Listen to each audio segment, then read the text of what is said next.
Mad Max was out. And I looked him up on Wikipedia, and it wasn't when he had done all the muscly sort of stuff yet. And I was like, I can't see him as Mad Max, but then But again, I can't really see have him you as Bane. have you guys seen Inception? Because he literally did Yep. that straight after doing Bronson, where he basically put all the muscle on, and he looks nothing. He doesn't look as muscly at all. But it's amazing how having a medium frame can be so deceiving with a bit of clothing here and there. Yeah, and the thing is with medium frames, they can hide muscle really well. So, and like when you see him in Dark Knight Rises, he's got like loads of padded like jackets and that. So And he's like showing builds his him up arms. more. Exactly, yeah. Okay, Do I have a point? All them coats. let's begin this game. I loved how he held the coat. I have never seen any individual necessitate the need to hold their coat like that, their elbows sticking out holding the cuff. You quite clearly haven't seen me recently. No, No, honestly, I was at university. I used to wear like what can be called as a cardigan like coat, and I used to always do that just because it felt right. And then I thought, Bane stole my thing. I hate it You when people bastard. steal your thing. That was my thing. Okay, guys, a few things I want to mention just as we start up here.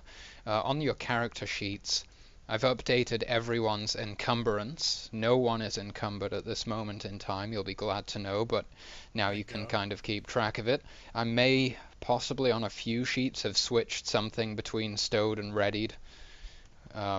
So just be sure that everything is satisfactory there. Slagathor, I've given you a bowstring, and I deducted I believe you had 1 gold remaining. Yes. So I've deducted that and given you a bowstring just because I figured you would probably need one I of gave those. my 1 gold to Zoe though, for her to get her gear. Or was it Kat I gave it No, to? it was me, I think, because I was struggling. You can just pretend I donated to Slagathor's need of a bowstring. If someone can subtract a being a gold. holy man as I am, Yeah. How much gold do you have, Tom? I have 5. Ah, yeah, you Oh wait, can do no. it. Oh no, I have 4. Well, I'll soon have 3. It's alright, it's not as if the churches don't have money. I mean, don't not have money to burn, you know what I mean. Exactly. Are you good to do all of your rolls and everything this week, Stevie? I should be. Okay, cool. Good to know. In which case, that doesn't bring us to point number 3 at all, because we have point number 2. I've updated everyone's armor class, so just above your special ability, or your mana pool, you'll now see your armor class. And something I will mention about Bear's character, you may have 2 hit points, but you literally have an AC of 1, so that's the best in the group by far, so I wouldn't be too intimidated with that armor class. Okay, I was thinking about that. I was like, that makes me feel a lot better. Yeah, it's really solid, very strong. And initiative modifier, really? Is that what I was going to mention next? Okay, I just want to make sure everyone's aware that initiative is modified by dexterity. So when you're rolling that 1d8, if you've got a dex bonus of +1, I don't think anyone had +2 in anything, so you just go ahead and add that to your roll. As far as the combat narration goes, we got a bit wild last time, and I felt like it slowed the pacing a little bit, so I'm going to handle a large amount of the narration, obviously not taking away anything from the characters. Your turns are still your turns, but just to keep the pacing up, I'm going to do most of it.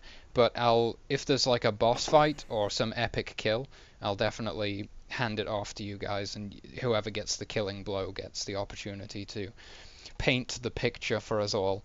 And that's basically everything. So I'll just recap quickly the very small amount of stuff that happened last session. The party, after traveling through the wilderness for some time, arrived in a small village known as Fallcrest. Unfortunately, the celebrations that were taking place there were cut short when a stampede of diaboars threatened to level the village, and the party literally just finished driving those boars away. I think we stopped exactly at the moment that the Boars became intimidated, and well, they failed a morale check and they ran. That reminds me to roll morale. But if you guys could prompt me at points if I do forget, it would be very beneficial. I'm going to try my best. Basically on first blood, so just think like first blood morale. The enemy has to roll morale at that time. I'm going to try to remember, of course, but if we continue in the campaign, if one of you remembers, it's going to be a huge advantage for you guys, of course, to have those morale checks taking place, because your enemy may just surrender or flee or something at that point. And then once again at 50% casualties, the enemy makes a second morale check. And you know, some enemies have a greater chance to flee, some less, all of that stuff. So I'm going to try and keep on top of it, but I really do struggle with that rule to the point where I almost removed it from the system. I think it's a good rule to have, though. It does help. Pace. Especially in a system where your characters are so fragile, i.e. 2 hit points on the warrior at this stage. Yeah, but also remember that there's going to be eventually the cleric will have an ability to go, I challenge your morality, you sinners. No need to worry, Matt. I've got my checklist on the go. So at that point, now that we're all caught up and we know exactly where the characters are situated at this moment in time, I'll mention goals. There's one other thing which I forgot. So just make a note. Goals are like an opportunity for you to set yourself quests. And Matt, perhaps you could tell us Tin Gull's first goal to give an idea, an example. Okie dokie, yeah, so my character in the backstory, there's a stone called the Necrolopis, which is like a death stone that brings people back to life, and it's been shattered into a bunch of pieces and spread across the land. So one of my character's goals is to locate the first crux, the first shard of the Necrolopis. And then I've sort of set that as the goal, and then Flames will set the EXP reward for the discovery of that. So if you guys are looking for a certain magic item, you want to reunite with a certain NPC from your backstory, or if you want to build a kingdom, form an army, gain a non-combat pet purely for aesthetics, just a mount, whatever, whether it's a small or a large thing, be careful that you don't just do 3 huge goals that could take, you know, many sessions. Give yourself a couple of short-term goals and maybe 1, maybe 2 long-term things, obviously, because you want to be accumulating experience at the fastest rate possible. And if you guys can come up with some goals amongst yourselves at the beginning of this session or during this session, and you can get that experience from one of them before the end, obviously you're going to reach level 2 sooner, and that's going to be hugely beneficial. So, was I a hunter last week? I swear I was a hunter. Yes. Thought so. What was my health in the end? Because I'm just like trying to modify my thing now. Hold on. What should I be rolling? Your health, I believe your max is 3 and your current is 3. I don't know why it says 2 on the sheet. Matt, you were basically handling Slagathor in the last session. Do you remember exactly what the hit points were? Because we have conflicting numbers. I think I was it on the counter that it says it's got 3? Yes. Yeah, I think that's what he had. I'm not sure why the sheets say 2. Did he take damage in the last session? Well, the sheets say max 2 as well. Got too much caffeine, I can't get my thoughts out. So yeah, I think it was 2. I'm pretty sure it was 2 hit points I Alright, had. well, you could have had 3, but now you've got 2. It's So, alright. What are my rolls, by the way? I appreciate your honesty. What do you mean by that? I thought I was rolling at the beginning of a game or something. Do you mean Don't worry. re-rolling a character, or...? Oh, no. I thought we were ordering rolls. Or is everyone just pissing around with dice? I don't know. There's been no dice rolls in my chat log. We're not doing anything right now. No need to worry.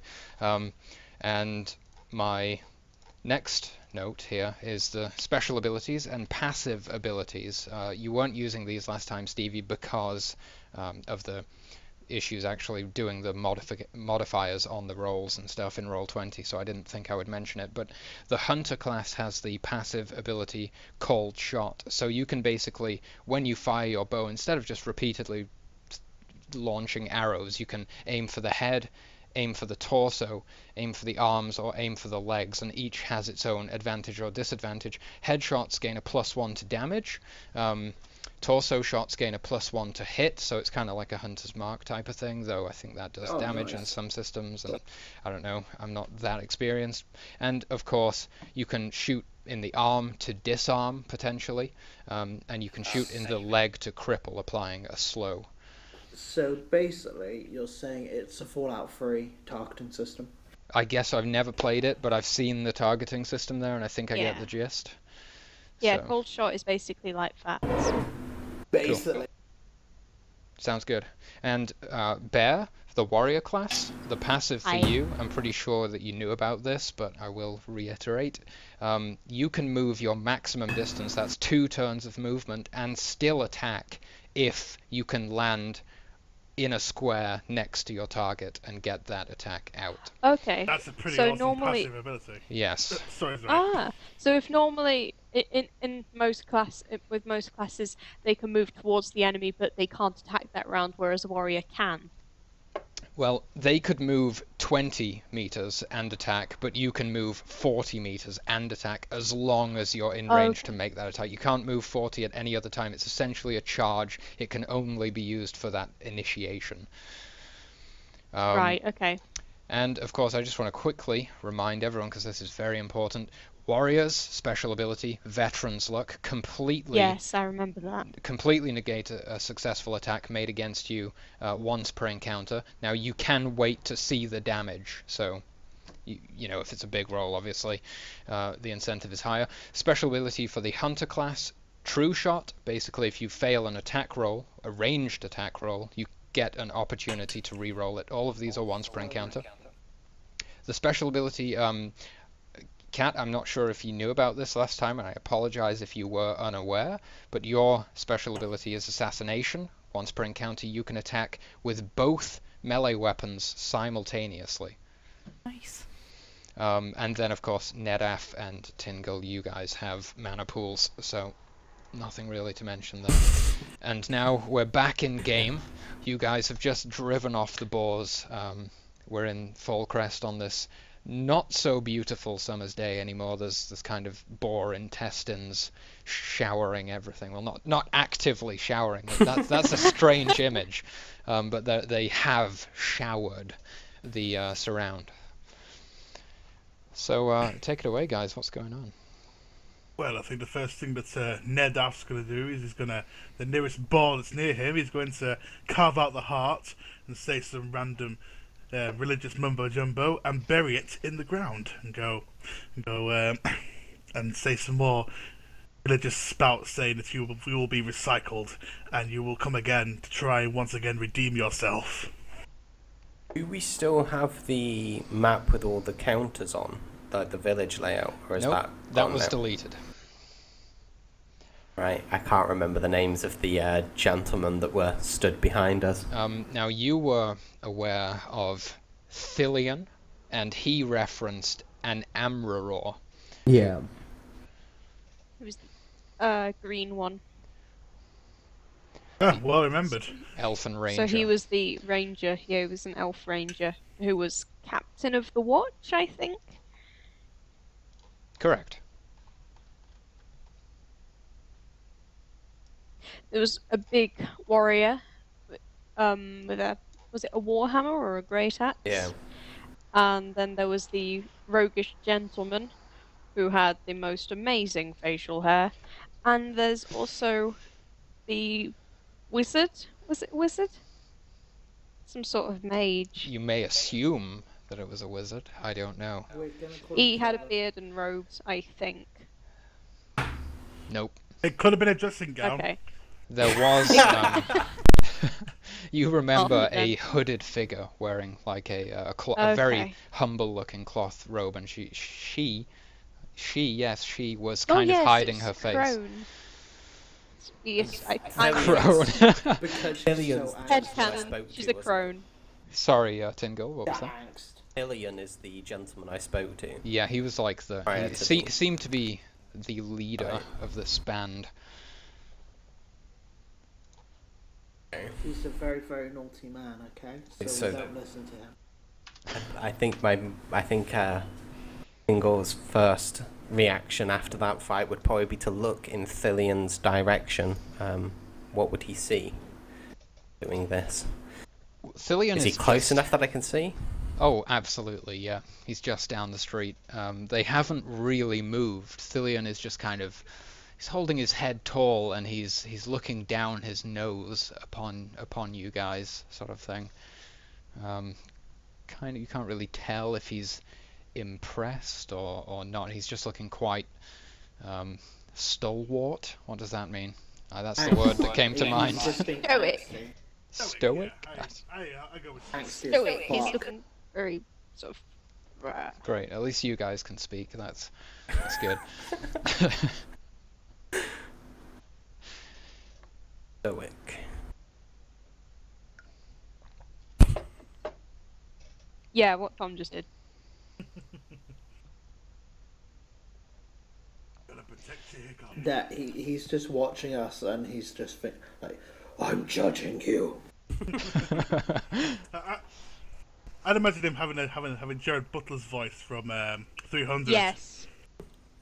Judging intensifies. Staring intensifies. I'm thinking of my dead wife. I think Bear's trying and get a haunch off one of the boars, and he'd probably munch on it, I suppose. But the thing is, he doesn't have any bladed weapons, so he's probably just sort of beating at the joint with the mace. Make a nature check for me, please. That's Alright. 2d6 modified by your nature and your wisdom. So, what's everyone else doing whilst this meat acquisition takes place? I am going to look around for like arrows and stuff and try and like resupply. You want to retrieve your arrows. Go ahead and make a perception test for me. Again, Okay. 2d6, wisdom and perception. 2d6 plus my wisdom. What's my wisdom, Matt? Do you still not have the sheets? And I'll link them to you on. Brill, thanks mate. I'll just keep my character sheet on a different window. Best way.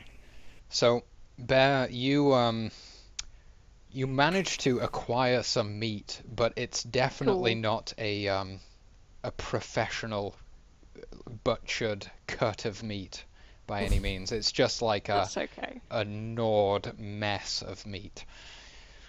That's okay. I'm a honey badger. Delightful. You don't care. Exactly.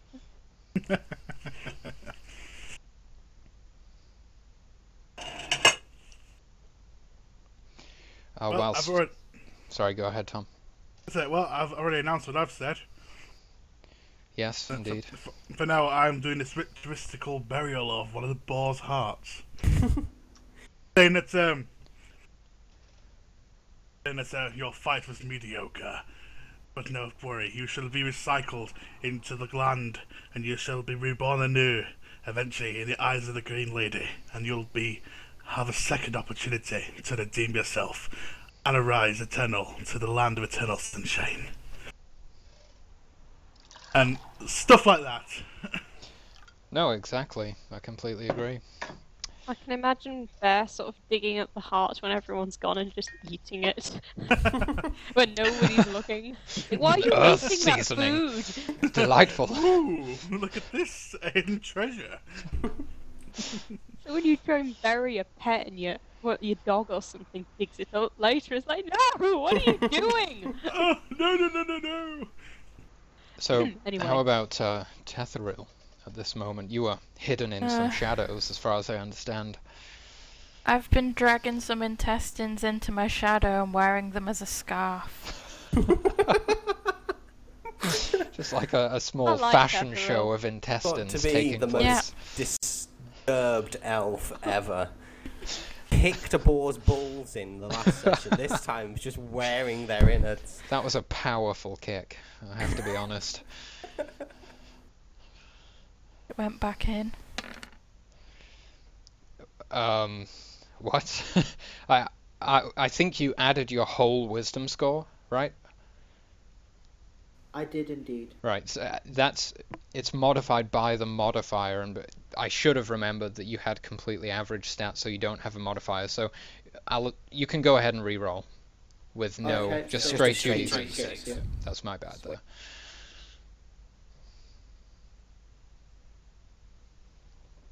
Tingle, exactly. How are you behaving at this moment? So you look around for your arrows, and fortunately what you can find is broken and useless. Fuck my life. Tingle is just staring back at Thillian, feeling rather not sort of steadfast. He's not like sure of himself. He's more embarrassed that he's shown who he is. Well, Staring Thillian, back at him. he's returning the gaze, and there's quite an intense, stare down, and there's kind of a gust of wind that kicks up some dust between you two on the street, and he just continues to remain locked in on you, basically. He's unwavering. There's some tension here. I'm not sure if it's the wizardly tension either. I'm not sure if it's sexual or if it's. Oh, on my part, it's sexual.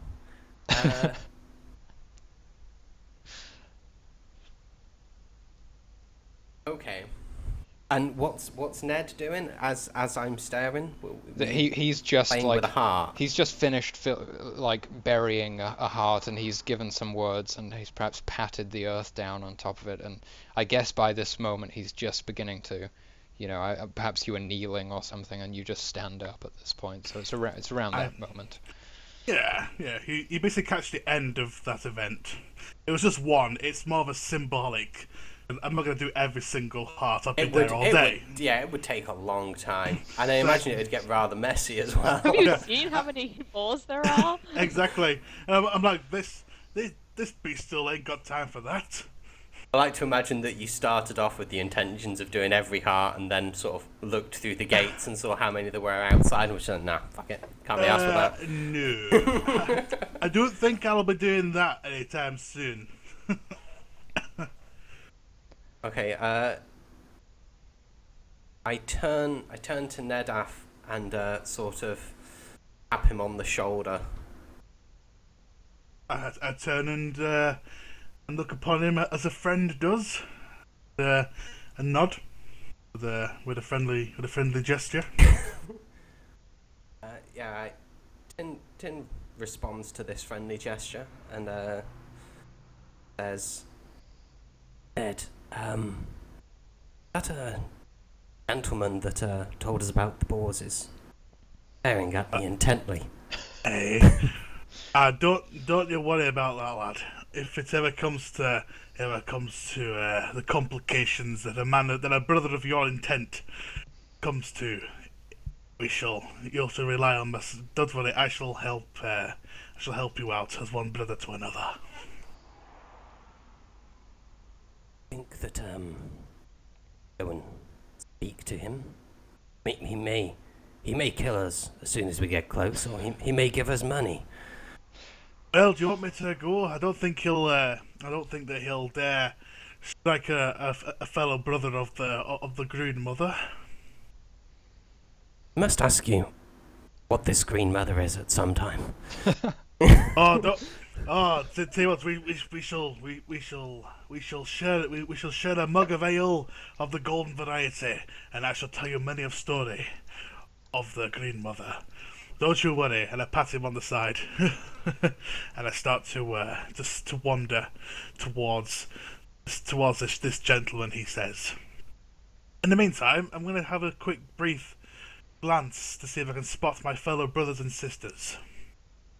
What do I encounter?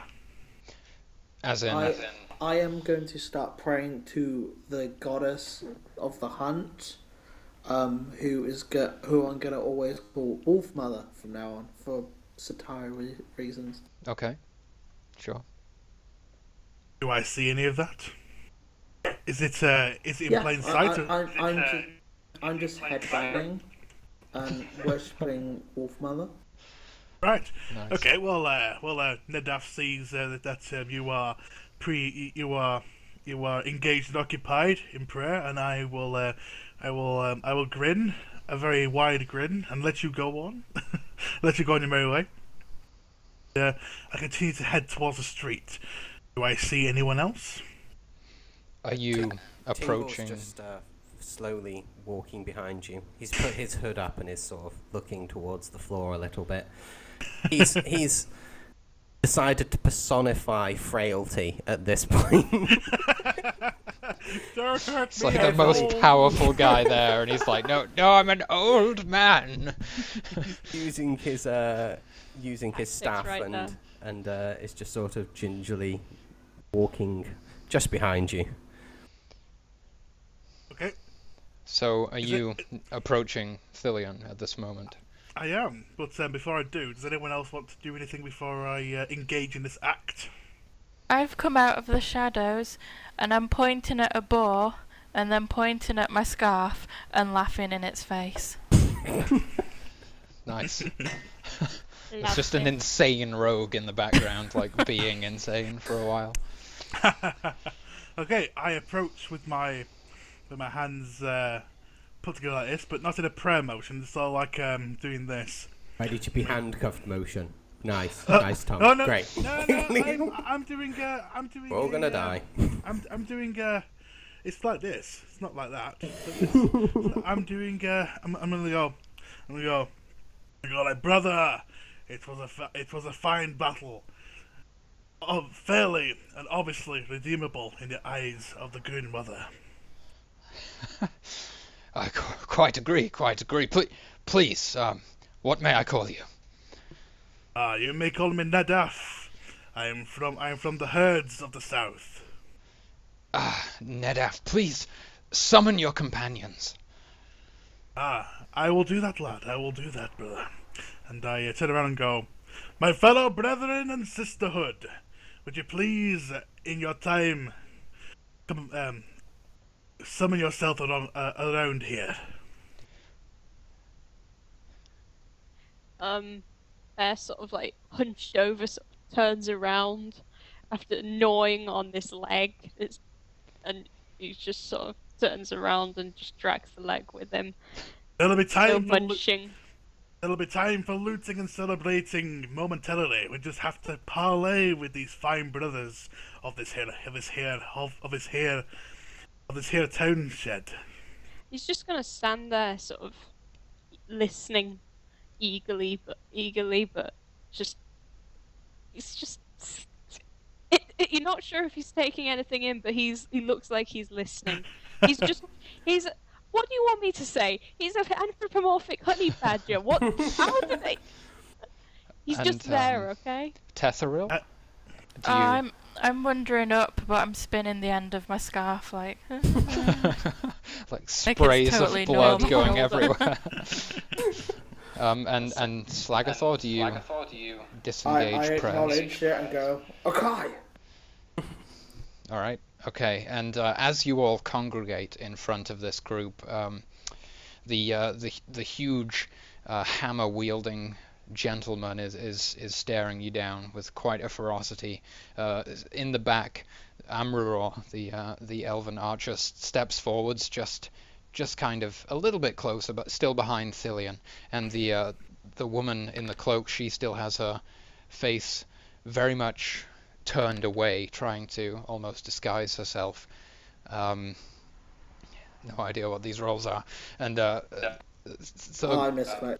Thilion is still staring you down, and once you're all in position, he drops down to one knee and puts his arm across his chest. His head is down. He's in a deep deep bow, showing great respect, and he salutes you. And Amraror behind him says, I imagine it to be kind of like, "My liege, no!" And he throws up a hand behind him and silences Amraror, who kind of swallows his words immediately and becomes silent, takes a single step back, and Thilian proceeds to say, I am eternally grateful for what you have done today. You are clearly a powerful group.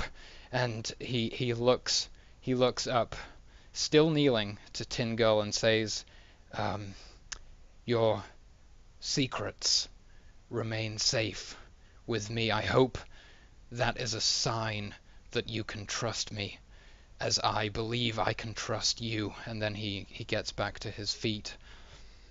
Tin Girl responds by taking his hood down and just and nodding. Doesn't speak. He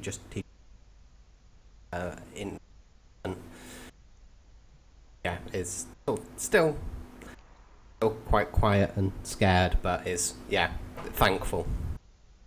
Praise thankfulness in his eyes. Now, I understand that you are the adventuring type, often out in the wilderness, fending for yourselves, definitely not the type to settle down in one place for too long at all, but as you can see, damages have been sustained, and if you could what the sorry, if you could assist me, I would greatly appreciate it. Our humble village has not men and women of your strength. But if we could call upon your strength in this time of need, User left your channel. I would greatly appreciate it. What I do, I turn around and look at which one of you lot looks like you want to seize the initiative for dealing in business, because a man of my caliber cannot indulge in such practices. But I will not interfere in other people who would greatly indulge in such practices. So who gives the subtle hint that I will walk up to? I don't barter, I take what I want, so I'm just kicking the floor like psh. How about you? I'll try. Right, in that case, I will go up to Slagatha, and I turn around and go, my fellow. Sorry, what race are you again? I'm just a human. Yeah. My brother ape descent will deal with the we'll deal with the necessaries, while I shall retire, and I shall see to your brave men who are definitely are in guaranteed redemption in terms of the Gloon Mother. So I slowly walk away, and before sort of like putting both my hands on the shoulders of Slagatha from the back, and then tap him on the shoulder and head towards the brave soldiers. As you're performing this action, Thilian says, Nedaf, I understand you must tend to your duties, but if you would join us inside as soon as you can, I would appreciate it. I shall return with haste, my fellow brother. But of course your men need to be rewarded for such bravery. I shall do it as quickly as I can. I shall not indulge in the overabundance of prayer. Excellent. We shall be over here in the town hall, let's say.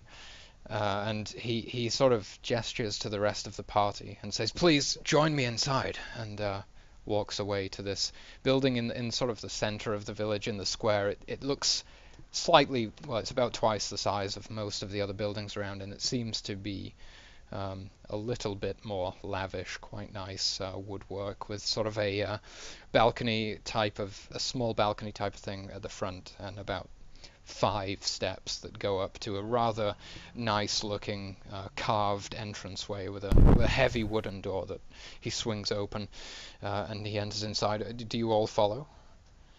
I'm following. Yeah, I drop yeah. the leg and follow. Tin definitely follows. When you get inside, he sits down behind sort of, again, quite an elaborate desk, table sort of thing. It seems to have documents and gold pieces and a quill and this type of thing, a few books scattered about on it. He sits down behind there and he says, now, this stampede is only the latest of our troubles here in Fallcrest, and unfortunately, rebuilding is not an easy thing for us at this time. Our mines were closed recently, and this has put many of the men out of work.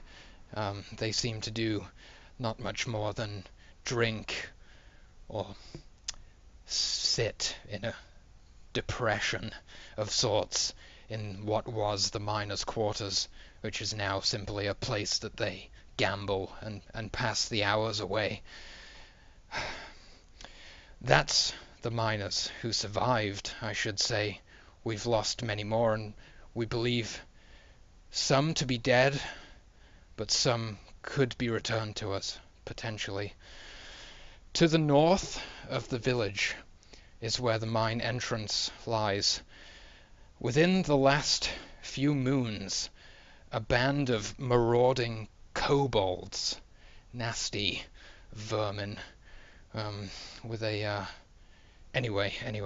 have invaded the mines. They slaughtered many of my men and overtook it. They seem to be using it as a home of their own, of sorts. We haven't the manpower to deal with them ourselves, but you have displayed great strength today, and I think that you would be capable. Now, I am willing to reward you with perhaps not the most enticing of sums to adventurers such as yourselves, but the little I can give will perhaps be of some value to you. And he pulls out a pouch from, like a small leather pouch from below his desk, and tosses it in the air. You hear the jingle of coins, and he sets it down in the center of the table and says, 100 gold pieces for the extermination of the kobolds. Now, I will also reward you an additional 10 gold pieces for each of my men that you can free and bring back to me alive. Now, I suspect that freeing them would be enough. They would return here on their own volition. But I leave the details up to you.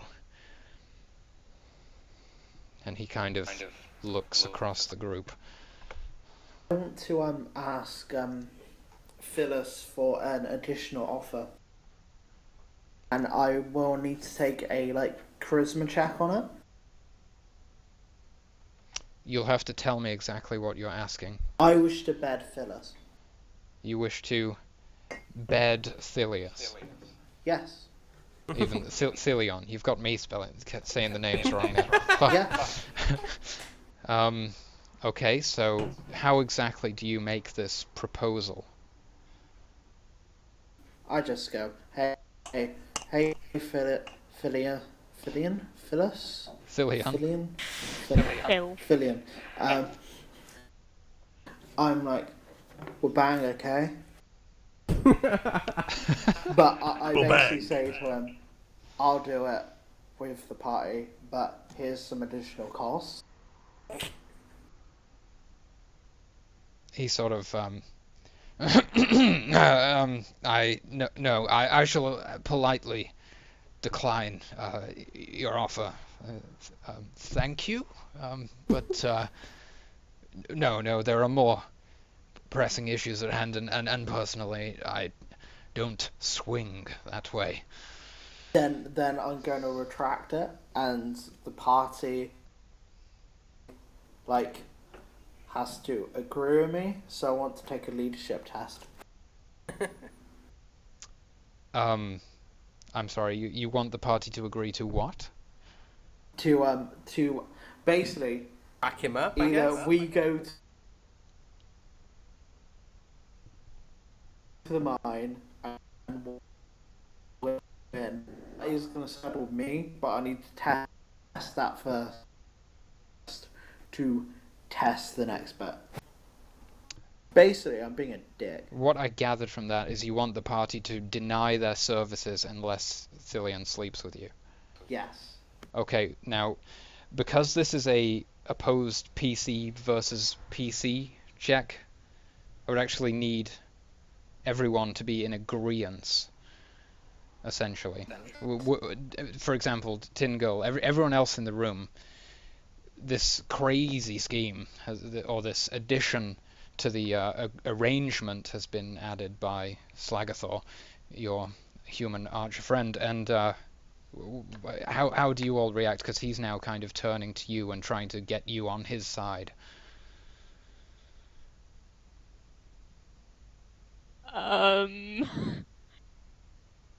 So would stands, sort of loses the frailty and sort of hits his staff into the ground and sort of stares. Doesn't disagree with it. He doesn't agree with it, but doesn't disagree with it either. okay. Has no opinion on the matter. Bear just wants to get paid. He doesn't see the point of the extra superfluous kind of. Well, obviously Slagathor wants to get laid. Why did that matter to me? He wants to feck royalty. I'll tell you my plan later on. My plan is genius. It's like freaking Usual Suspects level. Oh dear. What about Tetheril? I'm not into his plan. I think I'm we not should into restrain his him plan and gang desperately. rape him.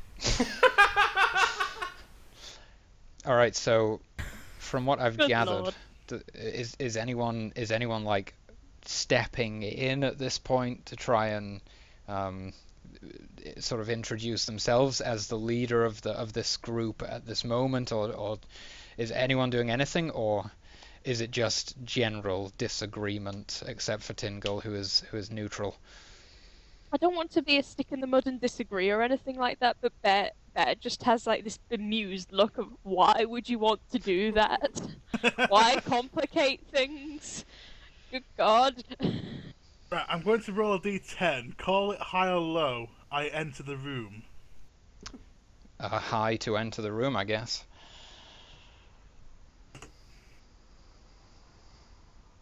But do I put the // first or after? / roll space 1d10. That's the 1d10.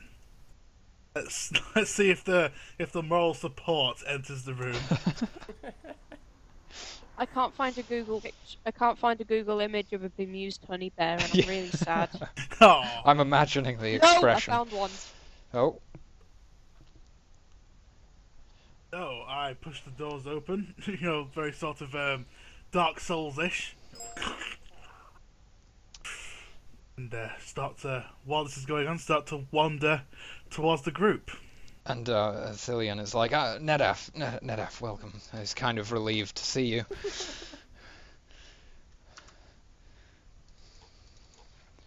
It's good to see you too, brother.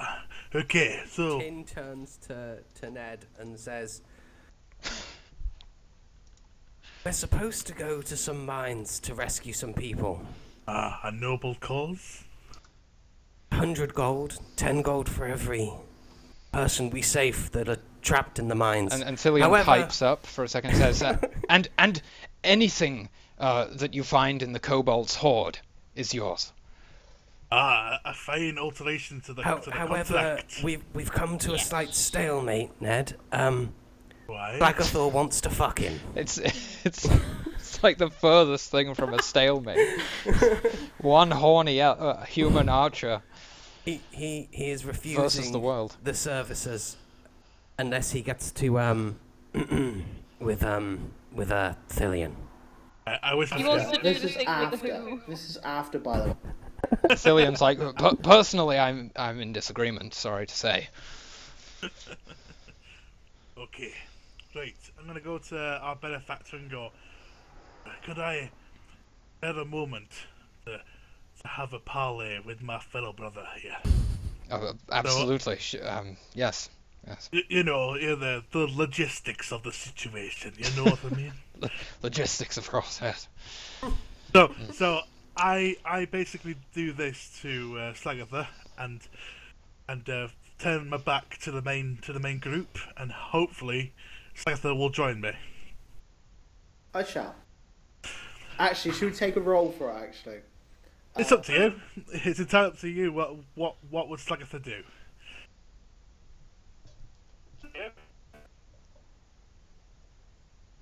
So you're breaking up there for a second.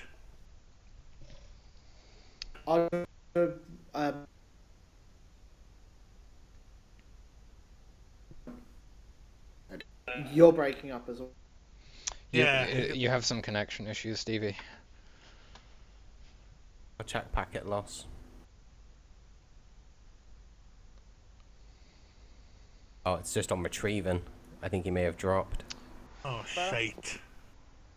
Oh wait, no, it's back on thing, but it's 60%, 40%. It's slowly falling now. Hey, do you want to have a try again, Stevie? Well, what did your character say? It's still on Hello there. 43%. I'll take a check for a D10 check. How's that? Your call. Okay.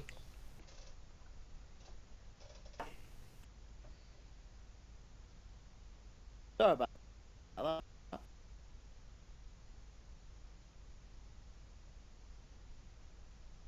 Falling to 12% now. It's a little bit better. Yeah. How's that? No, now it's. Oh wait, it's saying 12%, but it's definitely more than 12%. It's still pretty bad. User in Yeah. your channel timed There out. we go. Clearly lying to us. It's There all we go, over. yeah. Oh, Hang on. okay. User was moved to your channel.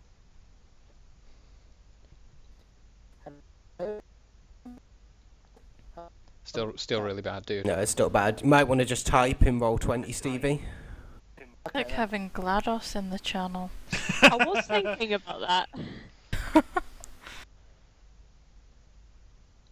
Well, we may have to proceed if it doesn't stabilize soon. I'm making a note here. Huge success. Wait, it's saying it's on 9.8. Oh my god, there's now two iOS clients. User was moved to your channel. I hope that's User in your channel timed out. I hope that, yeah, it was. I was just about to say, I hope that's a duplicate, not just two people using Apple on the TeamSpeak. One, that'd make me sad, and two, I'd just move them into the channel against their will. Better, by the way. Oh, it seems good now. Yeah. I moved rooms. One of my rooms has a really bad signal. It goes, even though it's like closer to the hub, it just kills itself. How You're bizarre. using Apple and wireless. That's just awful. I'll have you know that I'm using Apple and PC. I'm going the best of both worlds, and it doesn't seem to be any problem. I am Hi, actually lady neutral. boy. After this campaign, Tom, I'm remind me a- to pick your brains about what the best of both worlds Apple brings to the table.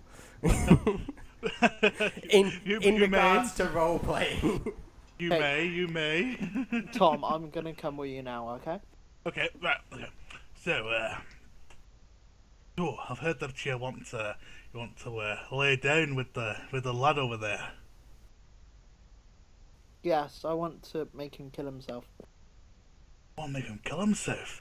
Now, why would you want to do a thing like that? Because last week I said I'm gonna kill Philon. You're going to kill Philum. Well, there are In more. this way. But there are more ways to make him lay down with you than to force him to. And then at the end of the day, each person is is allowed to make their own decisions in life. Not today. Not today, not today. Well, how about we do a little bit of a little tit for tat, if you catch my drift. Go on. Well, how about we do this mission, eh? We accept that offer, and then after that, feel free to woo such your endeavour. After this, I want some money from you to open up a brothel. You want to open up a brothel? Yep. I couldn't see that coming. Someone always wants a brothel. Now, ask me People. this, brother. When do you think you're going to settle down is to open a brothel? As you know that we have been travelling for so many months now, it may be a year. Are we looking for a new archer by any chance? Oh no, I'm just gonna run this as a business and find a client. A client. Whilst we're away. Well, A single well- client. well, okay. Well, how would you say about your brothel being very respectful in the ways of the religion? How about that? What would you say that would be like? It's gonna be a satanic themed brothel. Who's Satan? Scan. Beelzebub. It's not a I'm not thing in this fami- universe. I'm not really familiar with this Beelzebub that you're talking about. Who is he? Well, what are his tenants? He is the opposite of your green mother. Oh, you're making such a hard argument. I can't promise you to lay down with that lad over there. But I'm pretty sure that there is other ways to persuade you, like the idea of making money and the So glory we ask for more of the money. redemption. We go from 100 gold to 150 gold. By the way, 50 gold. the opposite of the Green Mother would be non-existence, which is not possible. And I think She your sounds like a definition, pretty easygoing girl. your definition of void. dungeon crawling might be skewed slightly. There's not generally brothels involved. No, this is my side business, sir. This is my little There's absolutely no mechanics or anything in this system that facilitates like running side businesses or anything. It's a exploration and dungeon crawling type of thing. How about this, my brother of the 8%? How about that we parley for now, and we call a truce between you and I, and we accept the job. And then we can discuss this little proposition of whether we kill our benefactor after we've done the job. How about that? Alright then. An agreement? The agreement is you help me kill him. Oh, yeah, I can't 100% promise that, but if he is a worthy foe who needs redemption, then I'll be your man.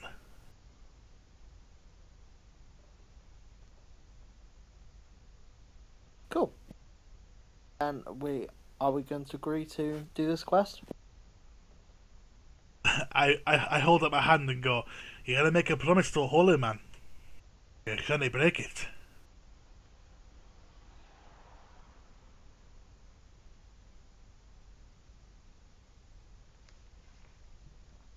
Wait, do you do that to Slagathor or to Yes, the... yes, I Alright. do. Yeah. I got to say Yeah, we got a load of dead air then. It was ridiculous.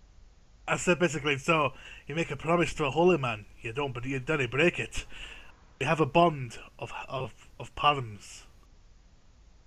In other words, shake my hand. Yeah, I agree. Right, okay, now let's return.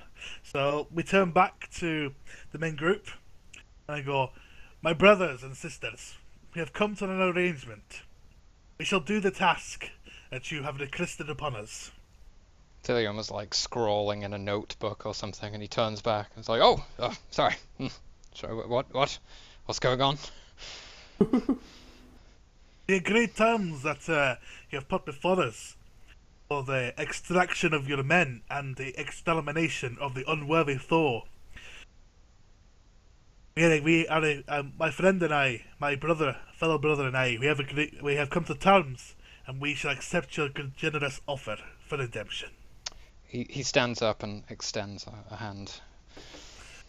I accept his hand and I bow at the same time, saying like, I shall respect. He returns the bow, in fact, and whilst still sort of continuing the handshake, he looks at you and says, I suggest that you, possibly alone, should you choose, Nedaf, speak with Engith ever so briefly before you depart.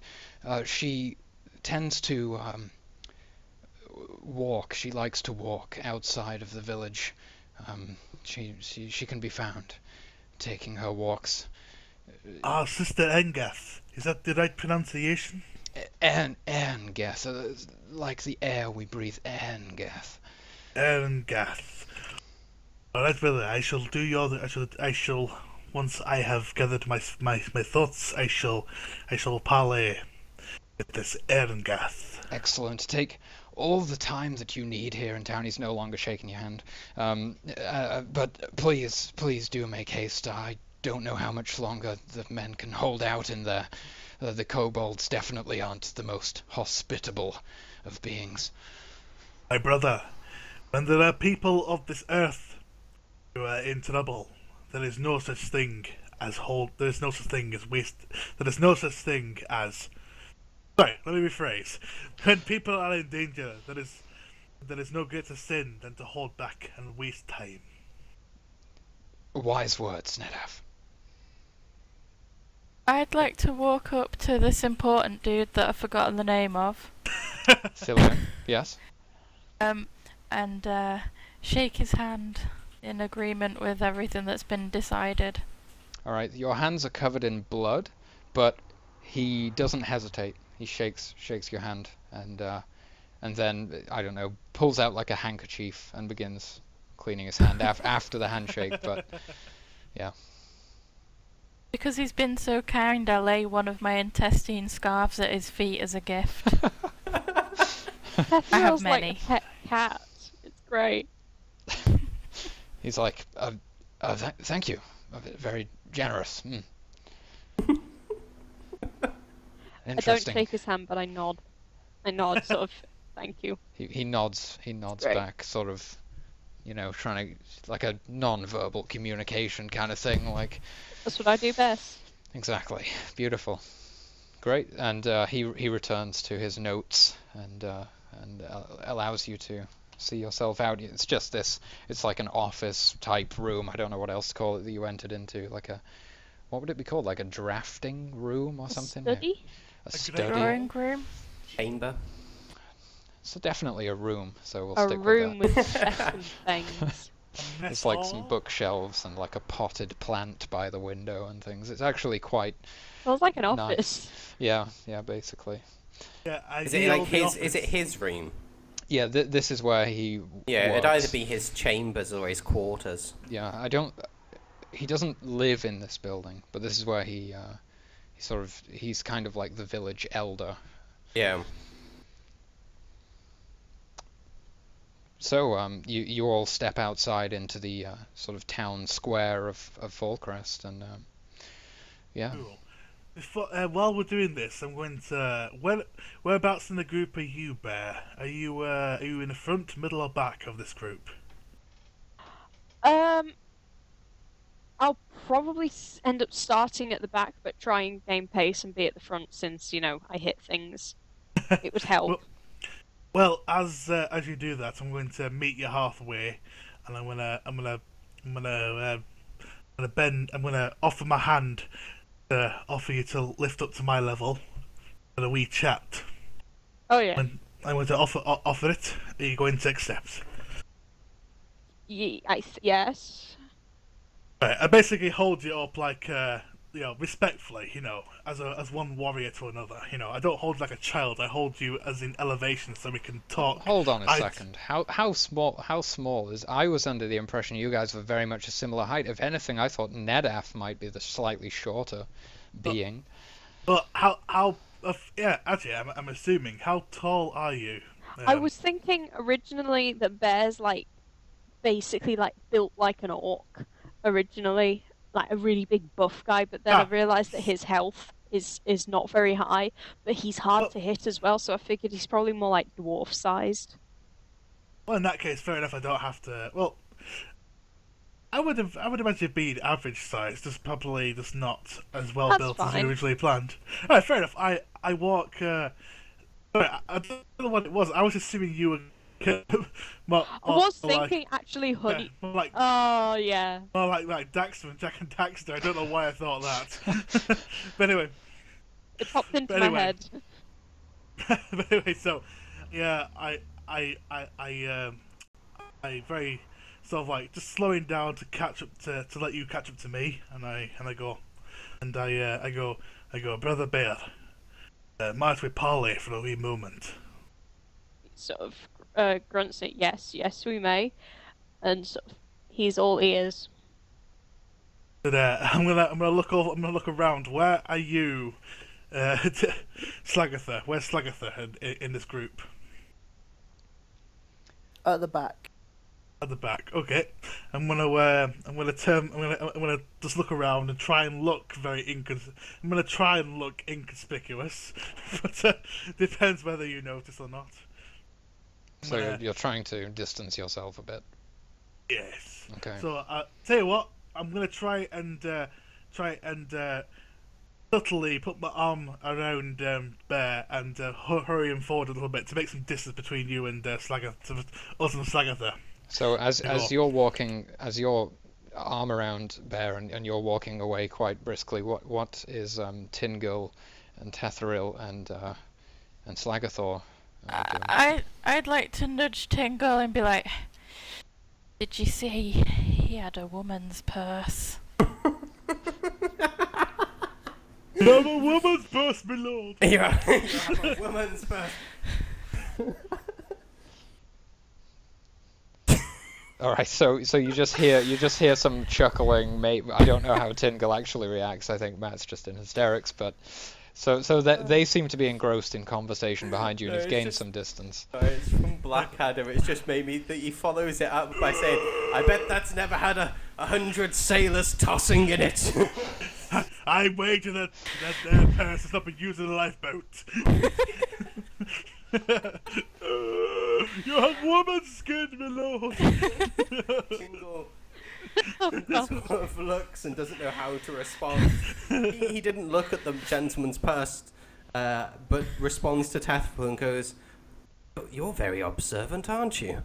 And he sort of has this idea and turns and is the room, like the door in which we just came out of that Thillian is in, is that closed and locked?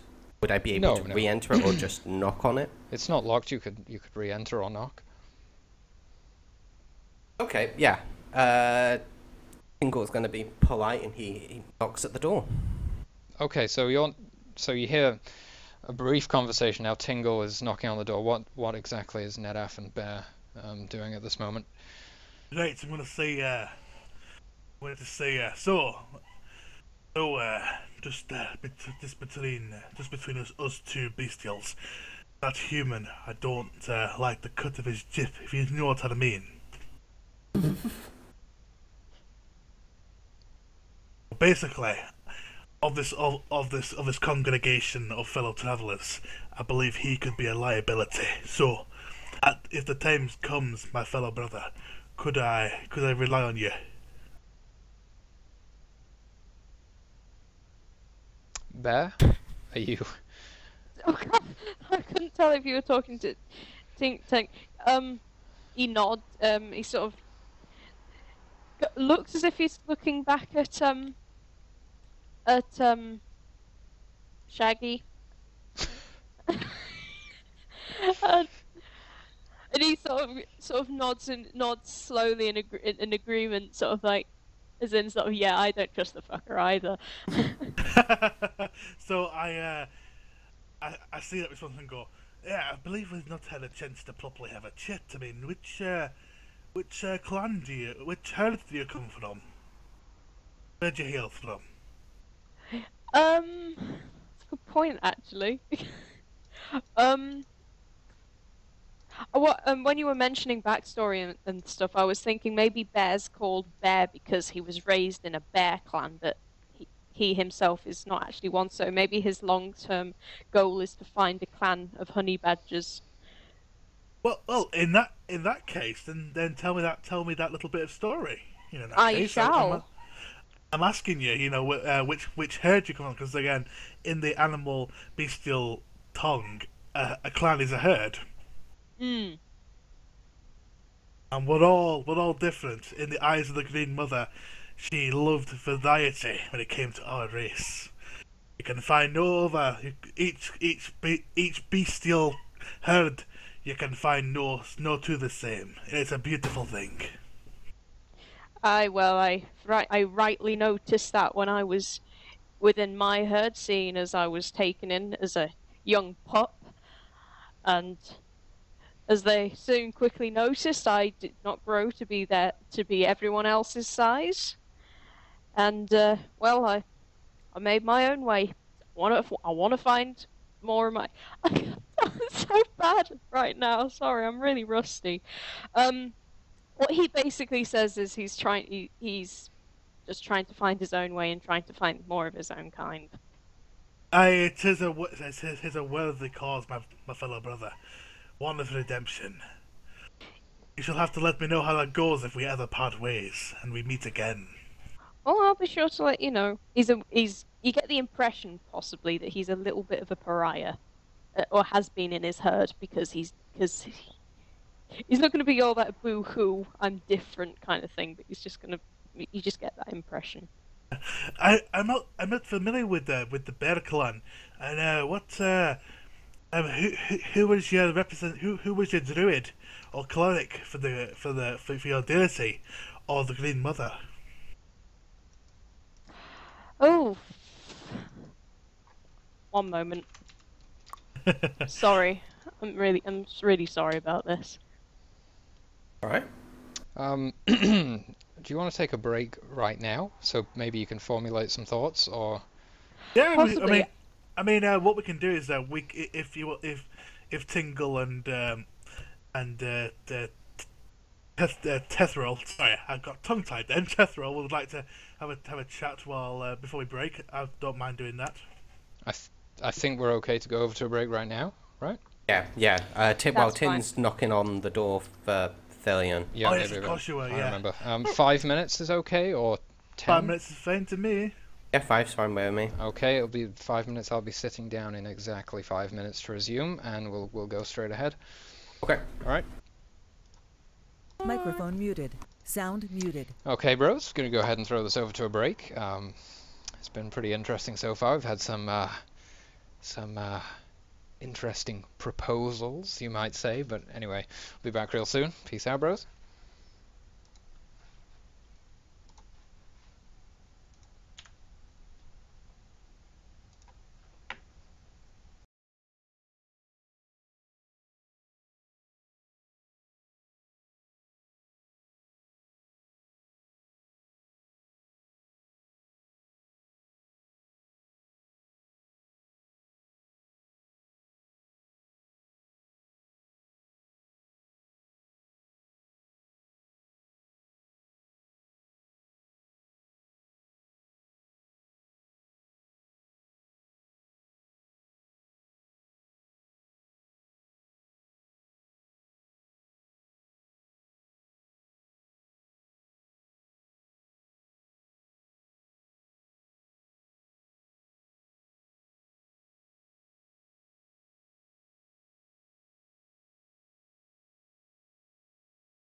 where, in the eyes of the Green Mother, we are born into her garden, because in the sort of our version of Genesis, the Green Mother planted the garden that was the earth, that was our world, and we entered the garden, and we ate, we took, in order to become the way we are.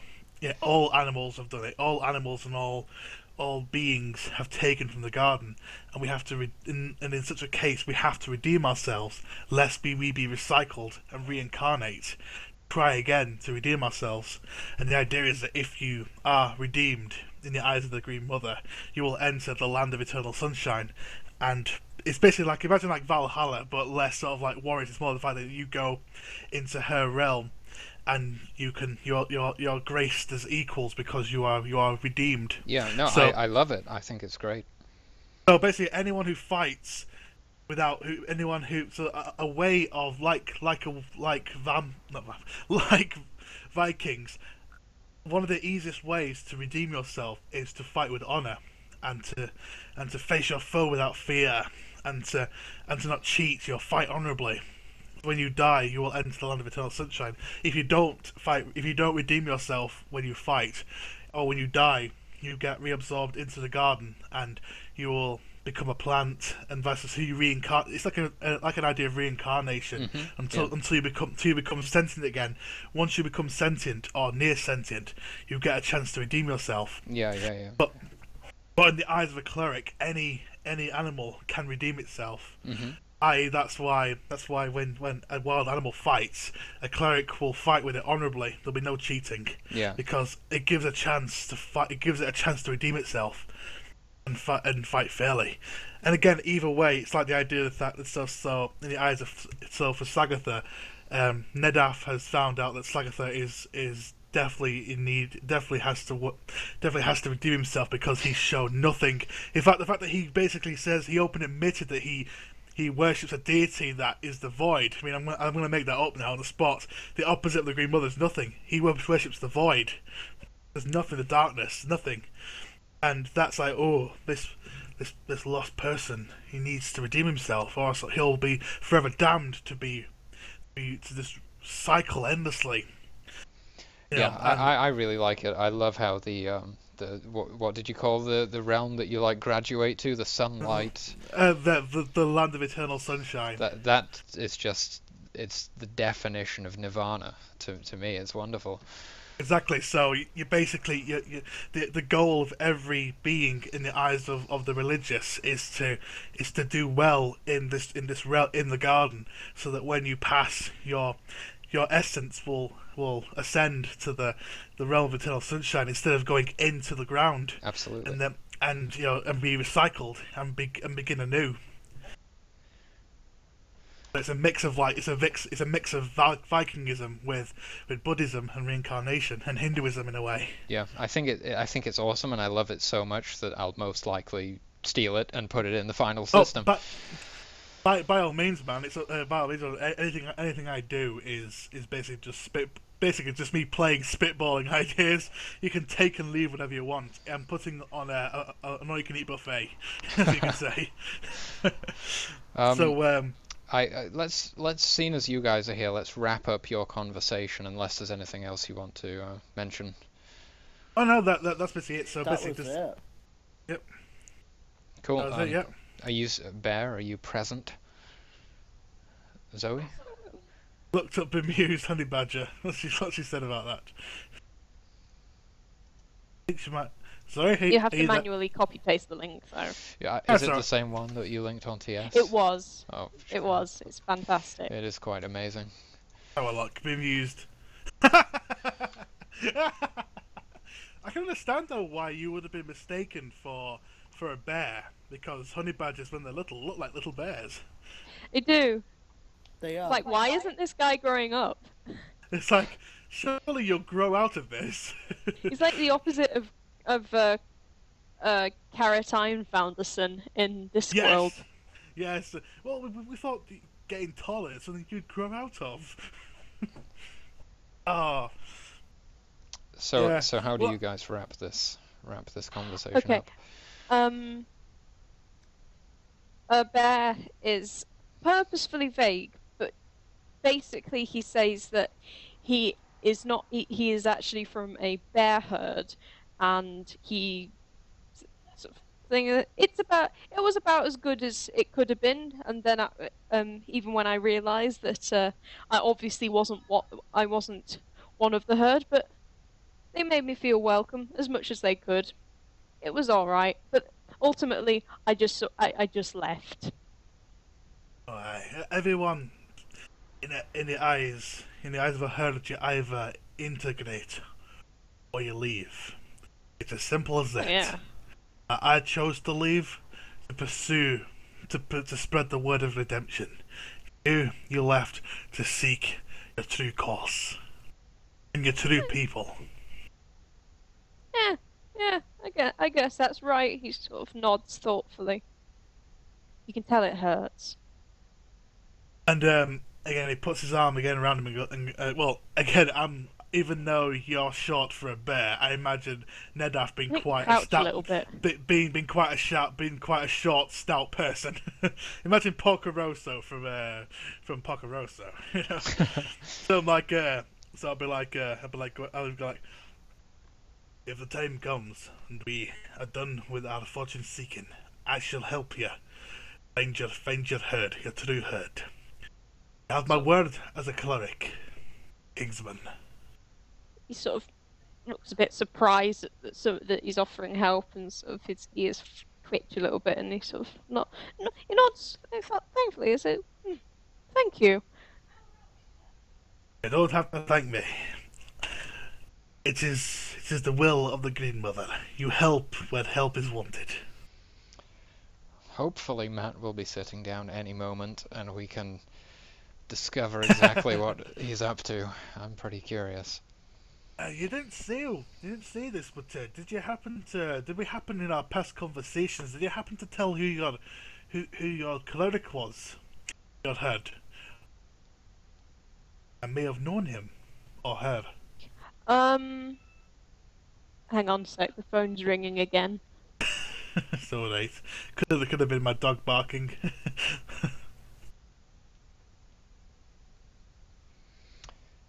Should have done a 10-minute break. Alright.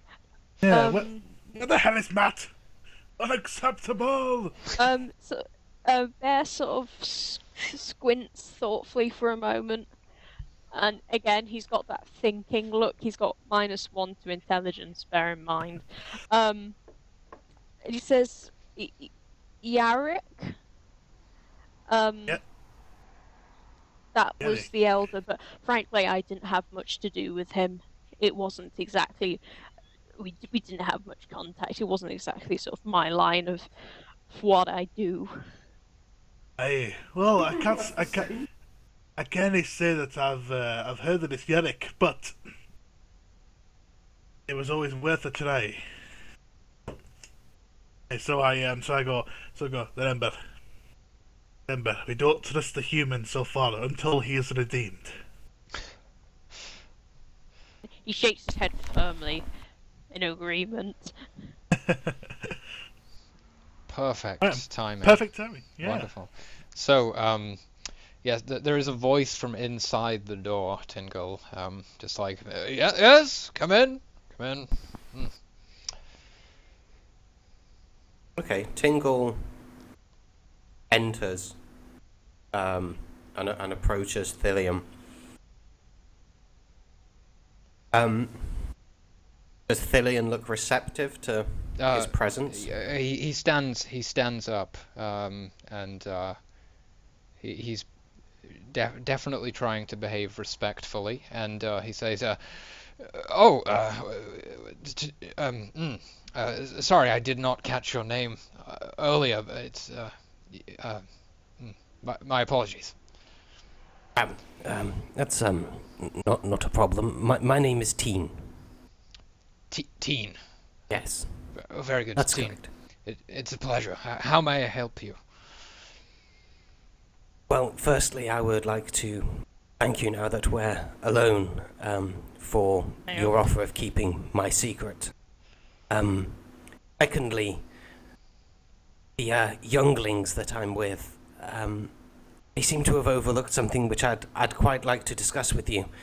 If you have any He gestures merchants... to a seat, and he's like, "Please, I let us sit."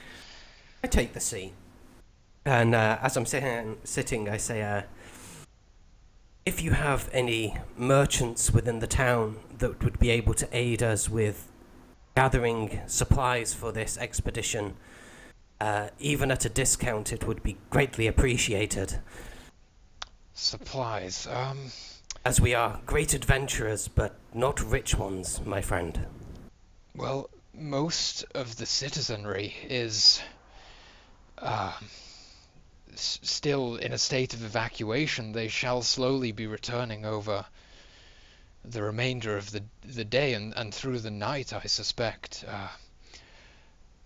Please, if there is anything that you should require, come to me, and I may be able to speak with the person in possession of what you desire, and I would be happy to negotiate on your behalf, and or perhaps even equip you with a document that you could present to secure a discount, as you are most deserving of such a thing. Hey, I thank you for your kindness. I don't require anything, as you have already witnessed. However, some of the younger members of my party may require some provisions for such an expedition into a mine. Yes, send them my way. I'm sure that Thurgood and Amraror may be able to help you in some capacity, but as far as the discounts go, that would fall to me. That is great news, my friend. I will let the other members of my party know of this great kindness, and send them your way should they need anything. He stands up and extends a hand. Tin takes his hand and shakes it and compliments him and says, you have a fine collection of books, by the way. I could not help but gaze upon them the last I was in. He looks over his two bookshelves and he says, well, it is quite humble in my opinion, but I very much appreciate that. And he gives you quite a firm handshake and really looks right into your eyes, and is Your very soul. enamored by you and quite almost intimidated by your presence, but you can tell he's extremely pleased to have you as an ally, at least temporarily. Tin sort of finishes shaking his hand and says, I bid you good day, Thillian, and leaves the room. He returns to his work. Excellent. Where did you disappear to? Dr. Tin? Yes. Tin walks over to Ned and says, I had a word with the gentleman who has required our assistance.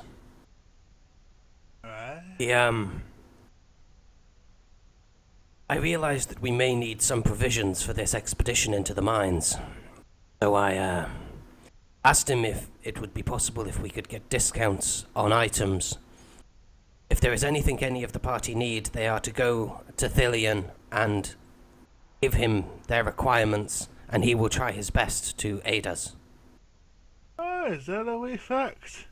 You're thinking that thing. I'll let you tell the others. I don't much care for them. I laugh and pat him on the shoulder. You know, don't you worry there, man. Don't you worry there, brother. Somebody being diplomatic in the party? Good God. So night is just beginning to fall. It's the evening. There's a Can it get up? slight chill in the air. at this point. It's kind of refreshing after such a warm day. My brothers and sisters, I suggest that we go and rest our weary heads, and then on first crow of tomorrow morn, we set off and we find this mine and we exterminate the vermin that has infested it and rescue the fellow men. What say you to that? I suggest any of our members in our group who require any provisions for this expedition go to Thilion and asking for them, as it may take him some time to gather them if we intend to leave in the morning. Oh aye, what he said. And I suggest that you do that before you turn in. I find my provisions and I look at the boar corpses. If they haven't despawned, Despawn. They have not despawned. Cleaning of boar corpses will commence fairly soon, though. I wonder who among us is well versed in the culinary arts.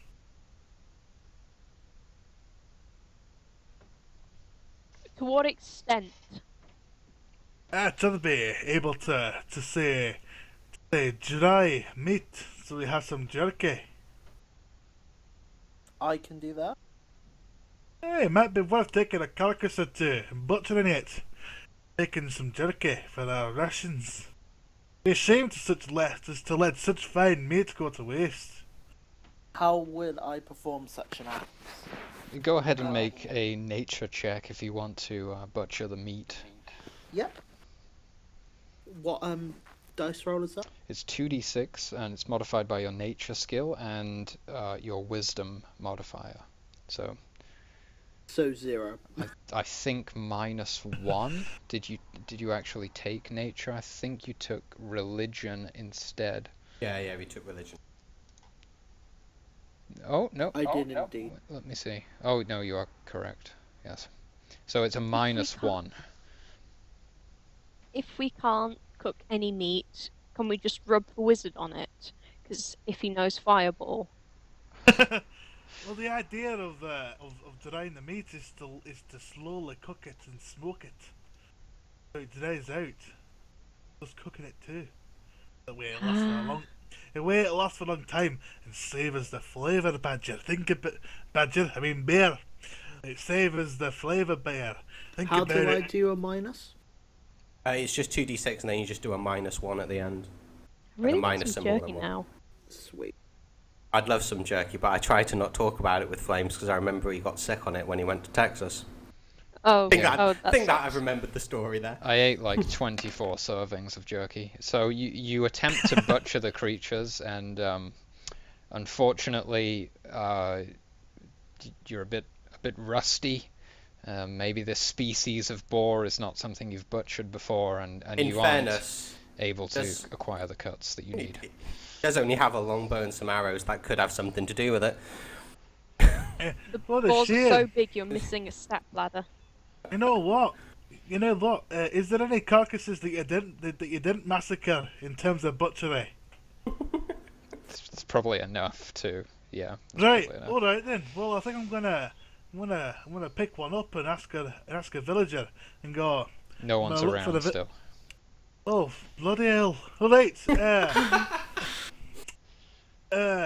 you know what? I think it might be worth just storing one for later. So I'm going to pick one up and take it with me. And go, yeah, I know what it looks like, but this is purely for culinary arts. Alright, so whilst you're gathering boar corpse, not even boar meat, you do notice that thanks to your efforts, the duplicate barrel still stands. Yay! Right, I suggest we go back into there. It's a good idea that we saved it. I would like to roll. It's not investigation. That's another system. Basically, trying to see if there's any dried meats or anything that I can, like a haunch or something, a pocket haunch. Exactly where are you looking? Sorry, I was thinking of going into the duplicate barrel and looking for something. and looking. Maybe they have a larder. Absolutely. Well, you can just walk into the kitchen because no one's in there right now, and you can start serving the meat which they had been serving throughout the day to yourself, should you choose to Excellent. do so. I think I might grab a few things. I want to say purely meat based, of course. That's basically all there is. That is the best place in the world. I'm gonna join Bear and scout for food for tomorrow. Okay, so you can basically just raid this pantry. Now, give me a perception test, Slagathor, and this will, if you succeed, you'll provide a bonus to Bear on his test, and that will dictate how many rations you're essentially able to acquire. Okay. So we that's both roll 2d6, yeah. 2d6 modified by your perception and wisdom, and Stevie, you go first. It's 2d6 minus 1 for you, Steve. Perception's minus. Yeah. Yay! Such a great hunter. No nature, no perception. Religion, though. Yeah, but he can still shoot shit. He's not that It's kind true. of hunter. I'm not the kind of hunter that hunts things. Beautiful. So you'll gain a Manhunter. +1 bonus from his roll, Bear. So perception test. Very nice. Okay, I'm gonna say that you gain 8 days worth of rations for an individual person.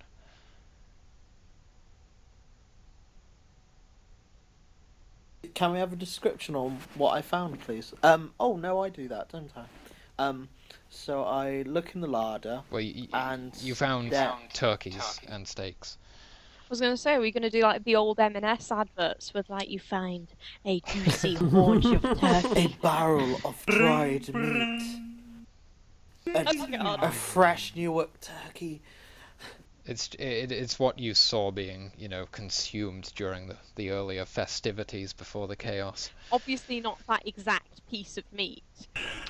Well, yes.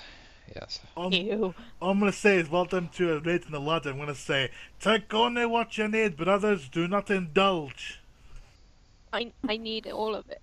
That was our character, but I need all of it. Yeah, I'm- quite clearly I'm gonna don't. raise an issue with Tom and say we don't know how long we're going to be, and this is abandoned. So So, And- as this conversation is taking place and you guys are kind of helping yourselves, eventually you hear sort of the door to the duplicate barrel swing open, and Galdi is standing there. Ah! She's kind of a bit surprised, but also understanding to see that you've all sort of begun to help yourselves. And she says, "Oh well, you didn't waste any time, did you?" Guilt trip. and I say to is it Garibaldi? Galdi. I say to Galdi, where you ran while we protected you. She chuckles a little and she's like, I'm extremely grateful. I am my only skills are in the kitchen and perhaps a little tune on a musical instrument. I'm so I'm glad no you fighter. So we had 8 days supply. for What an we could do individual. for Galdi? Oh, for individuals. You have 8 days worth of rations for one member of the group, but you can divide that. I think if I had any money, I'd sort of replace what I took with a bit of gold. But I don't have any money, so I think guiltily, I'm gonna put some of it back. She I was says, gonna She's say- no, she's got a business to run. please, indulge to your heart's content. I have already heard word of your tremendous performance earlier. Anything I can do. I was going to ask Galdi if we could half our amount, so we have 4 days instead. But instead, she could prepare the meat and stuff for us. So it's of a higher quality. The food, the rations which you acquired were prepared. It was like the meals that were left over when everyone fled, like the orders that were being okay. done and stuff. So let's give. What do you think, Bear? Should we give half back to Geldy? She's very insistent that you just help yourselves.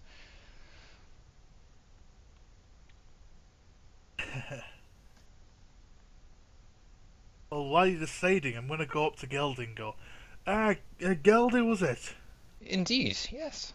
You said that you're quite a talent with the culinary arts. I suppose so. Oh, have you ever done a bit of what are your skills in the idea of jerking meat? Well, I've definitely prepared some smoked, preserved meats, if you like, in the past. Yes. Perfect. I tell you what. How about instead of me taking some of your ladder, how would you say it? And I turn to face I turn and point towards the carcass of the great deer boar on the table. How about you have your way with that, and I take half and you keep the rest. That sounds quite delightful, actually. Give me a moment to settle again. It's been an interesting day, and I shall work through the night to prepare your meats, and they'll be ready for you tomorrow. Oh, you're a grand wee one. You're a grand wee one. Before never mind. Go, I want to ask Geldy if she's got any cookbooks or anything I can read. What would your intentions be here? To actually level your skill, or? Yes, to level. Unfortunately, no. She could provide you with cookbooks, yes, but it wouldn't have that effect. It would be purely, she'd give you a cookbook and you would be musing over it. It would just be role-playing, purely role-playing. There would be no gains. Okay. Oh, I believe some celebrations are in order, lads and lasses. Let's say we have some golden ale and some music. Celebrate this magnificent victory of defending this here town. Galdi starts pouring drinks, and then once many a beverage has been set out on the bar, she starts to play a violin, quite lively, and sort of entertains you for a while.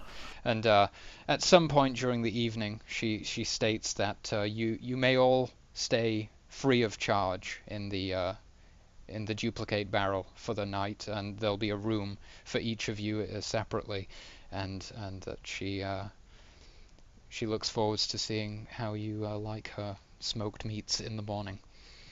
Thank you, Geldy. No doubt it'll be worthy of redemption. I'm currently spinning round in a bar stool with a really big tankard of beer. Sloshing everywhere. And I can imagine singing the Minions song from Despicable Me 2. Ba ba ba ba boy, da da ba da da boy. I remember that one. Keep Teen finding is loads Oh, sorry, go on. No, it's alright. I'm just saying. I just keep finding loads of really appropriate pictures of honey badgers rather, and I just keep wanting to link one for them every in situation. The chat. Yes, but I don't want to be that person. Teen is sat in the corner writing in a journal, and just sort of every now and then looks up at the sort of ruckus that is occurring in the room, shakes his head, and returns back to writing in his book. I'd like to go over to Tin. Okay. I'm over at Tin, and I'm like, Tin! And I may spill some of my tankard on his paper.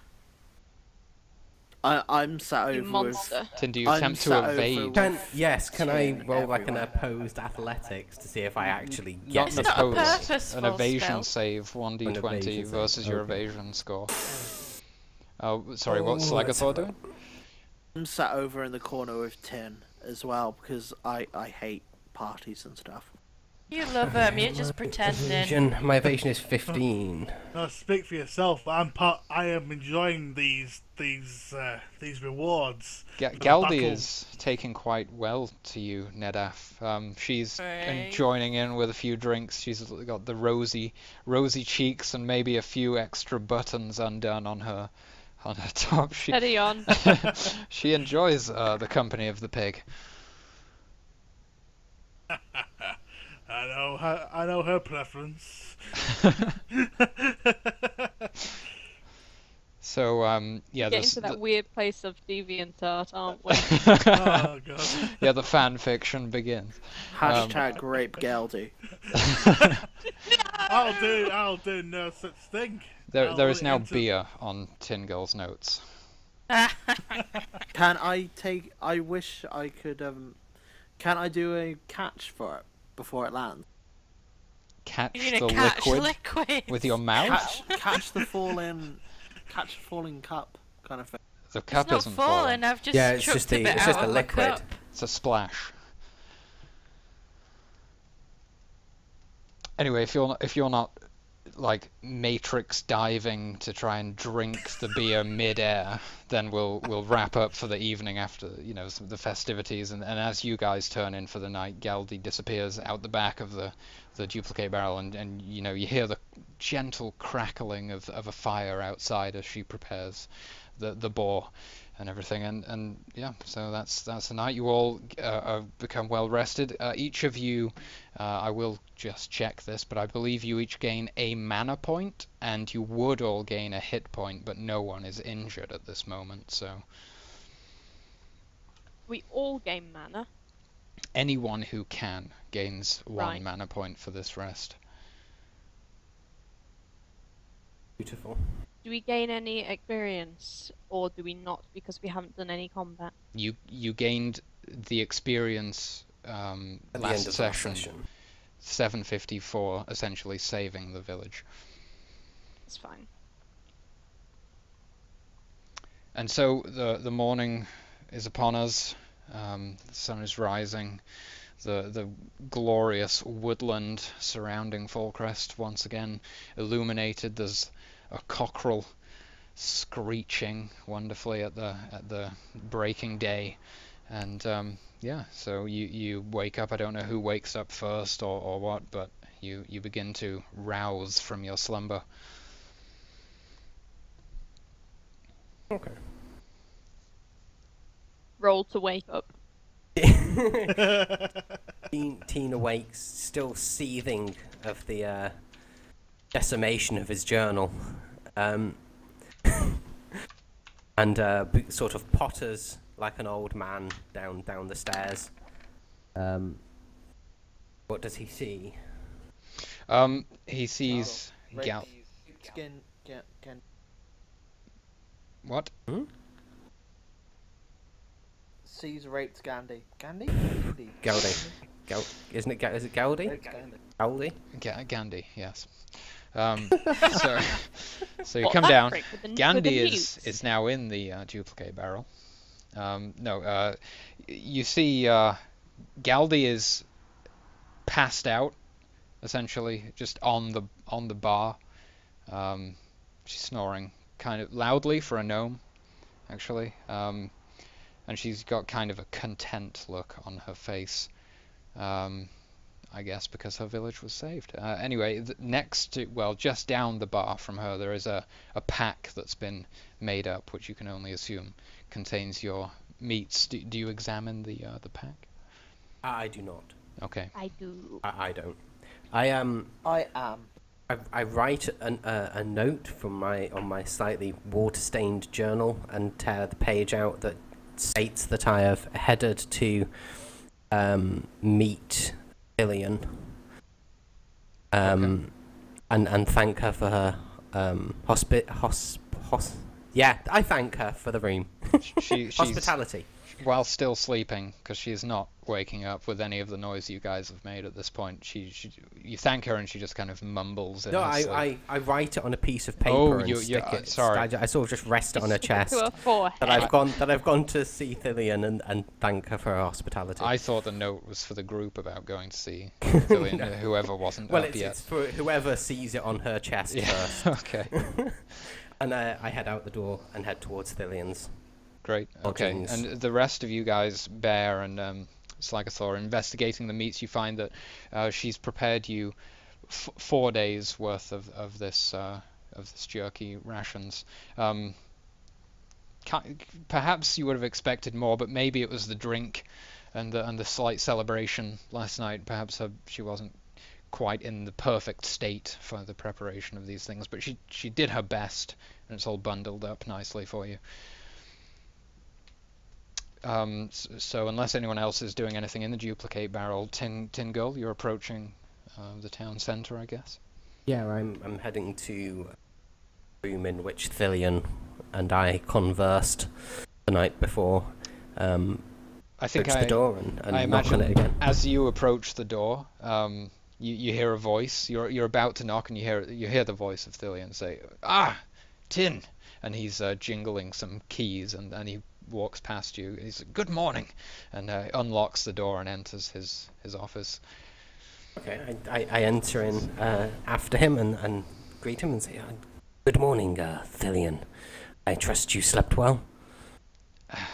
Yes, very well, though there are still certain matters on my mind, but knowing that the town still stands was reassuring. I must say that the young girl that owns the bar is very peculiar. She offered us room. She's very polite, but I'm not sure why such a young lady would be running a bar. Anyway, I've come to speak to you regarding some provisions that I may require for this expedition into the mines. Please do tell. I shall assist you as best as I can. It's nothing too lavish. I simply By would, the way, oh, sorry, go this on. morning, I should have mentioned that people are now filtering back into town. The general sort of citizenry is returning slowly.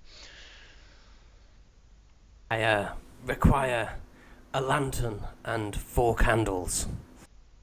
A lantern. No one do the sketch. We all know it. I could see Cat's eyes No. lighting up.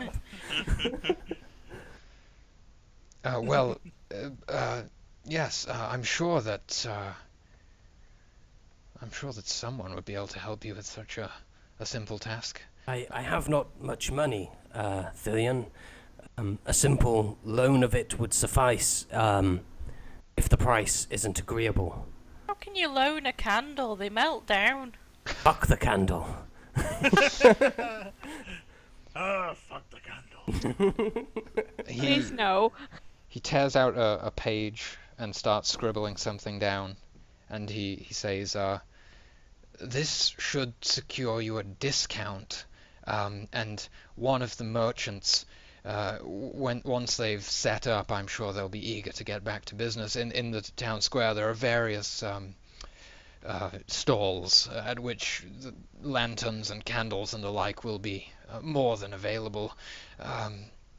Yes, if it's anything armor, weaponry related, then Thillian and Amraror will definitely be able to assist. But for something like that, you'll just take a walk into the market. You won't be able to miss it." And to clarify, Thillian, this paper will cover all of it. It's essentially like a deed. I can get whatever I need at a discount with this. It's not a single-use item.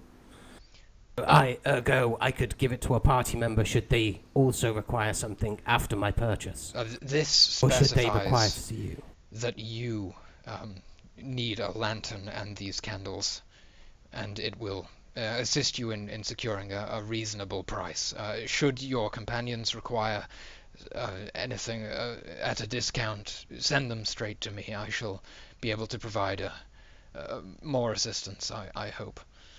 I thank you for your generosity once again, Thillian.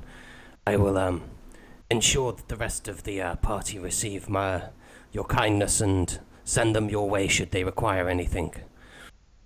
Excellent. I'm glad I could be of assistance, Tien. I And have been sneaking in the shadows, and I approach Phyllis Philin, for some arrows. I desire 20. you want arrows. He says Amaror should be able to help you out with such things. Do you also require a discount? I would, but I have no gold, so yeah. No gold. Yeah. I see. He's kind of looking at the arrows on your person and sort of like, well, you do seem quite well equipped at this point. Perhaps speak with Amaror, but seeing your nearly full quiver, I'm not sure he would be willing to part with his finely fletched arrows for no price at all. Okay. Right. I believe that Nedath is going to exit the barrel and does a little bit of a blessing upon the place for the hospitality. You hear And in the then- background as you do the blessing, Galdi hiccups in her sleep. I laugh. Right, and then I'm going to look for this Aaron-gath before we head off. Because I recall, after my drunkenness, saying, I was told to seek someone out. I think I better do that before I leave. So I'm going to go based on what I was told and try and seek her out. If there are people around, I'm going to go, excuse me, do you happen to know the whereabouts of the sister Aaron-gath? Engath, you'll probably you corner some random citizen that they're like, you'll probably find her just walking the perimeter of the town. She often does, as well as visiting occasionally shrines in the woods and nearby. But yes, Alright. she tends to be just walking, enjoying the bounty of these lands. Oh yeah, thank you very much there, brother. Or was it sister? That was some guy with a soft voice. Thank you there, brother. I shall go and search this out. Right, so I'm gonna go on a bit of a trail. I'll check the perimeter first. Do I find her? After some time, you see this hooded figure just walking very slowly and glancing around at the woods, looking at the various species of bird, and perhaps she stops and crouches down and just gently holds a flower for a moment and appreciates its beauty, and you just see her on her walk. I'm gonna go like, it's nice to see a fellow sister who appreciates the the garden of the Green Lady. I'm assuming I'm addressing Sister Eringath. Is it? She bows and she says, yes, Engith. Eringath, I do apologise. You have to excuse this rather rough dialect. At the end of the day, it is a second language. No, please, worry not. My name is not important. I've had so many. Hey, I've been told by an acquaintance of yours that you'd like to speak to me, or I'm to seek you out at least. Yes, Thilian, he told me that you might be assisting us with the problem at the mines. Is that true? Hey, he is correct. I heard that there are some of your fellow brethren that are in dire straits and need rescuing, and not to mention the extermination of the pest. Yes, unfortunately we have suffered at their hand. There is a shrine just within the entrance of the mines where we would occasionally leave offerings to hopefully secure secure the safety of the miners on their expeditions under the ground. They do everything they can, but cave-ins are not unheard of. Um, I believe that the shrine there should aid you and your party. If you can find it, I would suggest that you stop and study it for a while, as I have done in the past. It seems so long ago now. Alright, could you give us a wee bit of a description? I mean, what artifacts are on the shrine? Your patterns. Are there any apostles that are specifically for the shrine, or is it mainly for the Green Mother? Yes, the shrine is devoted to nature, as you say. It is quite easy to spot. You will see a head of a newt. Is that a thing? And like it is a newt. I just imagine it's like this kind of dome-like head. It's basically a diglet. That's how it's a stone diglet, but it has like a frog's mouth and two eyes, and it's kind of, she describes it as looking up towards the heavens. And if you study the engravings below this small statue, you may be able to decipher something beneficial. Alright, I thank you very much for the kind information, sister. But tell me, is there anything you'd like in return other than our assistance? Not at all. To know that I may have helped you in reclaiming the mines is reward enough in itself. It is a worthy cause, worthy of redemption itself. I hold both my palms like that, kind of enticing her to take a hold of my palms. She does so very gently. And I basically just bow like that and go. Here you find the redemption swiftly, and enter the realms of the land of eternal sunshine.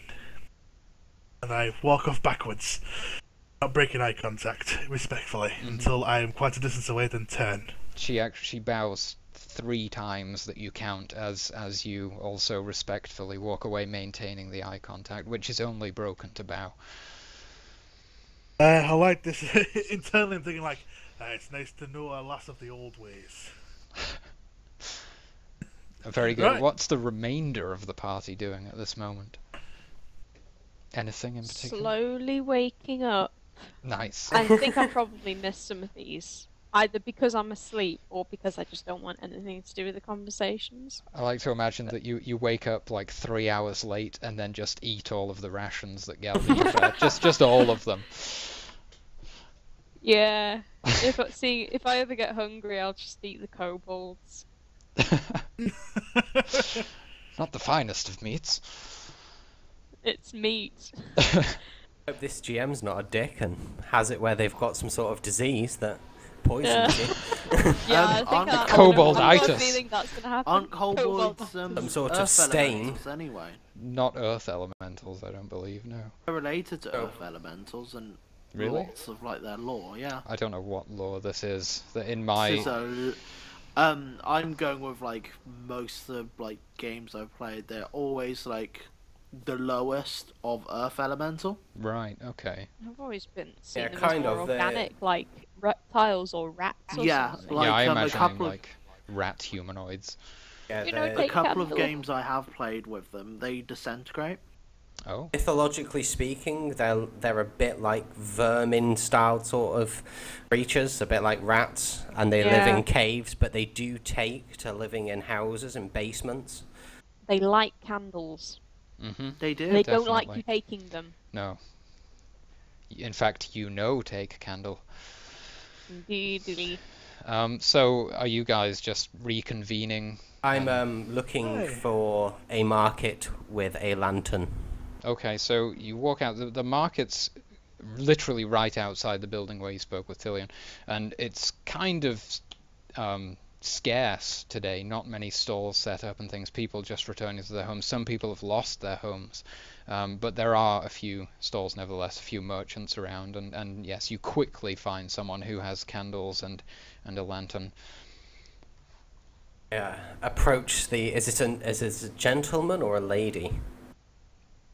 Or Yes. Yes. yes. It's a gentleman, and just because he has a turban on and he's kind of wearing this like white, like the turban flows into a scarf and it's over his shoulder. The scarf maybe flows into the robe, and it's just, where does it begin and end? Is it a turban? Is it a, what are you wearing?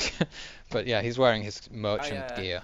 I approach him and say, "Good day to you, fine sir. That's a beautiful hat you have there. Good day. I'm in the look for a lantern and 4 candles." He holds up Why his did lantern. I say 4? And I sort of say, I've been given this by Thillion to give to you in regards to this purchase.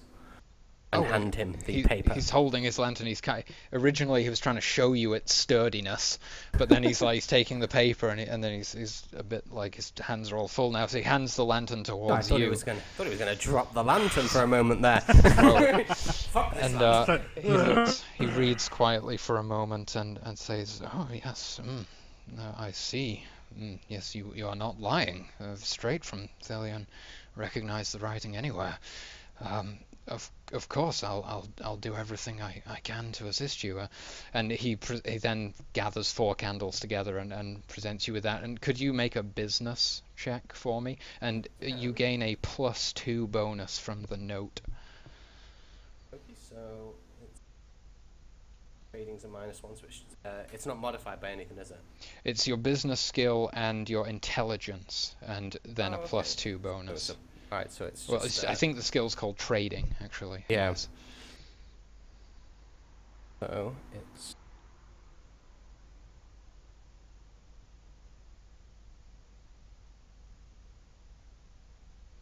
The tension.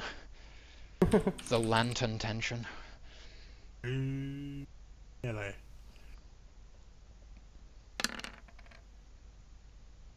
Uh, 50% off. Sure. I'll actually check the tables and stop being lazy. Lantern, 5 gold. Candles, 2 silver apiece. He throws the candles in free. 2 gold 50 for a lantern with 4 candles. I hand him 2 gold 50 silver, and I say I thank you for your generosity in our expedition. I bid you good day, sir. Anything Walk I away can do and- to help Thillion. Good day. And as I walk away, and I start laughing, I'm just going, that hat.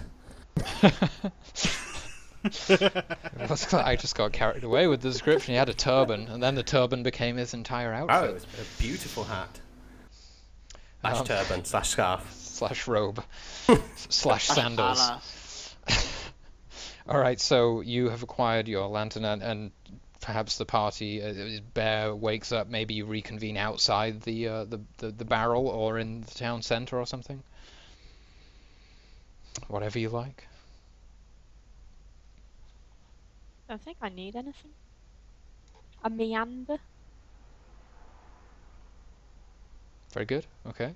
Well, I've I'm just disre- looking around.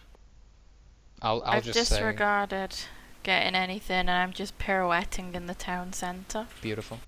I guess just to put the pressure on, I'll just mention that people are dying. People are dying at this very moment.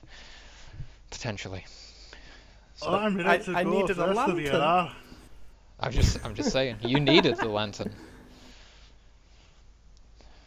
Yeah, alright, yeah.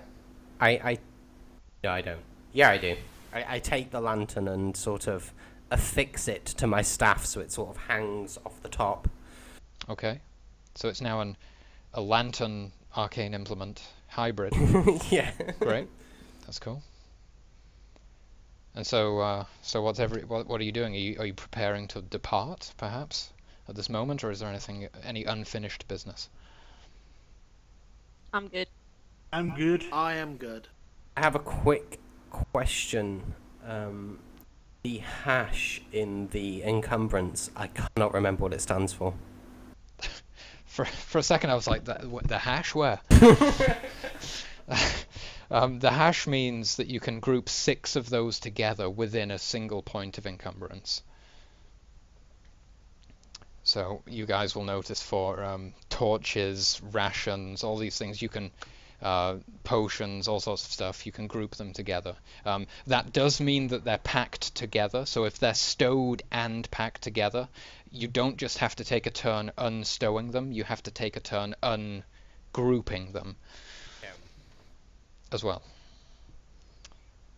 So very good. Are you all departing? No one seems to be taking the lead. Are you leaving town? I turn to the group and say, as everybody that needed anything spoke with Thillian before we set off, I don't want to go into this thing half-cocked. Don't you worry there, brother. There's no half-cooking here. I stop pirouetting, stare at Teen and say, I'm always fully cocked. Double the And cock. spin again. Wait, what? Okay. Great. So No comment. if you, sorry, it was a District 5 reference. It wasn't going to make any sense. I haven't linked Oh, the it's District people 5 played the it, way I though. thought you might like it. I'll try and put it. I'll link it to you in private chat on Facebook or something. All right. So everyone is leaving now. One of you has to lead this expedition, as in make a navigation check to see if you actually find the mines, which you were told were to the north, and it's about a day's travel away. It's not a huge journey, but still it will require some navigating. So Oh, got a -1 in that. yeah, I'm not pretty roll. sure when I told you to form a strong Ned. group, no Ned one took did. navigation. No, Ned took navigation. He was on the Okay. ball. All right, good. Don't worry, calm down. The priest has got this. Yeah, the priest. He needs to spread the word. He needs that navigation. Right, alright then. So we're going to go to this wee mine. Is everyone ready? I'm Then we as, shall I'm as then we shall- ready as I think I'll ever be. Everyone's for this. extremely ready. Right then. Ready intensifies. We head north. This party heads north. So I shall roll this. What's the bonus attribute? To navigation? Intelligence. That you raise a good point there, actually. Thank God. I would have done it as wisdom, but I'm not doing this Yeah, system, so yeah. It's It's more of a wisdom thing, really, than intelligence. yeah. Okay, wisdom. So Wisdom. 2d6 plus wisdom. I'm glad you corrected me there. All right. A 1. Let's it was a 6 to balance it out. It's a fairly simple journey, and with an 8, you make your way there. I shall lead this merry band to glory and redemption. A full day's travel, about 10 hours of traveling, and as you're arriving, it's late afternoon, coming into evening time, and you eventually parting the undergrowth in well, I mean, you're not in the woods here, but there is some fauna surrounding. I hope that's the one that means plants surrounding the entrance when you discover it, and you see outside that there are some human skulls mounted atop sticks, and below on the ground you see rib cages and the like strewn about. Human, dwarf, kind of hard to tell with all of the flesh basically missing at this point, and there's dark blood stains on the ground still that seem to be a few days old. Some of it's been weathered away, but there is still obvious signs of a slaughter here. Right, I'm gonna kneel down and go, this is a red salt. I'm gonna dip a finger in the blood, put it on my forehead and go, these poor victims shall be redeemed, shall be avenged. But now they all have to be recycled into the ground if they have not redeemed themselves for the very act of murder. Dean isn't sure why Nedaf put a smear of this victim's blood on them, and to try and not be disrespectful to Ned's beliefs, Teen also bends down and sort of sticks his finger in some blood, but just sort of randomly smears it on his face and looks around. It's like, I'm going to tell you what, I'm going to roll a perception to see if I notice that he's confused, or if he's just if Ting is confused, or if he's actually just legitimately just copying me because he thinks that's the right thing to do. All right. So Whilst you're looking around, I would just say the party hears a loud grumbling from Bear's stomach. I think at this moment you're all quite hungry.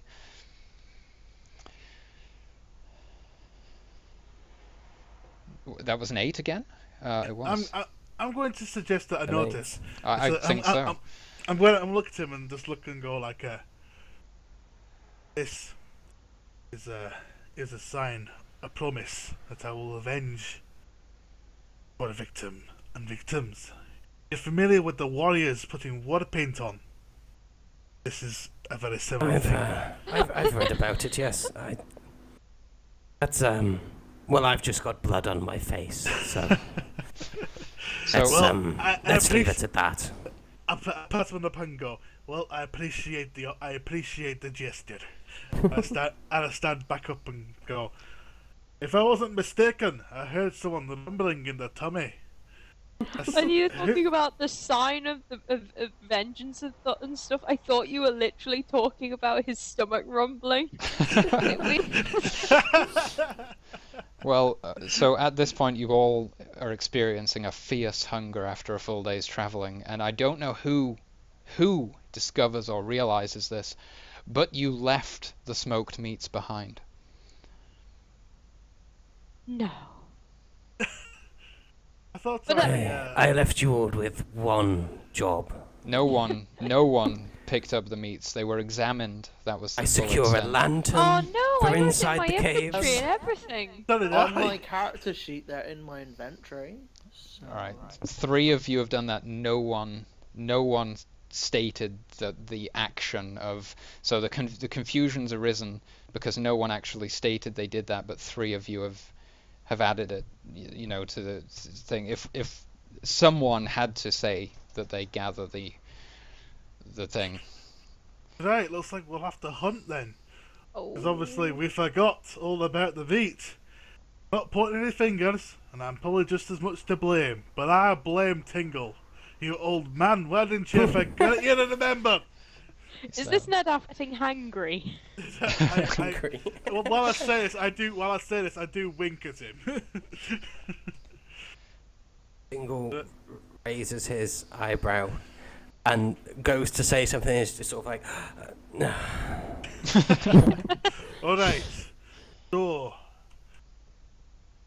I don't want to assume command. I am just a simple monk. But I assume we'll have to do a bit of hunting, a bit of trappery, a bit of pillaging from the garden.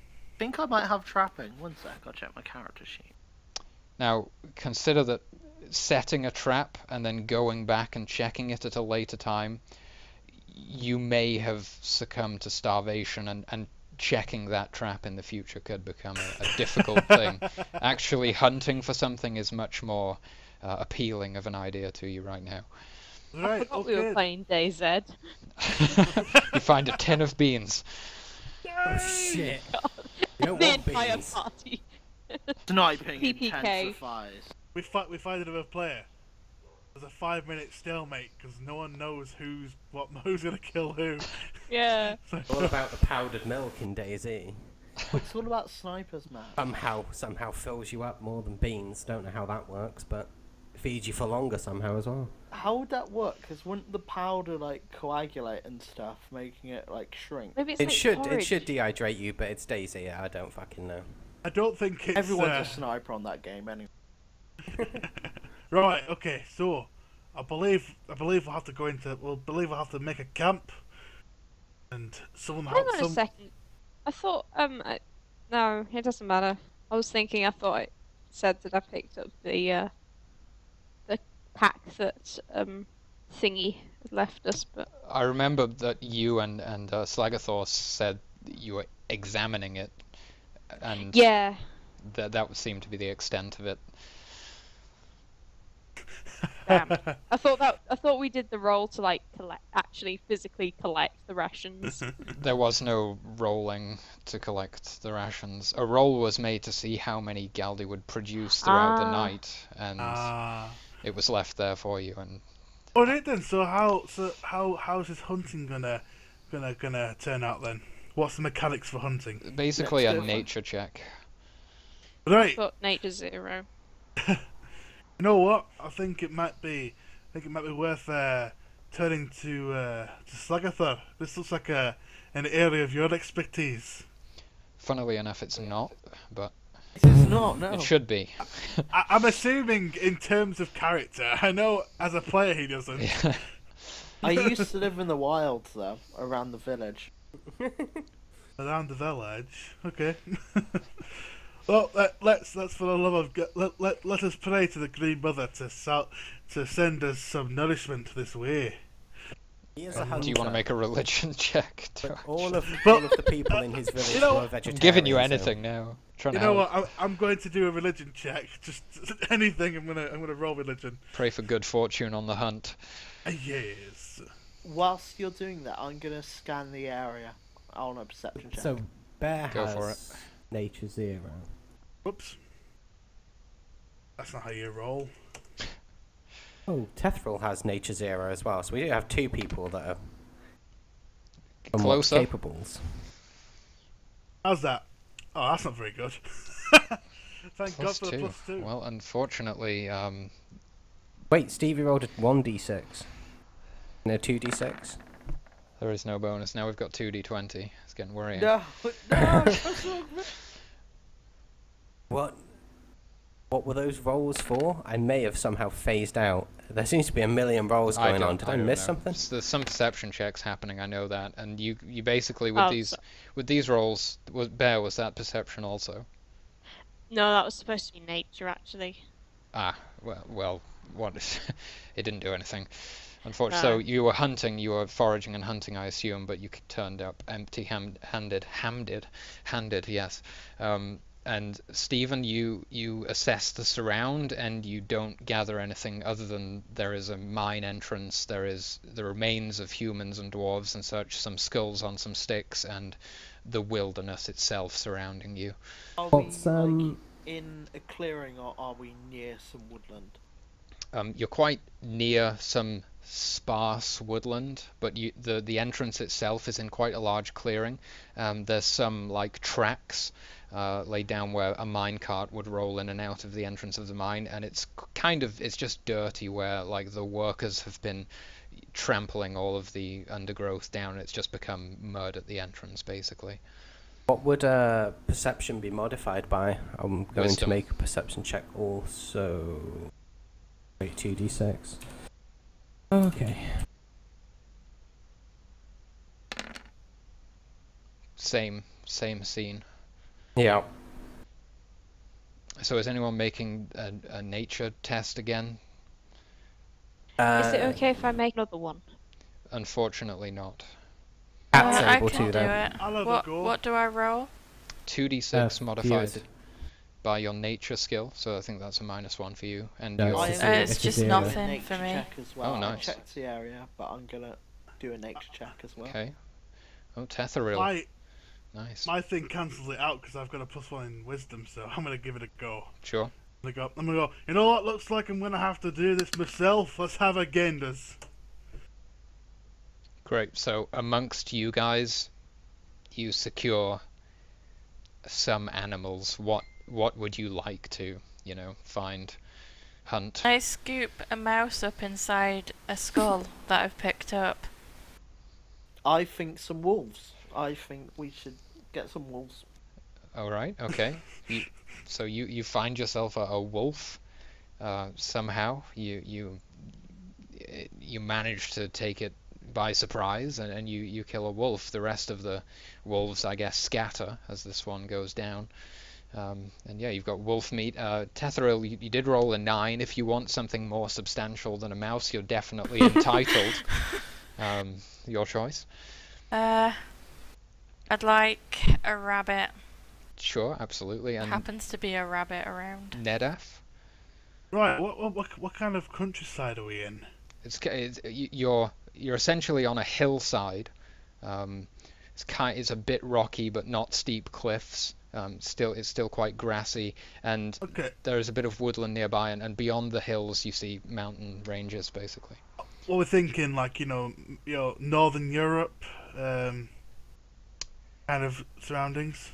Yeah, I guess so. I mean, it's almost in that like the pocket between the poles and the equator. So whatever that is. Right. Well, in that case, I'm gonna bag myself a deer. I was going to say a young sort of scrub deer or something. Absolutely. Yeah. Well, Whatever I'm scrub gonna deer is. I'm going to I'm gonna draw my spear and go into the woods. I come Wait, back is- about an hour or so later, and you see me come with a young deer over my shoulders and go, "Hey up there, lads and lasses! I found dinner," and plonk it down the floor. Is this deer a doe or a stag? I'm gonna say it's more of a doe. All I right. think a stag would be too much trouble to fight because it'll fight back. It looks like, "I see you, Jimmy." So yeah, you've secured some meats. Simply preparation remains, and then you'll be well fed, and you probably would want to rest up for the night after traveling so far. I'm gonna take a cooking roll just in case. Cool.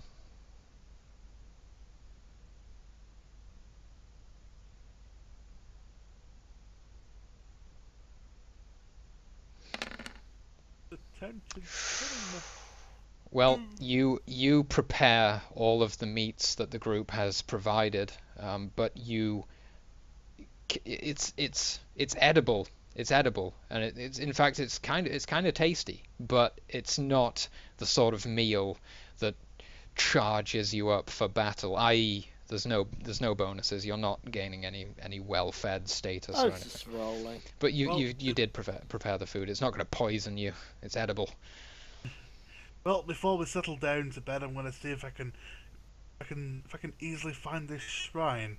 I'm not going to do too much effort. I'm just going to do a simple perception check. If I can't find it before I go to bed, I'm going to give up. Okay, without entering the mines, you won't be able to find it. Oh, is it actually in the mine? Yeah, she I said forgot. just inside the mines. Right. In that case, I'm going to bunker down. Cool. So, do you guys distance yourself from the entrance to the mines, perhaps a little bit? Hey, good idea.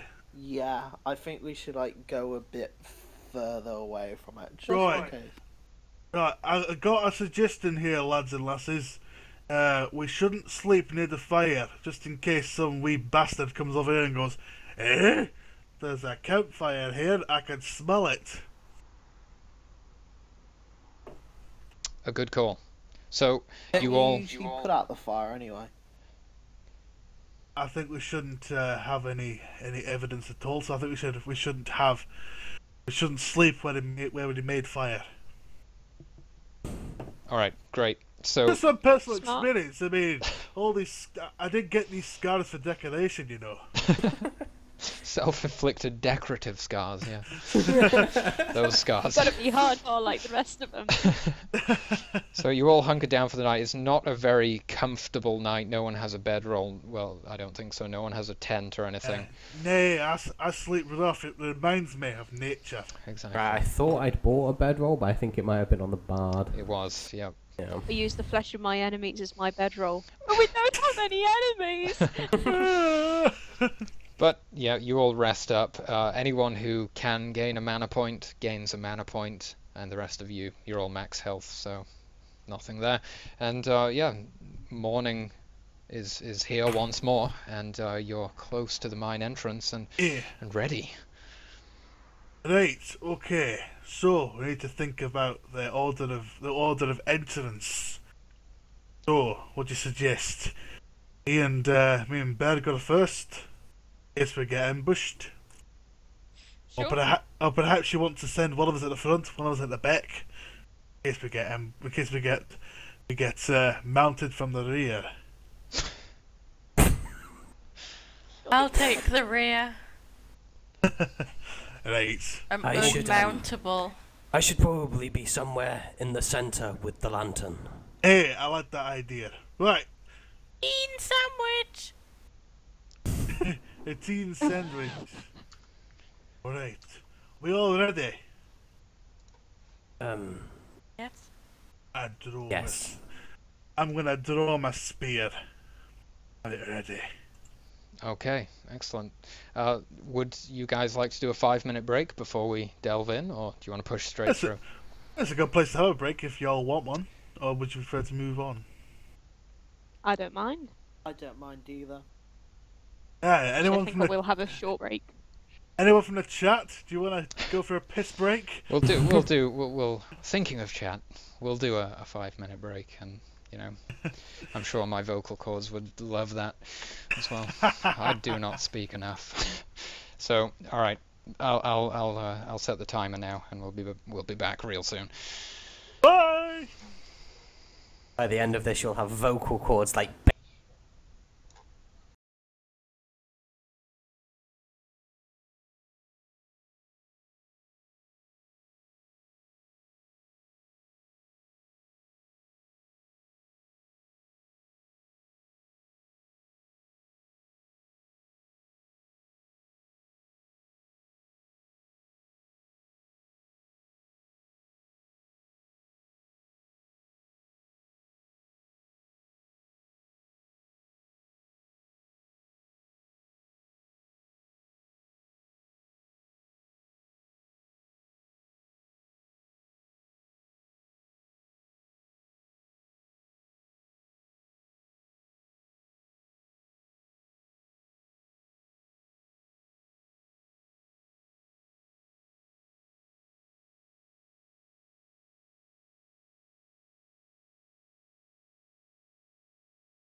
$1 billion. Good. Welcome back. Right, let's continue. Fuck Konami. Fuck Konami. That beautiful cliffhanger at the entrance to the Volcrest mines. So exactly how do you proceed? With extreme caution. I am in the center of the party. But Teen is regretting not asking for a dungeoneering kit at this moment in time. Yeah, this game has quite a dungeoneering focus to it. Yeah, I realized after when we got here and I was going through the items, I was like, oh shit. Lantern, got some candles, didn't get the dungeoneering kit. It's like, well, we're now a brightly illuminated beacon of anti-stealth, but there's no dungeoneering kit. There is no honor in stealth. No, you can extinguish candles strategically. That's a thing. It's not like a torch. It's a bit less practical. Hard to reignite. On the way in, I'm going to keep an eye out for this so-called shrine. When you say on the way in, are you just strolling in there, or? I'm going to cautiously walk in, watching my foot, being aware of where I'm placing my feet. Stealthily, or? No, not stealthily, just, not like giving a shit, but like, not like not giving a shit, but, the whole idea of like, just, cautiously walking in. I'm not exactly trying to be stealthy, but I'm being aware of my footsteps. So it's not as if you're sort of making sure not to trigger any sort of pressure things or like Exactly. being hyper aware about trip wires. That's it. Yes. So, have you located your token on this map? You are just inside the mouth of the mine entrance. One moment.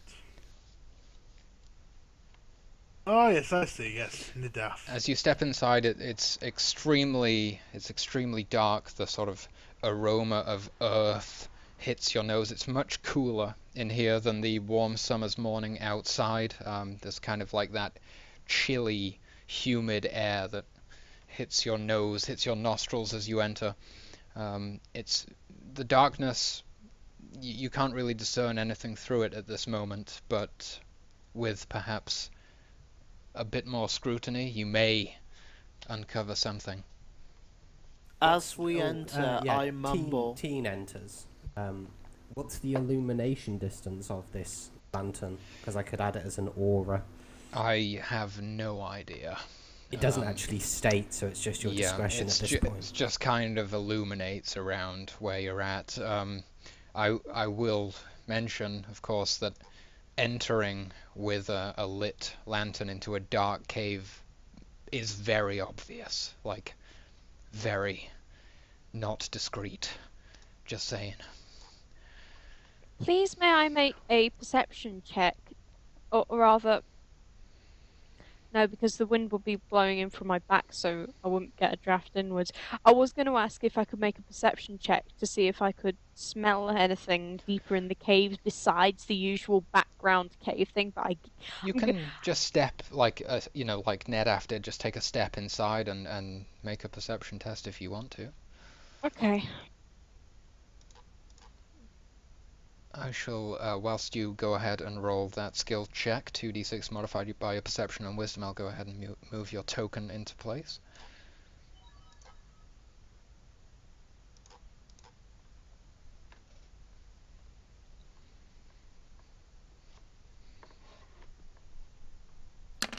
And as I enter, of course, I do a perception check as well. Excellent. Go right ahead then. That's a solid 10. Extinguishes his candle and looks around and also makes a perception check. Frigging stellar. No 20s.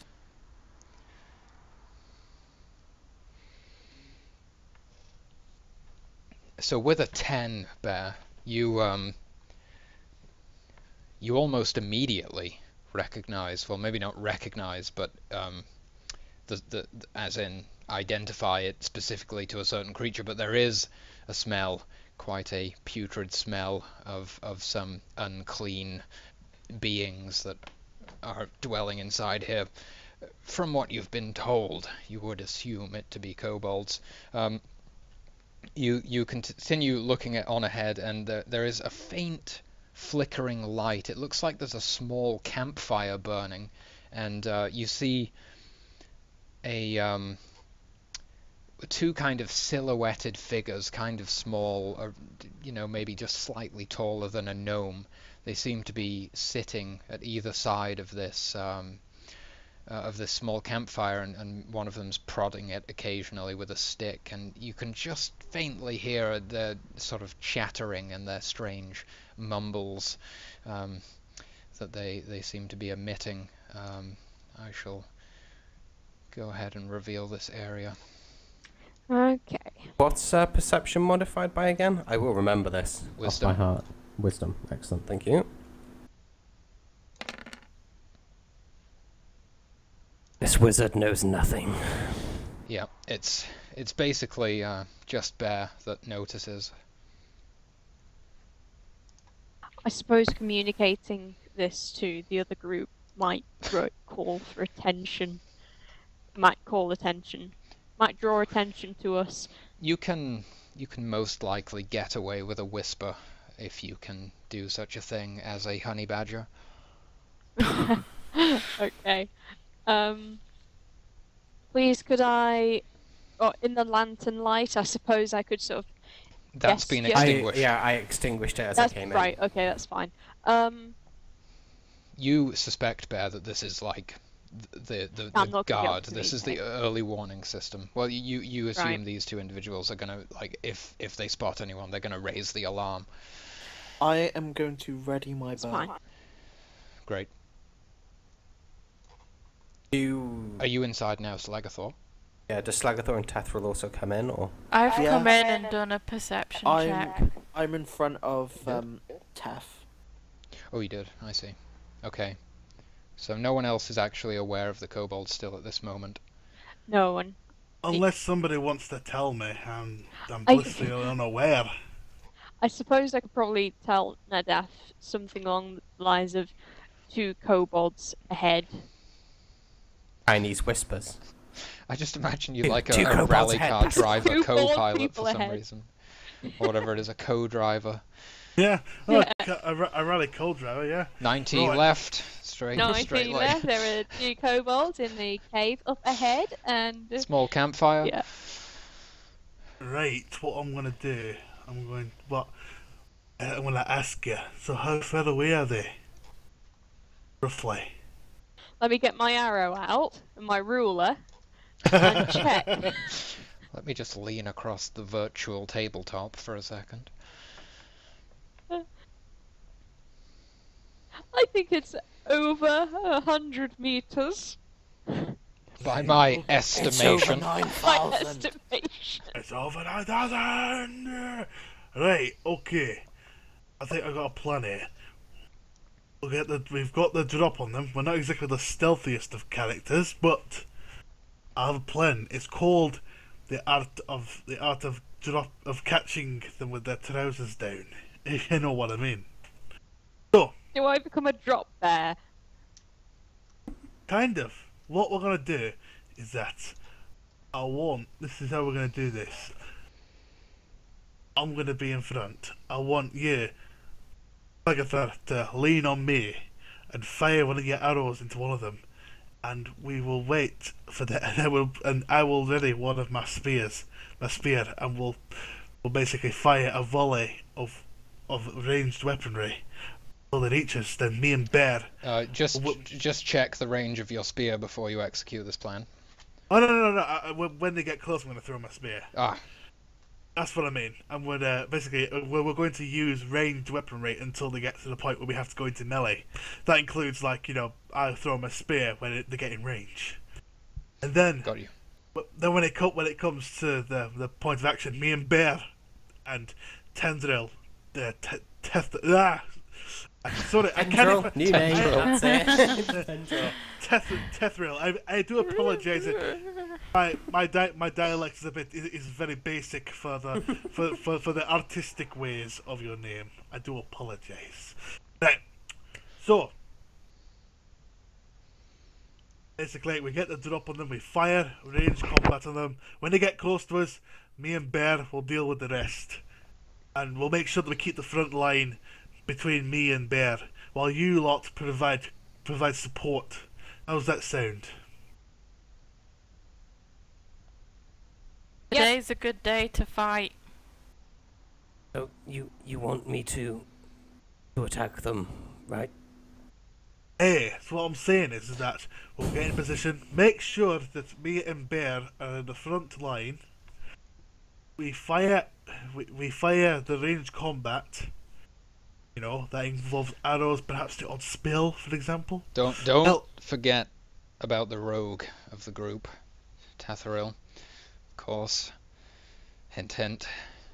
We could sap one and then ambush the other. Polymorph some the other and dots just on walk him.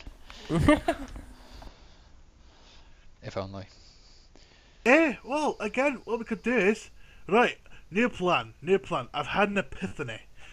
We aim, Slagathar, you keep your eye and your arrow trained on one of these deadly kobolds, while our little elf friend here sneaks up to the other and tries to stab him in the back. But of course, we keep Tingle keeping his eye trained on the one that our little sneaky friend's going to sneak upon in case she gets spotted. Then zap, we zap it, and then we let fire. Do we get a surprise attack bonus? I believe we do, unless you you've do changed it. you do if you're executing a surprise attack. Yes. Okay. What's the? Because it's 1d8 for me, isn't it, for my bow? Yes. Right, I suggest I think that you Slagathar, go here. Yeah, it's a 1d8 unless you're aiming for the head, right? And then it's a 1d8 plus 1 Yes. for using a cold shot. Yeah. Don't forget your passive abilities, and especially remember your specials here. I'm That- going that to hadn't use surpassed my its awesome. cold shot. So I roll a 20 first, don't I? Yeah, Are but you don't do that are you yet. attacking now? I think Don't do it yet. Don't do it yet. We need to Nedef wait. wants to coordinate. Right, are you all on the map? Right. I'd like to have Slagathar. I'd like to position you here. And That's okay. I'll If you step forwards, that will require a stealth check to do so undetected. in that case, fuck it. Position yourself quiet over here, quietly, and make sure that me and Bear are in position. Right. Tethril, would you be so kind to do what you do best and pick up to one of those little buggers and let's knife him in the back? Do I need to do some sort of roll to do this? Yeah, you need to make a stealth check to see if you can evade there. I don't know what that is. I wouldn't count that roll either because you didn't say what you were doing. You just rolled Oh something. no, completely Oh, accident. no, that Oh, was right. my Yeah. perception from ages ago. No, it was Steven. Misclick or Ah. something. Stevie, sorry. Yeah, so I need a skill check from you, 2d6 modified by your stealth and your, I almost said wisdom, dexterity. Plus 1 for you, Cam. Plus 1. Okay. Amazing. Just the rogue for the job.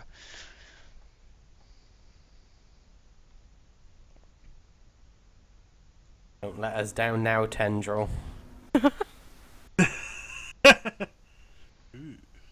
An 8. Okay. They will oppose you with their perception. You can now move yourself into position freely as they failed the opposed test.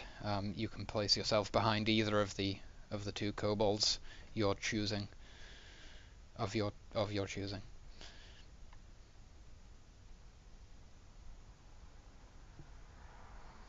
Okay. The Great. party sees that Tethril is in position successfully. It's delicious. It's an absolute brilliant. Right. Okay. Now, Slagathor, I'd like you to aim your bow at this one here. Right. I'm going to... Bear, are you next to me? Aye, you were. Aye. Right. Right. I'm gonna gently place my mace on the floor so I can get at it quickly. I'm gonna ready my spear. Right. Basically, I'm going to basically nod at Slagathor, and I'm gonna hope to God that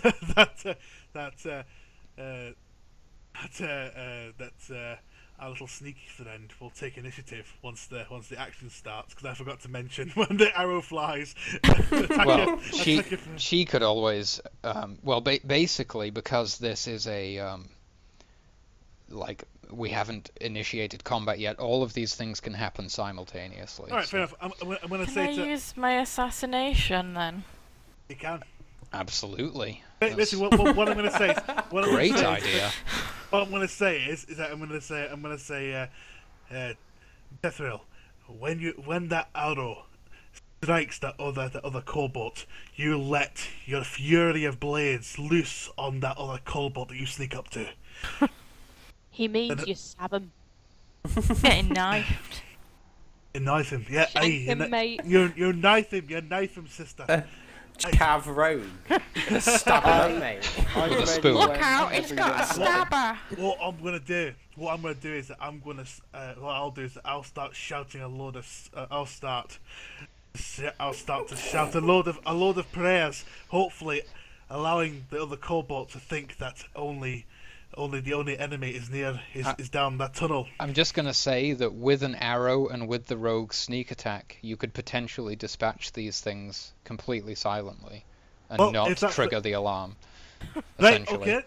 Right, okay. If all else fails, I shall do a smite on the one that doesn't die, and vice versa. If just in the very rare instance that they don't die, me and you will handle with our mythical ways. So The Cold shot is target's 1d8. AC. the target's AC for you is 7. I will confirm. 7. Pulled shot, Stevie. If you're aiming for the head, it's a +1 to damage. If you aim for their chest, it's a +1 to hit. For the actual attack roll. Brilliant. Tethril, you Yeah. will gain a +2 bonus to your attack roll because you're immediately behind the creature and it's completely unaware of your presence there. Slagathor, you won't gain a bonus for being undetected at this moment in time, because you're still making a ranged attack, and it takes a great skill in itself just to propel this arrow and make it hit true. That is Right. absolutely fine. So, do you want to do the test first, Tef? Okay, I'm This is 1d. assassinating. Okay, you have to make 2 attack rolls, one for each weapon. Okay. If your weapons are different, do specify. I see they're both just They're daggers. both the same. Okay. +2 bonus for both. I'm gonna whisper to Bear. It's Is it- gonna be is a it- good day. Oh! Oh, is that right? That's a hit. Yay, I've got another one nods. to go. Oh! A hit. I'm gonna whisper to Bear. A hit. A fine hit. I don't know what field. Well, this is modified by your dexterity as well. You actually get higher bonuses than you're currently rolling. Oh, You get a +7 from its AC, and then you get a +1 from your dexterity because the dagger is a dexterity weapon. So I'll add in your attribute bonus column, I'll put a 1 next to those two. And then on top of that, so the second was a 19, unfortunately not connecting, but very, very close. You can go ahead and That roll damage does. for the first one. I'm gonna be dumb and say, what do I roll for damage? 1d4 for your dagger. Yep.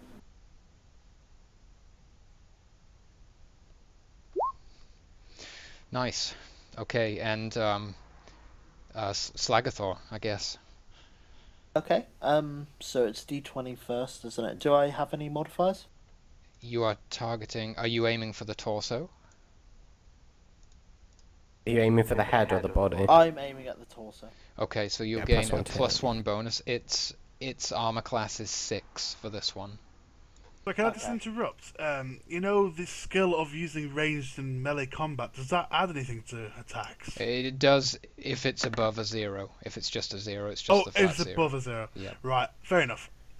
My D20 was 10. So you Seven, rolled a 17. 17. You do have True Shot available. I'll just add a notification, a thing to your token, Tethril, to indicate that your special ability has been used for this encounter. Okay. Okay. Will that hit, by the way? That was a miss. I'm gonna take True Shot and try again. Okay. Yeah, you're always aiming for a 20 to hit.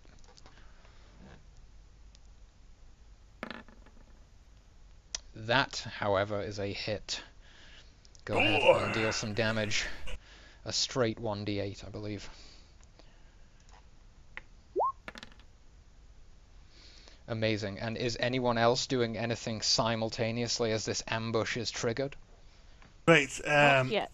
Are these kobolds dying, or are they still alive? Have they survived Well, these hits? you either act now without that knowledge, or you wait and sacrifice this opportunity to begin the charge, or whatever it is that you want to do, because this is all taking place simultaneously, so you won't Right. know. For myself, I'm gonna wait and see what happens. Okay. I probably should edge forwards, because the first thing, if the kobolds sort of get aggroed, it's going to be Tethril that they see and probably want to gank. So Yeah. Yep. Actually, should you're right. You're probably right. edge You're right. forward. Actually, during the- Taunt yes, them. you're right. Yes, you're right, Bear. In fact, in that case, me and Bear are gonna. I'm gonna join Bear and move forward. Beautiful. On this, Okay. on, So you can So- move 40 in this opportunity, Or 20 in a skill, right? or 20 in a skill. excuse me. No, no, is you. my I'll go. No, no, I'll. No. Okay, I'm going to move 20 and I think... Wait, that's wrong. Yeah, so there. So...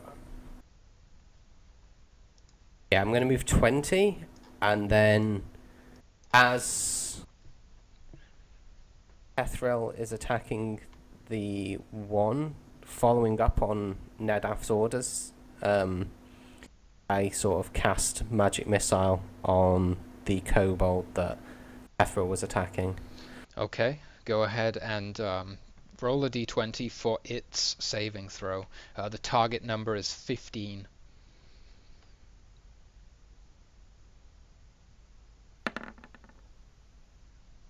Okay, it fails its resistance. Go ahead and deal damage.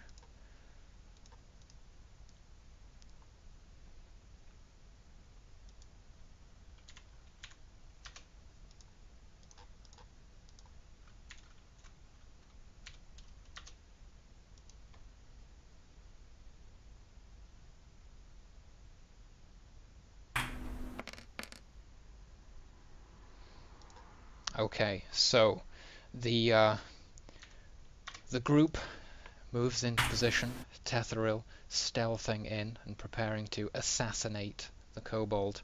Slagathor unleashes an arrow and it flies true, thanks to True Shot.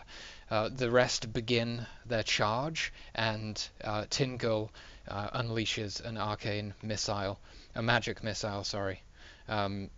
Things are not quiet anymore. The sound of Bear's scale armor as he charges forwards is very loud. The conjuring of the magic missile is very loud, and That's fine. this kobold, which Tethril attacked, is quite grievously wounded by the initial attack. Perhaps if the second weapon had connected, it would have been a kill, but it was not. But then the incoming magic missile slayed the beast, and it evaporated into a cloud of magic.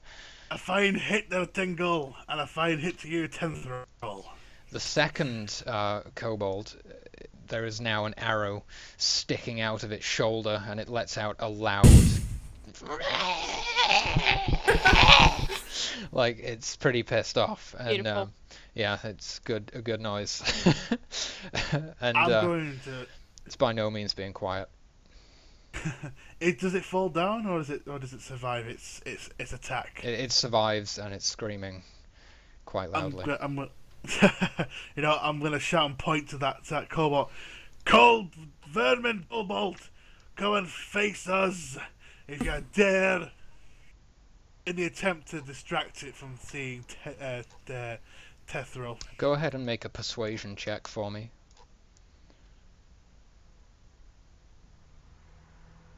And then the kobold's like, "Nah, mate, you're not charismatic enough. I don't want to listen to you." This can be modified by, well, your persuasion and, I guess, charisma, because it was a verbal command. And In that case, it'll be a 7 instead then, because it was a -1. okay. It's going to oppose, and you still do taunt the beast. Its attention is now on you. And I'm going to try and remove these green squares, because I don't know what that is. Yep, so at this point, due to the fact that you surprised this creature, you have a surprise round. So initiative is not rolled yet. You guys still basically have a free round. How far is your passive skill? Sorry. 40. There? 40. Shame. It's just a little bit short. Yeah, I'll say charge at that thing and bite its head off. I'd love to, but it's a bit too far away and my teeth don't reach that far. You know what? I suggest we move a bit. I suggest we move a bit further. I agree. Into position. Right over here, Tenthril, you notice another kobold. Oh, bugger. Right, how far? What's the speed of these kobolds, or do we not know? Shit, hold on. I remembered. A morale check. Oh, You did? oh, this could mean something. Unbelievably, I actually did a morale check and they failed it. So you still have your surprise round, but these kobolds are going to attempt to flee as soon as they have the opportunity. Can I do another attack? You can. Brilliant. I'm going to aim at the remaining kobold. Beautiful.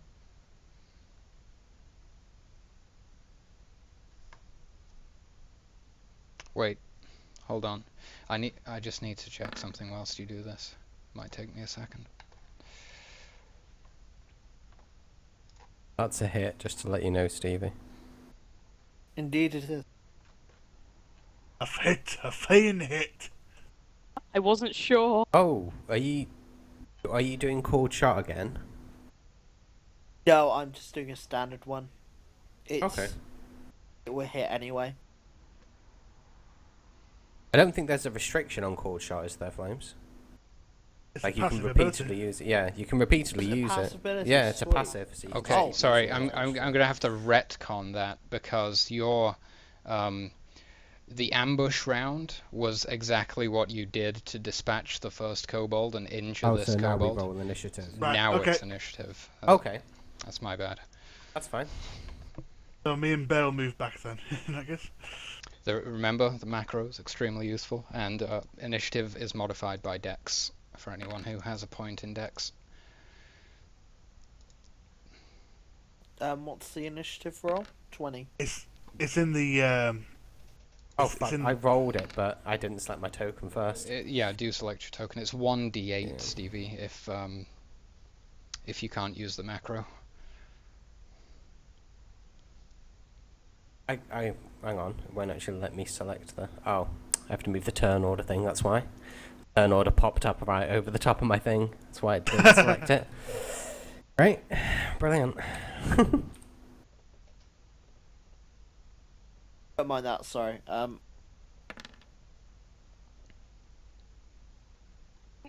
Who? Oh, this is actually this could be good. As good as my first roll, but it'll do. I mean, tendril. I was gonna call you tendril again. Oh, I am a tendril. Tethril.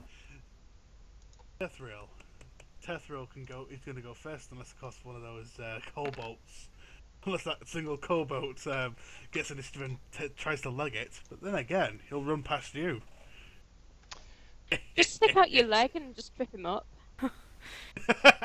Yeah. Hold on to his leg. Alright, so yeah, Tethril, it is Bites his your kneecaps turn off. at the top of the first round. I feel that I'd like to attack this guy over here. You can make it to him and attack him. Yeah. 20 meters exactly, isn't it? It's, Yeah, it's 20 15 meters. to get to the next to him square. I'm all up in his face. All surprise and shit. Surprise, motherfucker! Prepare for a nut kicking again. Yeah. I love the self. Yeah, attacking. Yeah. Do I have a bonus? This one's got an AC of 6, right? Oh. Yep. I just rolled. I'll re-roll. Did it for 7. Definitely re-roll. That's unfortunately a miss, but Oh your dear. weapon's intact. That's a positive. Nedaf, exactly. How do you act this turn? It's 20 meters and they can act, correct? Yes. So it's that one. Well, I'm gonna move up, and I'm going to I'm gonna smite that horrible cobalt right there. Excellent. Go ahead and make a saving throw for it. Target is 15.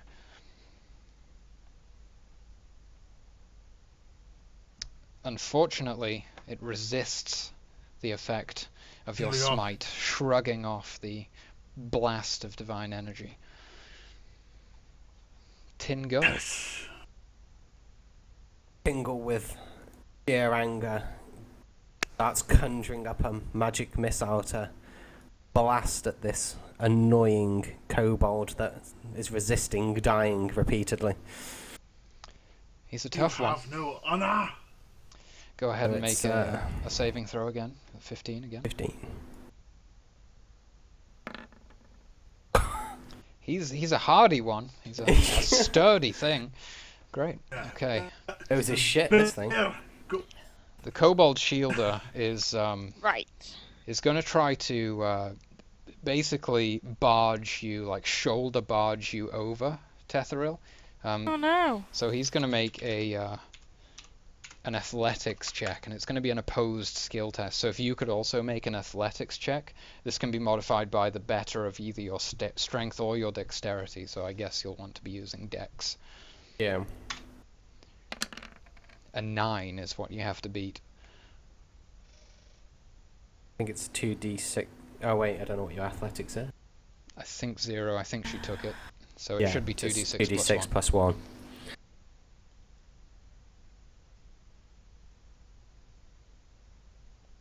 Oh dear. Okay, so you are like flat on your ass, and this Oh. kobold runs for the hills. I'm gonna shout, "Ah, you coward! Come back and face me!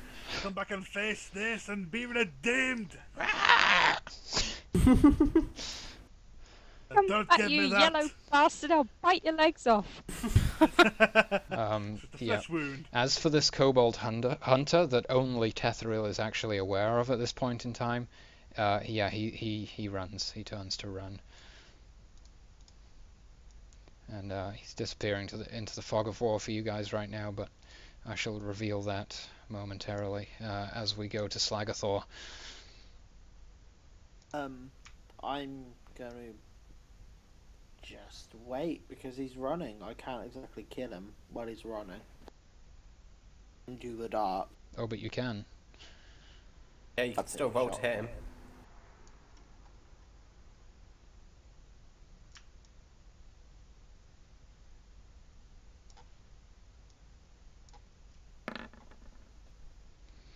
Well, that's a definite miss.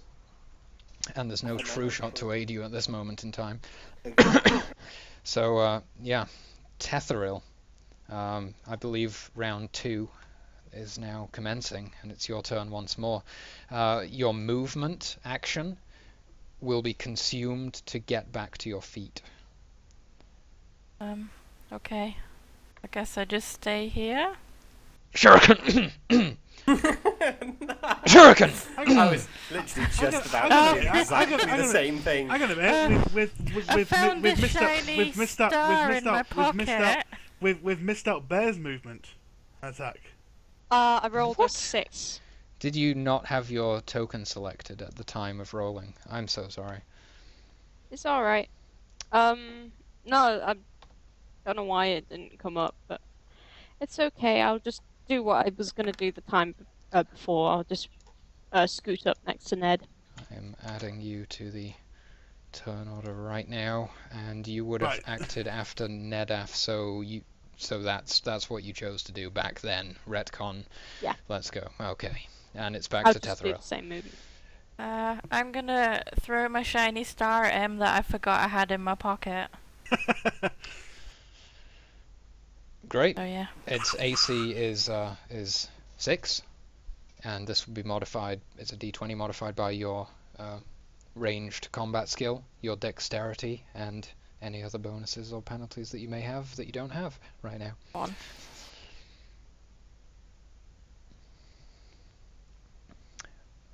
Unfortunately, your shuriken sails past it and ding, like bounces off the wall of the mine. You hear it jangle, what a word, as it sort of collides with the ground somewhere in the darkness. You have no I'm gonna idea look at the where right floor in shame. now. Nedaf. Right. I'm trusting you guys to subtract your mana points. Sorry, I'm not keeping on top of that right now. There was a smite before, so that 1 mana down. Of course, you're right.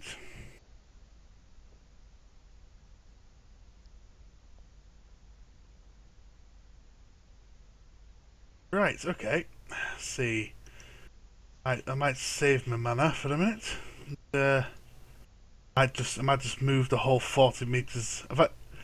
No, yeah, that's what I'm gonna do. I'm gonna move the whole 40 meters Okay, and have that as my turn. sure. Bear, back to you. Well, it would be back to you. It should be. Right.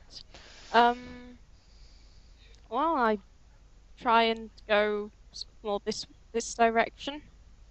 I know I'm not going to be able to sort of intercept the shielder because I don't think I'm actually moving quick enough. But... Well, passive charge. That's an option. Oh yeah. It's a possibility. It's not a possibility let because it's me, actually 48. Let me confirm for you that you could next turn, if you move 40 up this way somewhere, next turn you'll be in range to intercept with a charge for sure. Ah, yes, Righty-ho. yes, I agree. Because look, this is the area you have. You move up 40, you've got all this area. 40, 40, 40. So you'll get him. You'll get him. Splendid news. Get that bounder.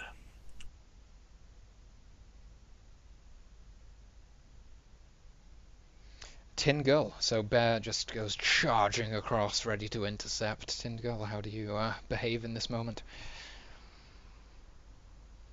He behaves outrageously and breaks all laws of social. Oh, okay. Not like that. Absolutely, I would have it no other way. Move He 20, insults- and I'm picturing that he sort of like runs those 20 meters whilst casting magic missile and sort of throws like it towards him charging as it he, up yeah, as he runs. yeah, and then throws it towards the Kobold Shielder. Awesome. Go for Um, it. 15 again. over 15. This one connects, definitely.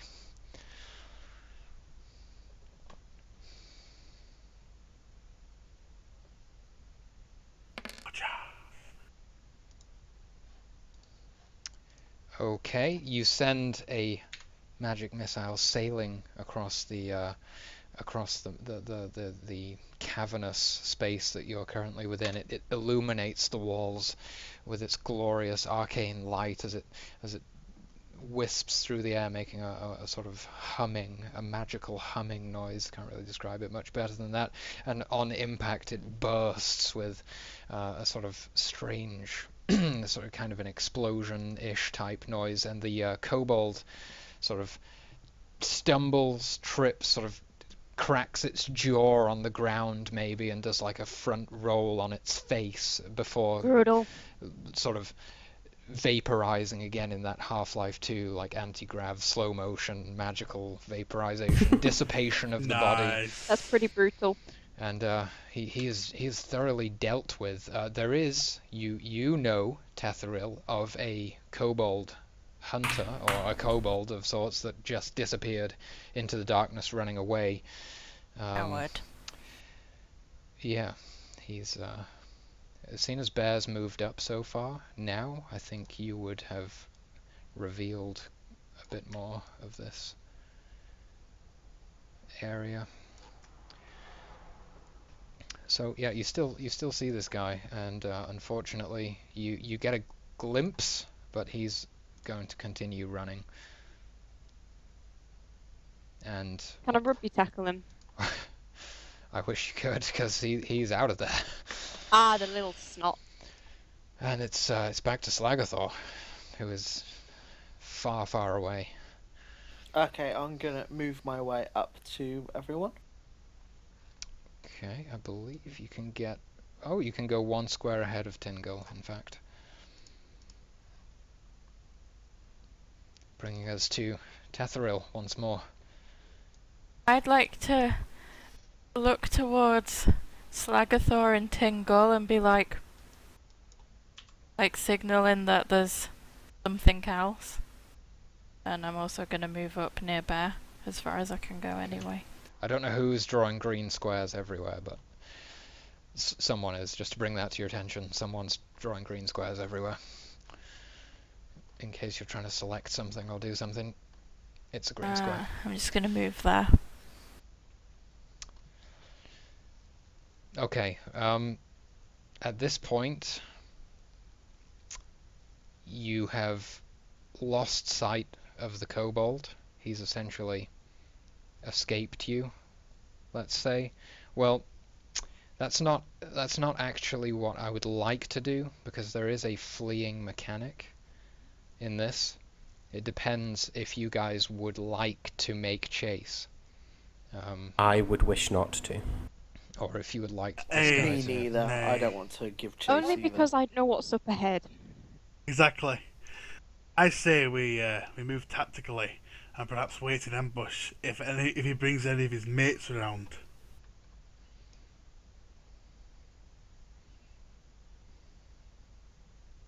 What does that mean then? Does it mean that combat's over for now until Combat- we yep. re-establish? Yep, combat, the encounter is over, so you guys regain Is the your is the- abilities.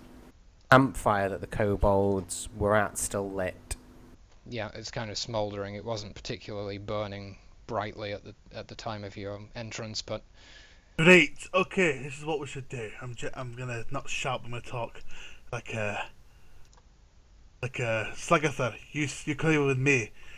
If you ready yourself about there, and I'll go here. If anyone tries to sneak up on us, we'll get them. And the rest of you, loot the corpses and see if there's anything around this campsite that's worth using. Okay. alright, so you sort of check this kobold for anything worthwhile. It's wearing some kind of cloth armor that wouldn't fit any of you, I don't believe. There's not a gnome in the party. And it's not carrying anything beneficial particularly, just its small kind of improvised club, and that's it, I really. make my way over to the other kobold and begin searching it. The other one Do I find was some- using a light shield. Oh, that might be handy.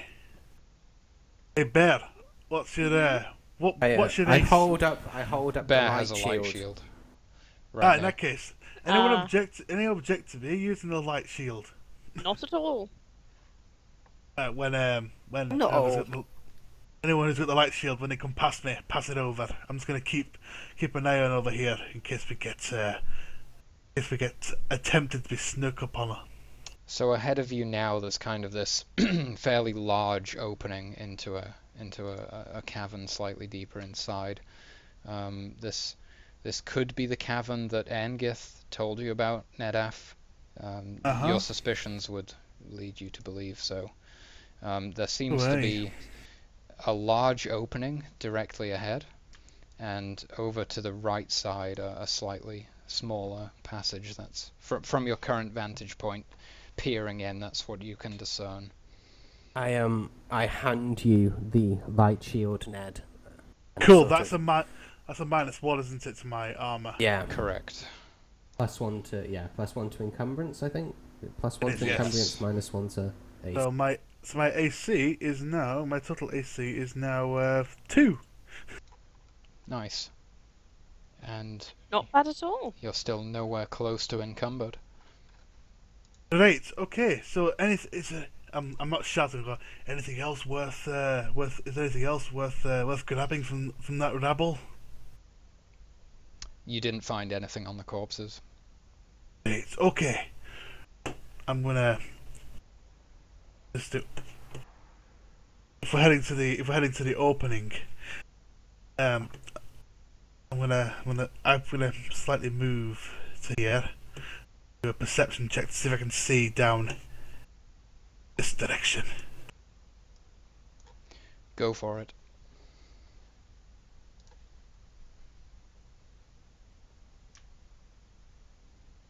Oops, I forgot to put the space in between it.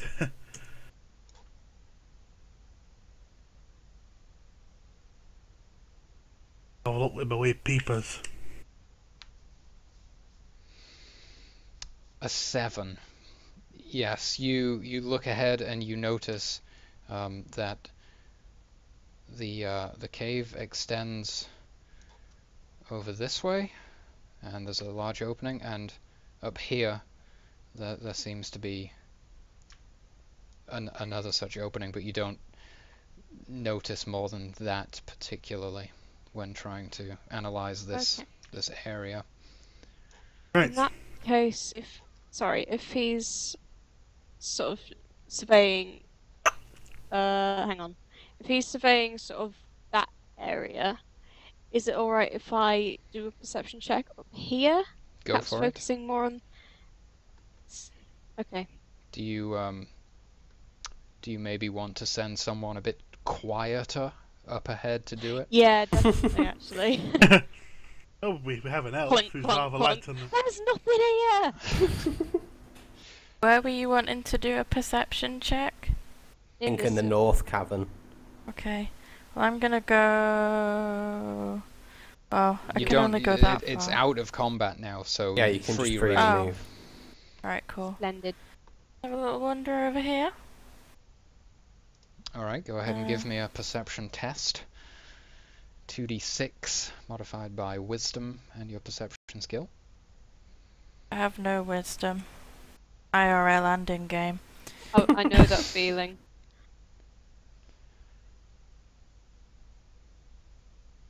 Modified by wisdom and what? Sorry. Your perception skill. Hopefully a 0 if you're lucky. I've got a -1. Oh, Deary me. Oh dear, Barry. an 8. Okay. That's not bad at all. Well, Poke my own eyes out. on your way over towards the area that you're investigating, you notice a shrine, of all things. Not of any real... It's not noteworthy to yourself, but you do see a shrine over here. Hopefully you all see where that is now. And up ahead, you see that there is quite a large opening on this side of the room. You find that there seems to be an opening to the left side, and one of a similar size going off to the right, and you see two more kobolds kind of standing. They look as if they're guarding something. They're actually standing facing towards you. They haven't actually noticed you yet. It's quite dark in here. Very low light condition still, but yeah, you do see these two guys. I'm sorry, Tom's Calypso eating is far too sensual for me right now. Oh God. You dirty-minded person.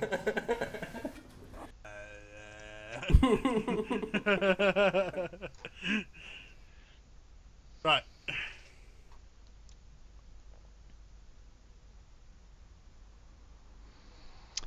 So yeah, there you are. You've uncovered this sort of large cavern. It seems to have three potential exits, routes, connecting areas.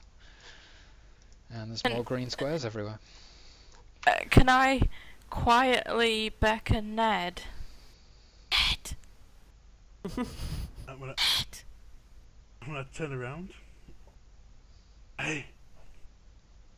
She points towards the Diglett shrine. This strange Its stone actual creature. official name. Well, I couldn't resist. I'm gonna have to swan over there. Into that religion shit. Okay. I must pray at the shrine. So as you approach and examine this thing, you do notice that there is a divine energy emanating forth from it. It's imbued somehow. And you think that if you were to study it, you could possibly gain some insights, some knowledge. What kind of like, divine energy is it though? Is it the end of the world unleashing a horrible monster kind of thing? Like, should we pray to it? No, Nedaf, being an experienced cleric, recognizes this to be nothing more than the Green Mother's doing, or something. This place is on a vein. The Green Lady's Diglett, evidently. Beg your pardon. We found it. We managed to find it. Many have tried. Right. Okay, well, I'm going to try and decipher and find the meaning of this energy and scribes. Go ahead and make me a religion check. I'll religion the feck out of it. Religion and wisdom, 2d6.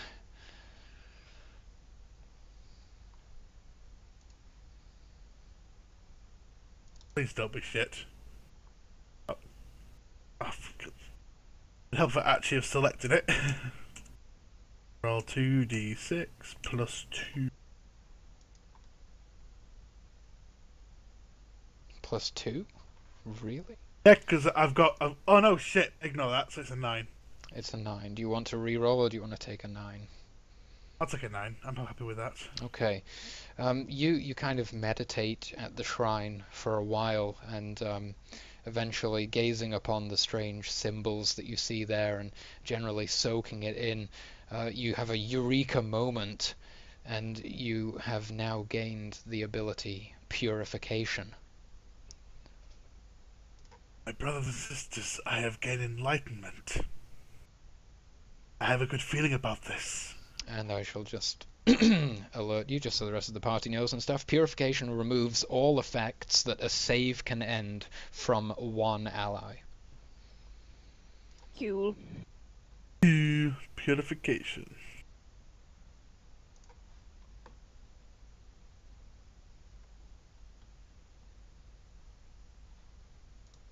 You know, Tom's character just sort of reminded me, has anybody played Beyond Good and Evil? No. I have. Good. I know You know exactly what I'm talking about. Yes. That's kind of who I got inspired by. Excellent. Have you guys seen Beyond Good and Evil? Or played it, to say? I haven't. Yeah. I think Cyrix is a fan of Beyond Good and Evil, though. It's a very good game. If I remember at the end of the session, I'll show you a tech demo they made for Beyond Good and Evil 2. Ooh. Right. Okay, guys. I'm ready to move on. This is pleasing to my eyes. Priest's become I a get that choir boy. reference.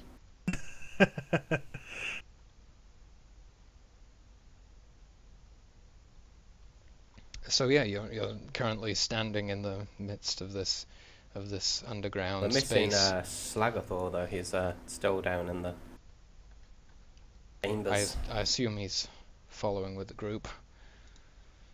On my screen, he's not even on. Oh, well, there we go. Yeah, I'm following. I gotta go soon anyway, guys, because it's like it's like 11 o'clock. Come on, Bennett, it is.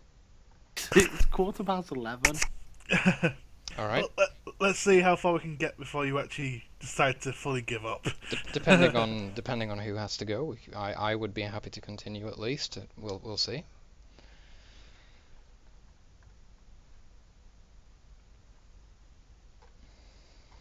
And so, yes. Tingle gets to a point where he's not sure which one to stay behind, Tethril or Nedaf. But then he remembers that Tethril was clumsy and spilt beer on his journal and follows Nedaf. I was only being friendly. I was being friendly. Still friends now. Ah, very friendly. Right, we need to figure a way on how to deal with these cobalt swine. Right. It's okay, Tendril. I have your back. Thank you. You're so fluffy. I love how that's become your nickname, is Tendril. Tendril and Fluffy. It sounds like a very odd Japanese anime. Oh god. It was Nedaf and Bear who uncovered most of this area, meaning the rest of you, if you would like to, can still make perception checks and try to discern more information about the situation, should you so desire. Okay, well, say I moved to here and made a perception check for sort of wanting to see what was in this darkness. Mm-hmm. Would these kobolds notice? Would I have to roll stealth for this? You would have to make a stealth check once you step out from behind this sort of pillar that's kind of supporting the center of this room. It's propped up with some like wooden scaffolding a bit and things. But yes, you would need a stealth check to cross the room. You could look from here, but of course it would be slightly more difficult.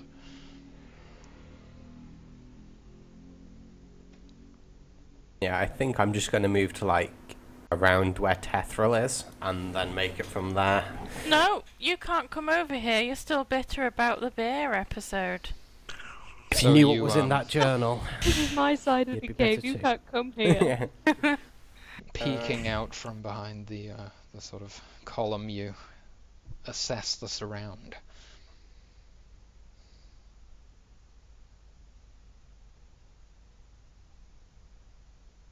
And it's modified by wisdom, isn't it?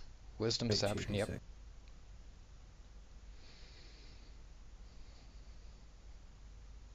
Oh god, I love my family. My dad's playing Seventh Guest. If any of you remember that. Don't guess. What's that on? What? PC? It was on the computer, but it was a very early version of the computer. Like the Commodore or something. Your family sounds awesome. They play video games. They are. Well, you find nothing, Tingle, unfortunately. Early 90s. And CD-ROMs were just first coming in. The big box PC games. I Only miss 8 those. discs. The original WoW with so many discs. Oh, Yeah. good times. The memories. 6 discs. It was great. I think GTA 5 for PC was on like 9 or something ludicrous. 9 discs. I know. Something stupid. That's not even Why- including the patches you need. I don't ever want to install it again. In fairness, you probably like. Did you have to when you were there? Did you have to install it on disc there as well? Should be Sort of. digital. Sort of. Fair enough. I won't pry into that. I Guys, used to. um, Are you like it's still under what- embargo for any crazy glitches that you found when you were testing it? I assume you were testing it. Not allowed to say anything. Oh. I will say right now that lives are at stake. The miners of Fallcrest need the assistance of these heroes. I am gonna call it for tonight, guys, because Okay. I am. Okay, man. Okay. Have a nice night. Thanks for Yeah, playing, I'll dude. see you guys Thank later. you. Okay. Have a good Same one. time next See you, bro. week. So, same time next week. Just quickly before you go, everyone in. Or? What, I'm half fine with that. 7? I can't because I'll be working on the Saturday. Okay. So I'm a bit of a pain in the ass. Different day, or is there anything that can work for people? This next week I'm fine, but the week after it's going to be hard because I'm back at uni. So I don't know what's going on there. Well, I suppose we can arrange it on the Facebook group. Yeah. If you're Yeah. allowed When to. Tom knows his schedule more and whatnot. Well, Okay. it's because of my stupid work. I mean, I am trying to find a new job, perhaps something that's in more of what I'm good at instead of pretending to be good at something. But you know, a job's a job. Everyone thinks they're being chased by the phony police all the time. That's just... Yeah, the phony police. Well, I got caught by Not the the Catch us phony furry, one not day. the furry police. police. So we'll Yeah. sort this out in the group. We'll arrange Right, something. night, guys. See you, Yeah, dude. have a nice night, Night to man. night. Bye. User Right. disconnected from your channel. Matt, Yes. should I put that link I linked you in, or do you want it to put it in District 5? Because I thought it was pretty nice. Yeah, Somebody might appreciate it. So just out of curiosity, guys, because we've been here for about 7 hours, stood in a cavern doing nothing. What exactly do you plan Well- to do about the well, we- situation ahead of you? We need to dispatch those goddamn kobolds. Kobolds. Ooh. Are Well, we all... Oh, go on, Tingle. I hope... what do you think? My vote would be to send the beer spiller in again. I do like the sound of that. Beer in your robes if you don't shut up. You have no beer. You have no beer. I can find it. Oh! I just realised something. If we manage to get Bear over here, he'll be able to charge one of Oh, them. out from behind the pillar. Yeah. Good thinking. So if we send Tethril, you know yeah, what, you did have it right there. Tendril. if we send Tethril to go get this one over here, and we get Bear positioned there to attack us on the drop, that way me and Tingle will be able to do support and drop. I imagine that Bear's like pressed up against the He like is. back He's, against like, the hiding, pillar. almost like he's wedged himself almost like between one of the wooden posts and the cavern wall. That's making He's all the moving- difference. Because if you weren't doing that, you'd be in plain sight right now. Oh right. Well, Well, sneaky. He's moving at the speed of continental drift. So go ahead and make a stealth check for me, Tethril, as you're moving up into position now. You'll be able to get yourself right behind this this kobold if you're successful in beating its perception. I have straight away forgotten how to stealth check. That's 2d6 modified by your stealth skill and your dexterity modifier. Thank you. And you need to beat a 7. Actually, they're quite perceptive at this moment. The little sods.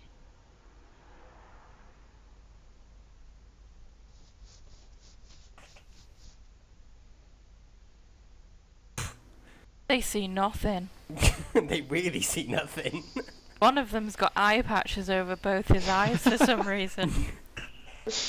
That was fucking amazing. So you literally like hover across the room. You don't even touch the ground. There's no sound. You're holding your breath. Everything is amazing. And you yeah, are the dust in the cavern. as you position yourself there, you do reveal more of what lies ahead. So I Oh shall. no! There is a that I don't know if you would recognize it necessarily. You could do a check to find out if you did, but that is the kobold hunter that ran from the first encounter.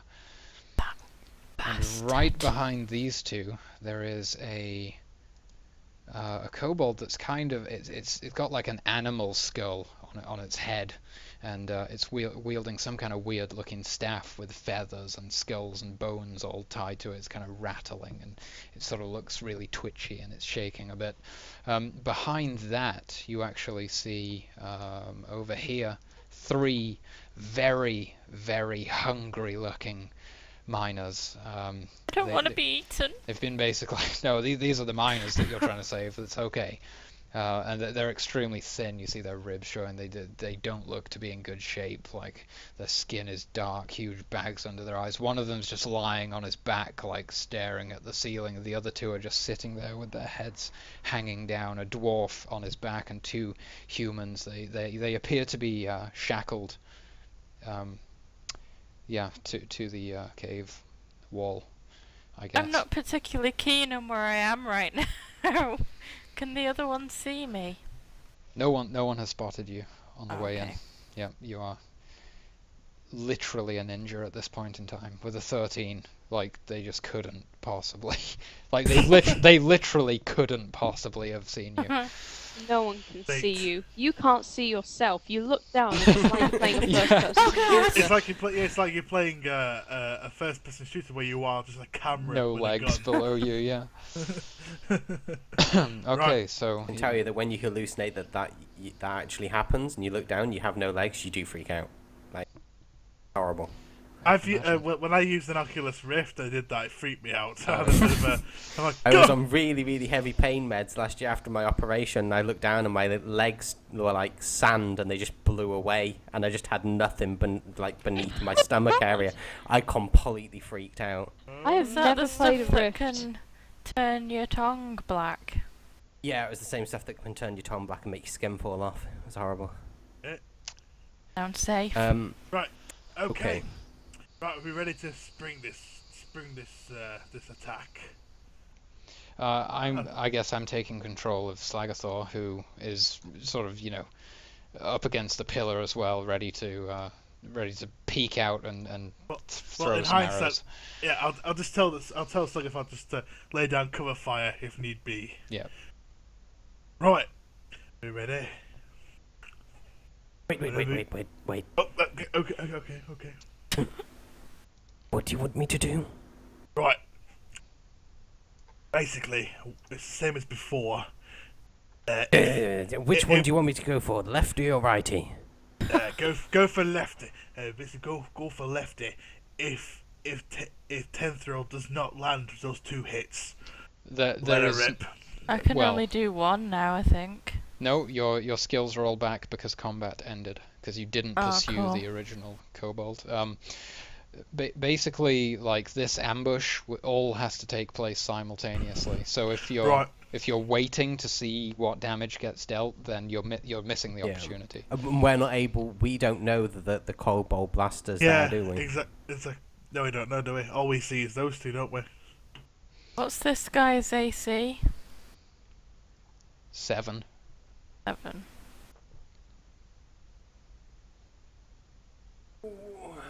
Oh, Right. when you Oh, guys okay. have decided what you're doing, I'm gonna attack this guy with assassination. Right. Okay. Because what's going to happen is that Bear's going to attack the right one there, and Tenthrill's going to attack lefty. So I think what's going to happen is that I'm going to charge. Me and Bear's. I'm going to charge up there to give some backup. So Yep. I think the best thing to do is oh, good point, actually. You know what? We'll go for the same approach. You get yourself in position about say like you get yourself in a nice coverable position and lay down cover fire and aim at this Cobalt warrior. Well, just to make sure it's dead. And what I'll do, I'll Lefty, right. lefty, and I'll pick up the pieces. What do you want Slagathor doing during this? Slagathor, I want you to aim at righty over here. Alright. Affirmative from Slagathor. Right, I'm ready to spring this trap. Okay, I'm gonna give the nod to to our little elven friend here. The signal. Half elf is Tethril? A thrill. Can't remember now. Huh? Hmm? Elf, you are an elf. Yeah. Yeah, the signal has been given to I pounce. Remember, stabbing. assassinate is available should you choose to use it. I would like to assassinate. Okay. I'll roll again. Oh, well, It's not looking good. I would have to ask that you roll your second weapon, as you did roll an attack. Oh, a hit on the second, though. It bursts into a bloody mess. Go ahead I'm so glad that we got Tingle to back you up. So you no longer have assassinate ready, and it's 1 dagger's worth of damage, 1d4. Alright, you deal a pretty devastating blow to this thing. You skewer it in, I imagine, like in its lower side, right below the rib or something. Oh, my spleen! Bear with me! Aye. At this exact moment, Bear, are you making your charge? I think I shall. Amazing. This is the first time within the charge range. mechanic has been used, I'm pretty sure. It's wonderful. Yes, it is. I charge the bugger. Do it live. It has an AC of 6. Right, okay. I'm sorry, where did you move from, Nedaf? Exactly how far are you? I moved. He moved from I moved. Sorry, that was me. when I you're like moved- around here. I moved from here to there. Oh, yeah. I'm just fully charged just to make sure that I'm there, just to help with the backup. As you're charging in, obviously you become aware of the not only the miners but the other kobold with the strange staff and the hunter, the one with a sling in the back. Okay. Do your damage.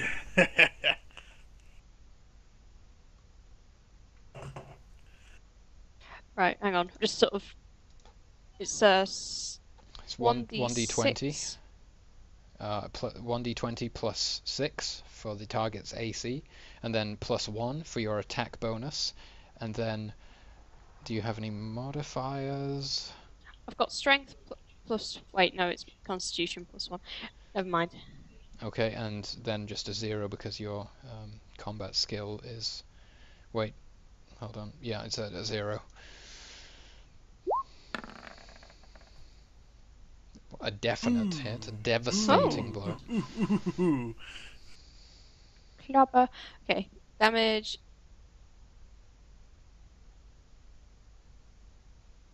I keep getting confused whether it's constitution or strength. I have the plus in it. It's constitution. Yeah. 1d6 from the Yep. mace. No modifiers. There's never modifiers to damage generally unless it's the hunter class or some other random circumstances. Ouch! Well, okay. Alright. So, yeah. Pretty much. What's the saving an throw ex-kobold? on Lefty? 15 is 15 for all these guys, yep.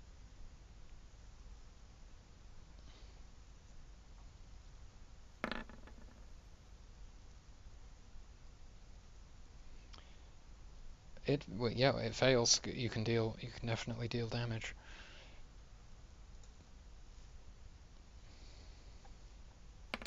I just can't get over the teamwork that we're doing here. It's definite. Hashtag teamwork. That's what it's all about. Okay, so as this sort of ambush is sprung and Tethril bursts out of the shadows and shanks this thing, and Bear sort of lunges out from behind the pillar, runs screaming across the room, I imagine, like some horrifying honey badger scream. And Nedaf charges in. Tingle unleashes a magic missile. Sorry, the kobold that you attack, Bear, is just crippled. It is absolutely devastated by the impact of your mace, and you just crush it into the ground. Basically, it is no more. And the kobold warrior, the stab dealt a significant amount of damage. A lot of blood poured over your hand and was running down to the ground. But then moments later, about a second later, the magic missile connects and it is completely vaporized, leaving you now facing the two remaining kobolds that you are presently aware of. Roll Also, initiative. And while you're doing that, you might want to roll for morale. First blood, my friend. Thank you. I much appreciate the reminder. They continue to fight. And during all of that, Slagathor did unleash an arrow, but it didn't. There was no purpose for it in the end.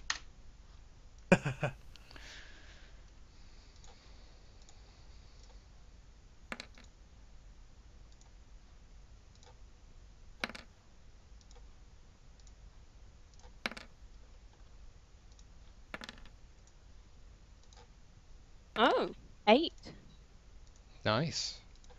Sorry, Nice. hadn't selected bear when I rolled. Sorry. That's okay. We can add manually. Ah, so both Bear and Tingle are above it. Oh, look at this. Again. And another one. So she can't do the hunter, but yeah. That's an awesome ability. Yeah, I just felt that the warrior couldn't engage fast enough, and all of its stuff is melee. It needed some way to do something. But it makes the warrior a very swift melee person, which is great. Yeah, you he know, can so- get ahead of everyone quite easily. and It stuff. reminds me when I played a bit of Age of Wonders 3, because certain units, mounted units, have charge, and it makes such a difference, because if they get spawned at the back, it's like, what can I do? But the charge does make a lot of difference. I do like it in a lot of units, in all sorts of games. It's so useful. So I like it in this. it's you, Bear. You're up. Ooh, no. Is the charge... I won't be able to do it again, would I? Oh, you would. It's just- It's a All right. passive all the time. It's not your veteran's luck. God. Charge all Remember, day. veterans look is where you can choose to negate Yeah, and that's attack once against per encounter. you, even after the damage Yeah. roll. I'll try and gank the Kobold Blaster. Okay. Get that sucker. You don't like that shifty twitching creature and its No, staff. I don't like it one bit. Okay. Marp. Yeah, once again, charging forwards in some kind of It's blood frenzy. You've seen Honey Badgers. You know what this is about. Now imagine one with a mace and a shield in scale armor. This is the case though, where honey badgers are the only creature that will attack things because it feels like it. Yeah. I watched this documentary where there's a guy who looked after loads of animals, like African animals like lions and tigers, bears, eagles, giraffes. He had one honey badger that lived there with him, and the honey badger dug into the lion's pen just to attack the lion Oh God. That's fucking 'Cause it- awesome. because it felt like attacking the lion. It's like, PvP is on, I can do this, let's go, let's go! Is the That is literally what a honey badger does. Also, a honey badger attacks snakes that would kill a human being. Get bit by the It same can. snake, it'll kill the snake. It'll sleep off the poison, wake up, and then eat the snake. it's insane. It's hardcore. Is my role for this guy basically exactly the same as it was? A D20, was his 6. armor class is 7, though, actually, this time, but it's the So same he's a little bit otherwise. weaker. He's a little bit weaker. A bit squishier, with his bone helm on and stuff. The blaster. I can't remember what the +1 at the end was for. Oh well. You gain Plus- a +1 for your attack bonus. In your attack bonus / saves table.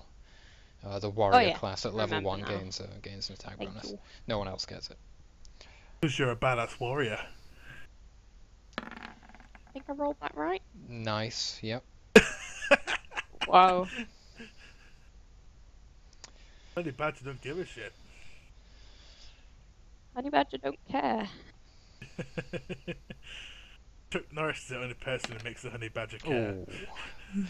Well, you charge forwards, waving your mace, and you bring it crashing into this thing, but it is kind of a glancing blow off of the skull, which this thing has adopted as a helm. It doesn't really deal much damage. You just kind of, it's a bit shaken up, if anything, but no real damage. Wait, where's this other kobold warrior? Damn it. Oh, don't you worry about that. Tin Gull, it's your turn. Okay, I move... Yeah, move 20.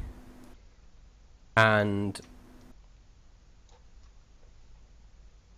Yeah, again, as I run forwards, start charging up magic missile, come to a standstill and blast it forwards. Towards the kobold blaster? Yeah, the It kobold has blaster. a save of 15 again for the blaster.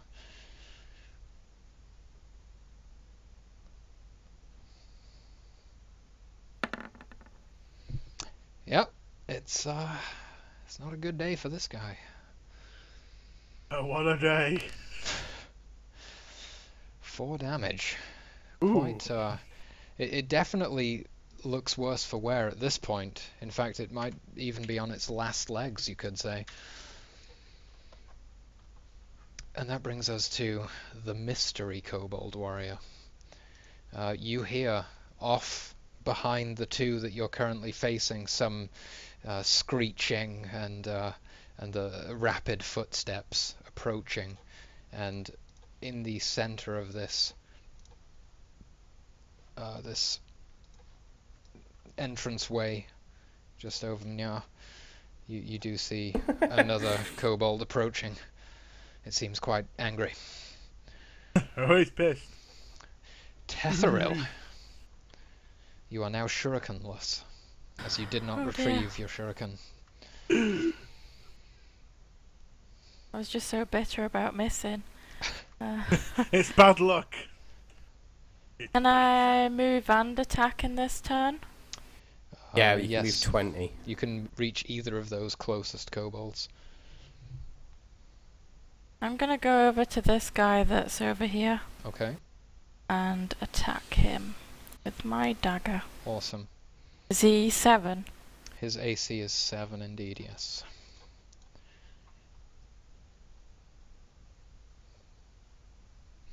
So a swing, and he ducks and dives. You cut through the air rapidly with your dagger, but he's just too evasive for you. Bringing us to the Kobold Blaster's turn, in fact, and well, Bear is his immediate priority, of course, as you've almost, well, you definitely intimidated it, even if the damage wasn't great. And he's going to sort of start conjuring up some kind of magical ability. You see a blue glow forming around his hands, and he hurls towards you sort of a bolt, like a spike, a shard of ice straight towards you. Go ahead and make a magic save.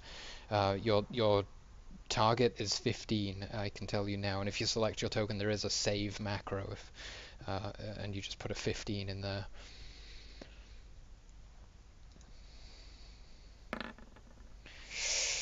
Well, unfortunately for you, you're unable to shrug off the effects of this frost bolt. Can I use veterans what's it? You can. Would you care to wait and see the damage first, though? Yes. Use it! I think I'm going to use that veteran's luck. I think that's a pretty good move. I agree. So your veteran's luck is no longer available for the duration of this encounter, but you do negate a 6 damage frostbolt, wisely I think so. it's worth it. Oh god, yes. And Nedaf, it is you. Right. Did I actually roll?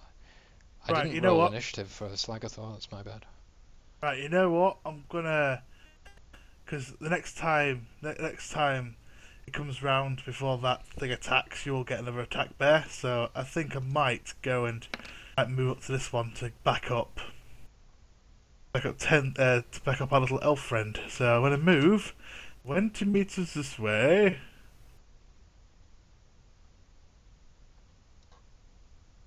Then I'm going to ready my spear. I hope it's like yep. I'm gonna chuck that. I'm gonna spear chuck. I'm gonna chuck my spear at that naughty kobold. Awesome. This will be modified by your combat ranged, by the way. That could mean a -1 penalty. Do that. You know what? I'm gonna ignore that. I'm going to curse it. I'm gonna give it a really good cursing. Beautiful. Right. So 15 is its save target. oh yeah, I forgot. Common So trend. yeah. So what do I do? Is it hit die? 1d20. The save macro save in chat if you want to do it that way. Oh yeah. Oh, of course. So it's 15 I need to make, is it? Yes. Yeah. It fails, yeah. Go ahead and deal some damage to this beast. And this was to the hunter, right? Yes, the one that's attacking the 10th roll. Yes. Right, to 1d6 plus 1. No damage. Oops, cancel.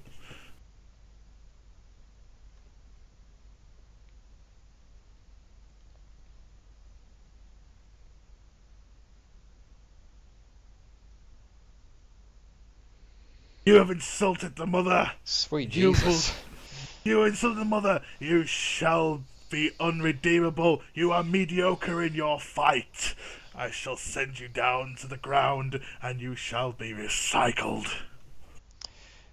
It basically explodes.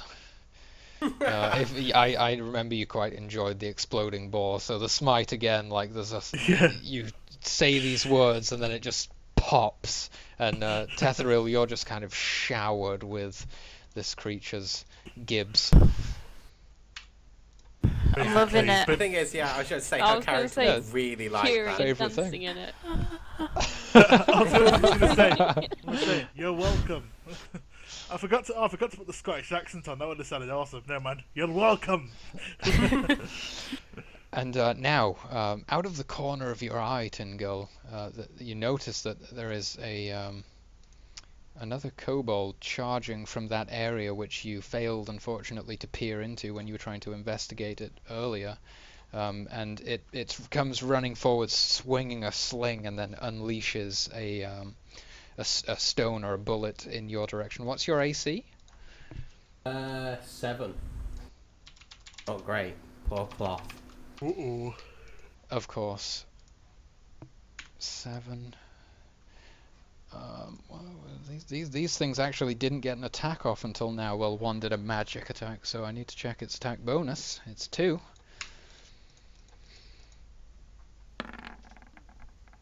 And it misses. It expends a bullet, and it ricochets off the ground next to you and disappears into the darkness. Slagathor's turn. He will, in this scenario, he can reach either of these. I guess he would dispatch or attempt to kill this this blaster. So away he goes, pulling back his bowstring, taking aim. His attack bonus 0. He gains 0 combat skill. Attribute 1. No, 0. And he'll make a torso shot, so he gains a bonus. And he misses, expending another arrow for no gain, unfortunately. And that brings us to the the mystery kobold hunter. I thought that one had died for a second. You hear behind the warrior that's still ahead of you, you hear some scuffling, essentially, as this thing attempts to approach. It can't act this turn, but it does approach. I shall reveal a bit more of the map, and that brings us back to Bear. Right, I'm angry that it dared try to turn me into a badgersicle.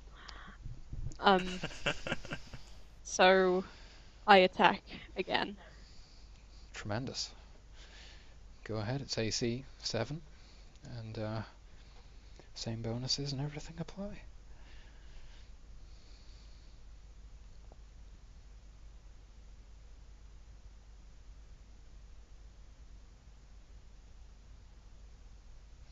The creature looks pretty heavily wounded at this point in time as well. Did I roll that right? Yes, you did. Excellent. Unfortunately, you swing, you miss. Okay. You bring the mace crashing down onto the stone floor. Kind of reverberates like a cartoon. Maybe you vibrate, maybe you don't. Maybe that's silly. Maybe it does, maybe it don't. It is Schrodinger's reverberating mace. Exactly. Tin Gull, it is your turn. You've just witnessed Somebody Bear please help me gank this guy. swing at this strange-looking creature with its staff, and it somehow evaded. Yeah, I have also had a rock hurled at my face, though. Yes. Mm-hmm.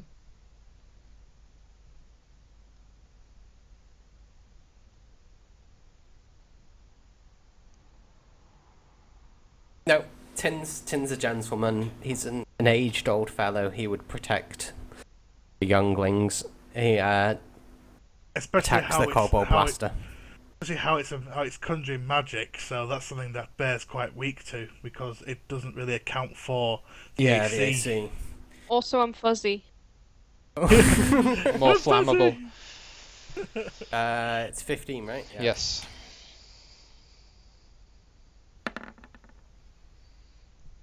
Unfortunately, you lose mana, but deal no damage to the creature.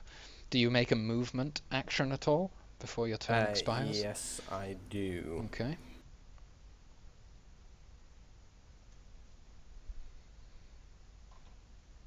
Just to get out of line of sight of that hunter. Leave Slagathor with it. It's fine. No regrets. No regrets. The Kobold Warrior charges at Tethril, but he cannot make his attack at this moment in time. And Tethril, it is your turn. Assassinate. I'm gonna attack him then. I'm gonna assassinate No, him then. It's no longer available, is what I was saying. Oh, okay. I'm gonna attack him then. All right, AC of 7. Stab. Stab. Stab. Oh, Yes! Natural 20! critical. You deal maximum damage, which is 4, I believe. Delicious. This thing just charges towards you, and you just clothesline it with a dagger to the throat, and just slam it down into the ground, and it is no more. It regrets its decision, but at least it died in glorious battle. It regrets its life decisions. Yes. And this brings us to the Blaster again, who somehow has made it this far and begins channeling once more another frosty bolt and unleashes it on Bear again. Bear, go ahead and make a magic saving throw. Target 15 again. I don't want to, I'm scared. Fortunately, that's how the game is played.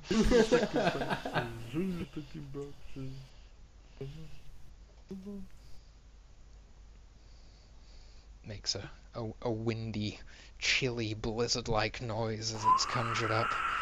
Exactly one of Can't look. those. Unfortunately, you do not resist the incoming damage I'm so deed. from the frost bolt. You sustain 4 points of damage, Oh god, I'm dead. and you would be slowed if you weren't deed. Dead. Right, thank God. Don't worry, I shall be your personal physician. You are What's the down. He's dead. The first unconscious character of the campaign, and it's I all knew it was because gonna of be this me. extremely resilient kobold. It's funny because you were like, should I charge in, or I'm kind of scared with the low HP, but my AC is great, so maybe I should charge in. I'll charge in because my AC is good. Oh, no, it's a magic he's a user. magical gift. Oh. After all that, it's like Indiana Jones encountering snakes. Yeah. Magic. Except if it was a snake, I'd be okay. Yeah, Why did it it's have your to be snake. magic? Yeah, exactly. So it's like magic. Why did it have to be magic? And that brings us to Well, next Nedaf. time I find a magic user, I'm just gonna rub the cleric on it. Send in the cleric to deal with the sinner. The piggy cleric right now. I will inform you that in this iteration of the game, it could change, but this is how the rules are right now. There's no combat resing. You cannot do anything to stay to I'm okay with that. to bring as back long as we Beth. actually win combat. yes, So you it have has to to be finish us- the fight. Right. I'm gonna look at Burn and go, you bastard, you'll have no honor fighting against someone who can't defend against magic. And I charge in. And I give it a mighty swing with my spear. Go ahead. You Let's, can't really say a poor defenseless animal because I'm a honey badger. I'm doing it ironically. AC Right, is so- 7. Yep. And your melee combat skill. Roll 1d20, yeah, 1d20 Yep. plus 7. There is a That's macro it, isn't if you want to macro Oh. it in future. Oh shit, of course it is, yeah. I don't have any other bonuses, do I? Nope. Just, come on. Yes! Nice. The damage is 1d6. I'll let you roll it to see what you get, but oh, nice! It couldn't have not died to this, even on a 1. So, yeah, you charge over it. It has just frostbolted Bear, who is now like partly frozen on the ground and just unconscious. But you avenged him with a beautiful strike from your mace. Bear, you're not aware of this. You can't say yay now. Oh. Kobold Okay. Hunter is coming up the rear. That phrasing. Bringing it up the rear. And in fact, he's gonna try and move forwards as far as he can and make an attack against Slagathor. I'm pretty sure that movement was right. Correct me if I was wrong. And it's in range for an unpenalized attack. Beautiful. Slagathor's AC of 5, as I recall. Attack bonus of 2, and he goes ahead and unleashes another bullet from his sling. That's 24. He does connect with a single d4 of damage, deals 2 points of damage, and that's enough to bring Slagathor to an unconscious state also. This is getting rough. It's definitely I've getting got rough. a lot of work to do. And Slagathor can't act. He's down and out. I'll actually remove him from the turn order. That's a good move, as well as Bear, just to simplify things. And the second Kobold Hunter up the top. It's getting intense. He is going to... Oh, he's in perfect range for that shot. Beautiful. He swings his sling around his head. What's your AC? 5. Setheril, 5. Okay. Attack bonus of 2. He unleashes a bullet in your direction. It sails past you and disappears into the darkness. You hear it tick and tack off the walls and floor of the cavern in the background. It echoes a few times. It's beautiful sounding. Tingle, it's back to you. I just want to say Tingle every time, but I'm like Tingle. No, Tingle's fine. Tingle the You're wizard. gonna make a funny the noise wizard. when you run if you tingle. Just imagine casting magic missile like Tingles. Well, you've all played Legend of Zelda, right? Yes. Of course. Yo, a glimmer! Okay, yeah. Sorry, that In- just reminded me of a Pathfinder moment where we came across this guy, and the way the GM was describing it was that he sounded like he looked like Zelda. So then the sorcerer sat down and then just started grunting at him. So I'm like, well, that's Zelda language, and he never speaks properly. And the mercenary was just staring at him, going, You "What?" could do, perfect example, you could do Beedle, the shop owner. Oh! Thank Yeah. Love you! Beedle. Fucking awesome.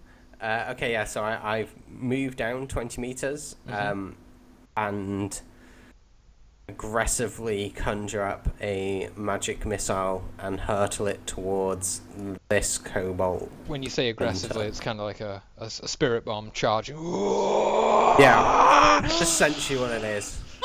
Nice. Okay, 15 again, right? Yes. Oh, he doesn't give a shit. This thing comes sailing across and he just kind of absorbs it and looks back at you like...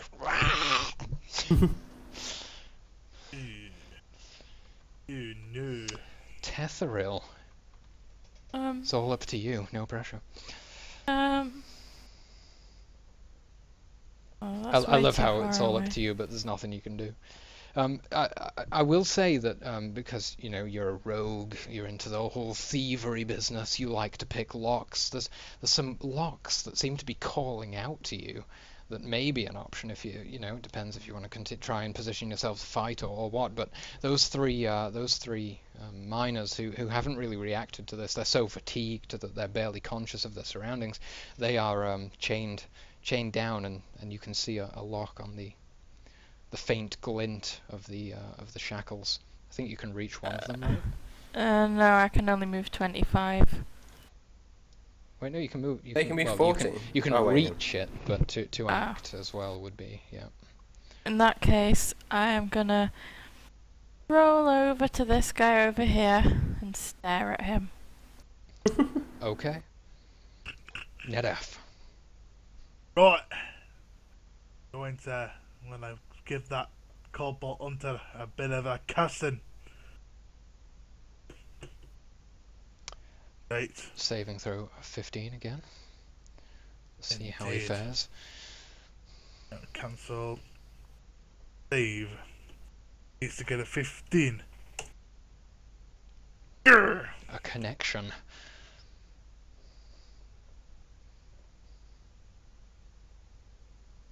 And this was for the upper, the one to the north. Yes. Well, its eyes widen for a second, and then it explodes, showering the area which it's standing in with its gibs once more. Mediocre. And the final remaining kobold slinger again will attack Tin Gull. Don't we have an initiative? Or we have not got fit? Are we way over 50% of the force? Oh. He's the last man standing. Very good point. He continues to fight. Oh, he's a little brave bastard. He is, he's right to the very end.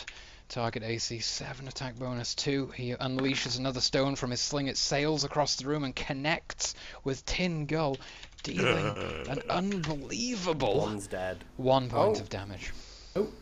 I told you it was unbelievable. Kick his ass, Tingle.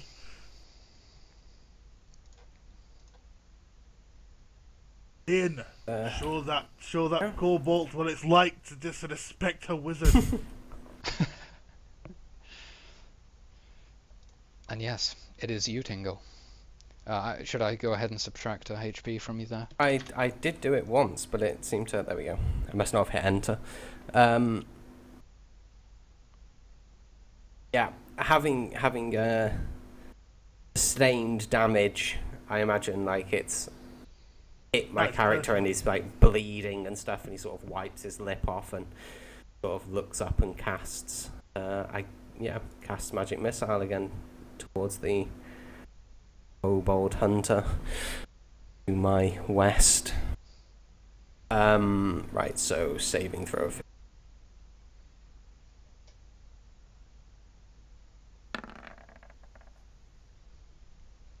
Yes, it fails to resist the magical effect of the magic missile. The post-nerf magic missile. Yeah, I very nearly typed 2d6 and then had to correct it. God, if you came in here with that thing, you'd just be breezing through it like... ridiculous. nice. It's vaporized. It floats into the air and lets out a koboldy scream before dissipating into nothingness. And that's the end of the encounter, guys. Well played. Great. 2 characters went my down God, in the Rizmi. process. Well, what I'm going to do immediately is go to Slagatha and drag him to where the where Bear fell down. I was going to say, So I've got all my patients nearby. Mhm. Right. please, Resmi, First- don't make me do a spirit run.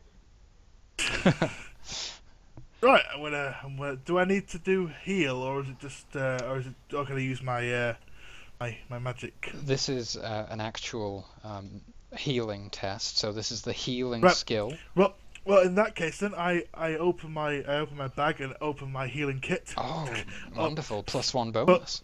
Full of that, I get a +2 because of my wisdom, and I planned for this. So it's full of rather exotic devices, that kind of match my spectacles that I have, and stuff like that. So I asked Tingle to give me a hand by holding certain items and stuff like that, and saying, "Hold on, and right, let's have a look." Right, my God, look at you. Right, okay, so they got extreme freezing on the humerus. Pull and, out a hairdryer. That's the kind of, right. Just warm First them up. Plugs it into the wizard. Well, Everything basically, gets I'm plugged into the gonna ask, wizard. I'm gonna say to Tingle just to basically lie next to Bear until we thaw her out a little bit. Then I'll have to try to start doing some Spoon Bear. Tingle, start spooning him to revive him. So I'm gonna say Put him first in of a all, blankie. we need to spoon him first. Well, I got just like I said, the injuries he designed was so okay. So I'm gonna roll. So I'm gonna roll a 2d6. So where's the skill? Skill. There it is. So skill level is 0. Skill level 0. Attribute modifier 2. No, 1. Penalty is a 1. Oh, flipping heck. Penalty? Did you say there's no penalty? I forgot. So skill level is 1. Attribute modifier 1. Penalty none. Bonus 1. Skill level was 1? I thought you had a 0 in healing. I said skill 0. Oh, I've got I've got a bonus of +2 because of my wisdom and also my medical equipment. Absolutely. So I get the smelling salts out, get Slagatha revived, and Yep. stitch up his wounds. Blah, blah. You Right. do your absolute best, and he comes back to consciousnose, back to the Right. world. I look at Bear. Like, right, thank you, thank you, Tingle. Those frostbite's wounds have been thawed. Right, I'm gonna have to get. Hold this a second. I'm gonna have to get some of this chemical component here, and la la la la. Are you pouring antifreeze on me? Spraying with antifreeze like on a car or something. Maybe.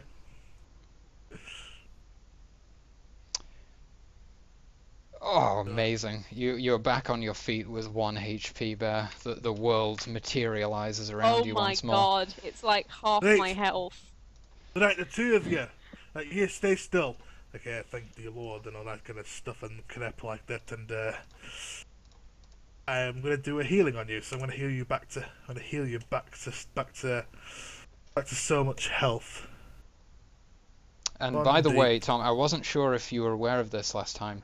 When you heal another class, it's Yeah. it's their class's hit dice.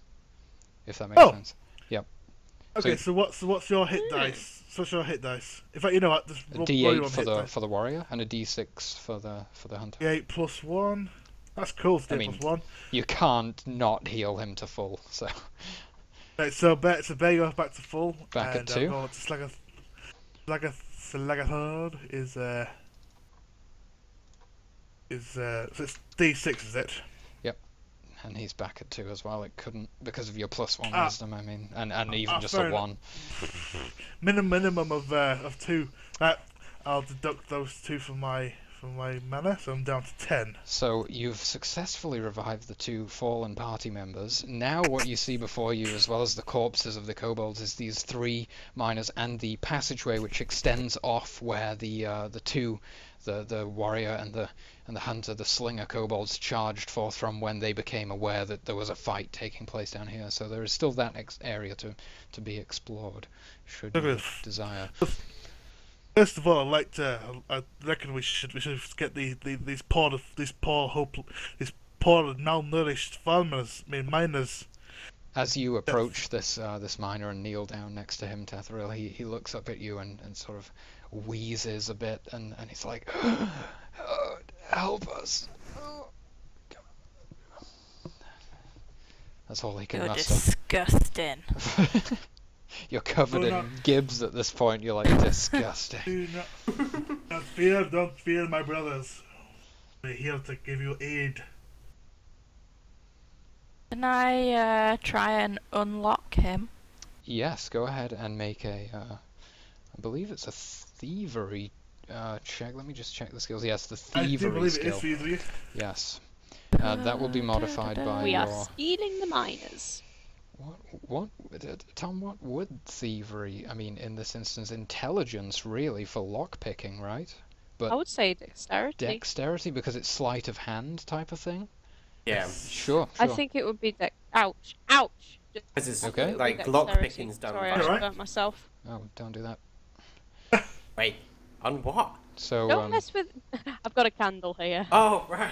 so you do Jesus. have a bonus, I believe, Tethril? Yes, you have a +1 in dex, so it's 2d6 cool. +1 for you. As yes, you have the thievery skill. Amazing.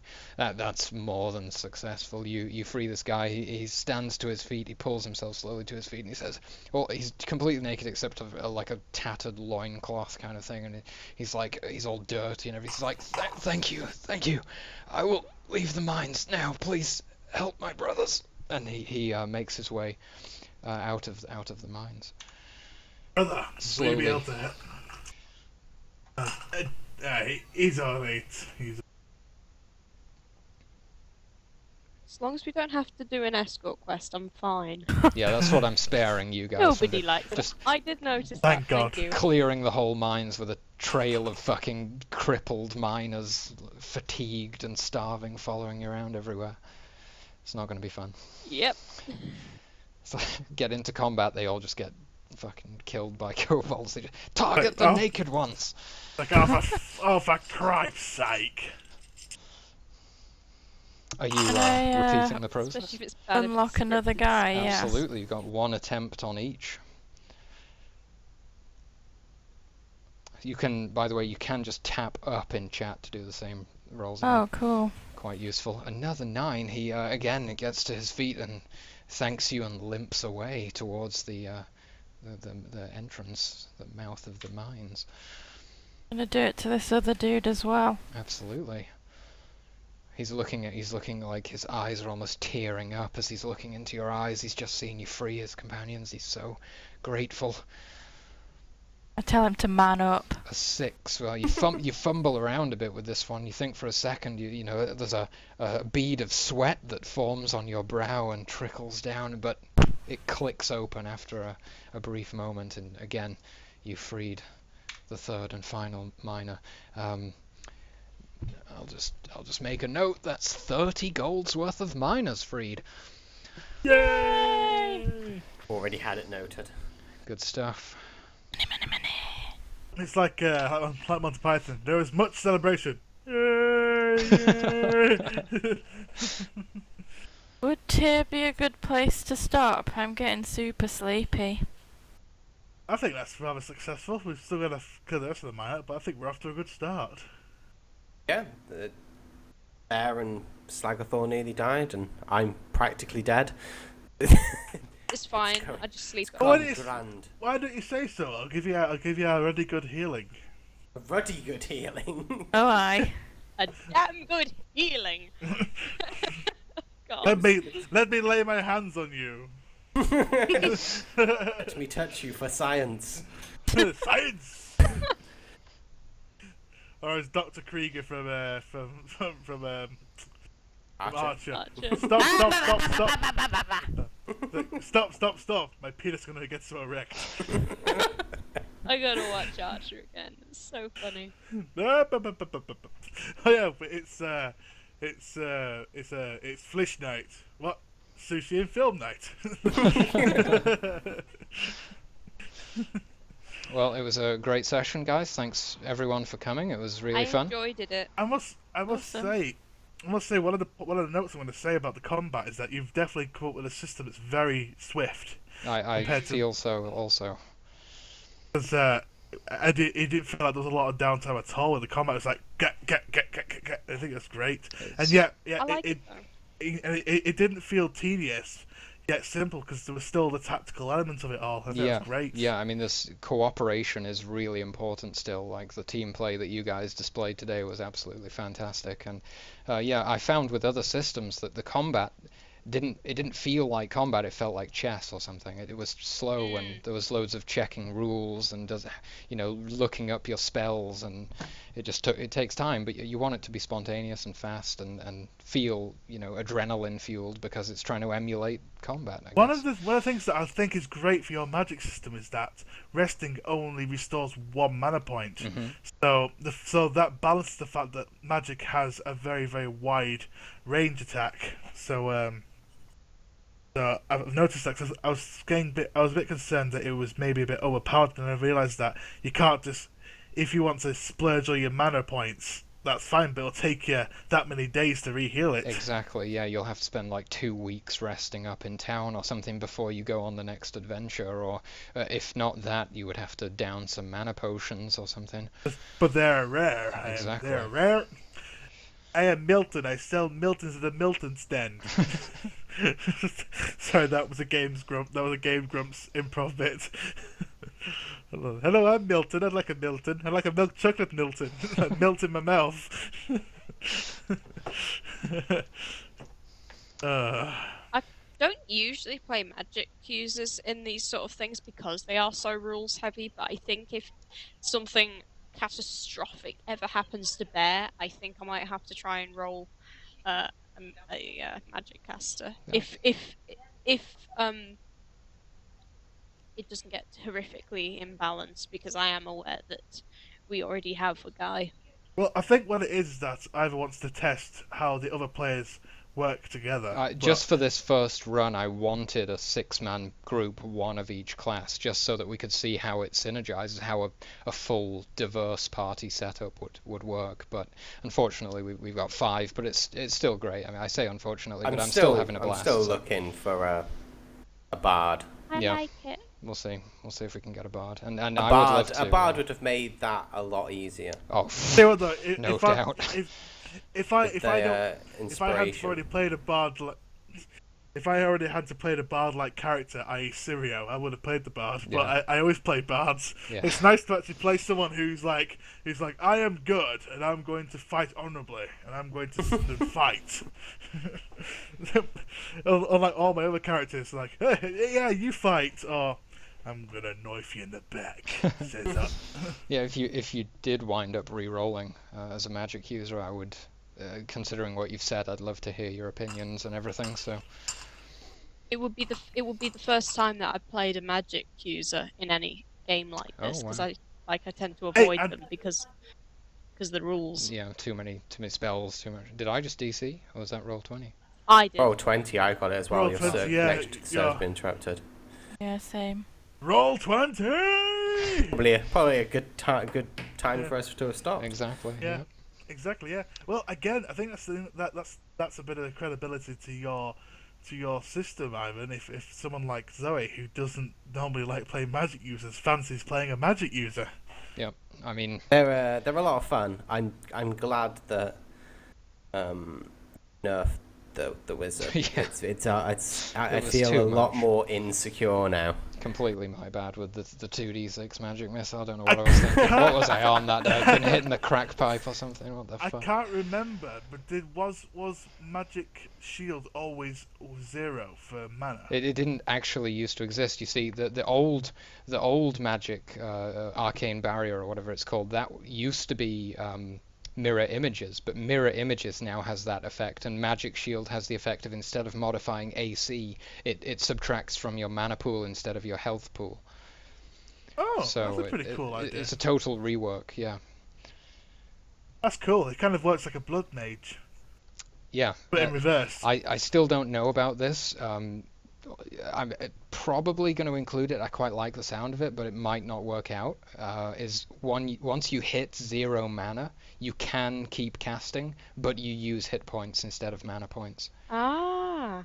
So you could We potentially, need to like, you know, in a dire situation, you might have to cast, but you're going to have to sacrifice some health. And We need Recruit You for my Dragon Age game, which my friend's running, because he's tried to pick up so many systems which are just stupid and overcomplicated, and that's how I want to play my Kunari Mage. right. Also, okay. I just burnt my as a Blood fingernail. Mage. Yeah, as like as a Blood Mage, but like Meryl in that. I'm not an evil Blood Mage. I just use it Yeah. because it's a thing. But and it really stuff. just depends what the designer is going for, because I've gone for the literally minimize everything as much as possible sort of approach. But that. it depends, if they want something rules heavy. I mean, you say it's not working, so maybe it needs adjustments. But rules heavy is a viable way to go too. It just it does depend what you're trying to do. He's using pre-existing things, and he's not very good at sort of switching rules to actually be beneficial. Like if someone says that they're too rules heavy, he'll say, "I can't do anything about that." But Right. in actual fact, he probably can. Oh, he's the fucking creator, of course he can. But yeah.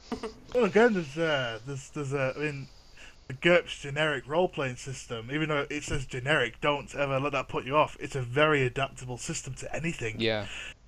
Which is what I love about it. It could be modern, it could be magic, it could be hell. One time, a friend of mine did a GURPS system game set in World War II.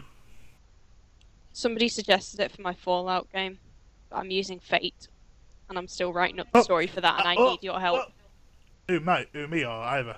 No, I'm not the story you. man. I don't know. Tom. There's some monsters in a What's the cave. story? There's the story. Here's the thing. You said you were tempted to use GURPS. So originally Fallout was going to use the GURPS system, but they couldn't get the It license. was. That's why the special thing came from. Yep. They had to use their own. They had to make their own version of it. Yeah, because they didn't have licensing or something, wasn't Because it? this is the truth. All you guys can look for if you want. If you find very, very early promotional artwork for Fallout, it says a GURPS apocalyptic survival. Oh, wow. It says like instead of saying an apocalyptic role playing game, it says a GURPS apocalyptic role playing game. But they couldn't nail down the license to use the GURPS system, as I've already told you. So, but the thing I love about the GURPS system is that it encourages a hell of a lot of role playing, because you have perks and negatives. Because when you make your character, you have so many points to spend on things. You can spend points on increasing like your strength, your perception, or you can use it to buy, perks. Like I can't example, because you can buy perks, or you can sell, or you can get more points by getting negatives, like phobias, or like or being weaker. You gain more points to That's spend on cool. other points. That's interesting. Savage Worlds is a little bit like that, but more. Yeah. It's a bit more mechanical. But I'd like to try well, GURPS. If we ever get around to doing my Tales from the Kingdom of Vaka role playing game, that will be using the GURPS system. Oh, cool. I look forward Nice. to So it. if it ever happens, but Yeah. I basically put that up there as a backup in case we we can't get everyone around, but we still fancy playing a bit of a session. Cool. I can just one of my things I'm quite good at is just making anything up from the spot. That's what I Definitely. Wish I could do that. that's one of the things I'm good at as being a DM. I'm very good at just coming up with something. There we go. Yeah.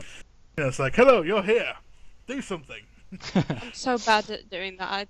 I'm really anxious about doing my Fallout one, because even though I know the people, I'm still worried about sort of like them lacking direction or Yeah. anything. So I do Well- need to talk to you about actually developing a story for that thing, because I'm Well- still not sure what to do. Whenever you want, though. I mean, me and Ivan, and even Matt. I mean, Matt's a very good storyteller when it comes to the role-playing games. You just Just see if we're online, and we'll help you out. I'd love to collaborate personally. I mean, I'm not super strong at the story side of things, but still interesting. Stories, You can get into the stories are player's what I headspace, do. Bob. I love Yeah. stories. The Yeah, only basi- downside is sometimes I can go way too in depth with a story. One thing that I'll be able to help you out with, Zoe, is problem with players, and if players do the exact opposite thing you don't plan for, is techniques on how to avoid that or to adapt to it, because that's one thing that you really can't plan for. It's like Niccolo. when Niccolo. It's like Niccolo, who you've probably heard about all the time from last week, and also today. Little bit. It was like when Simon, is it Stevie.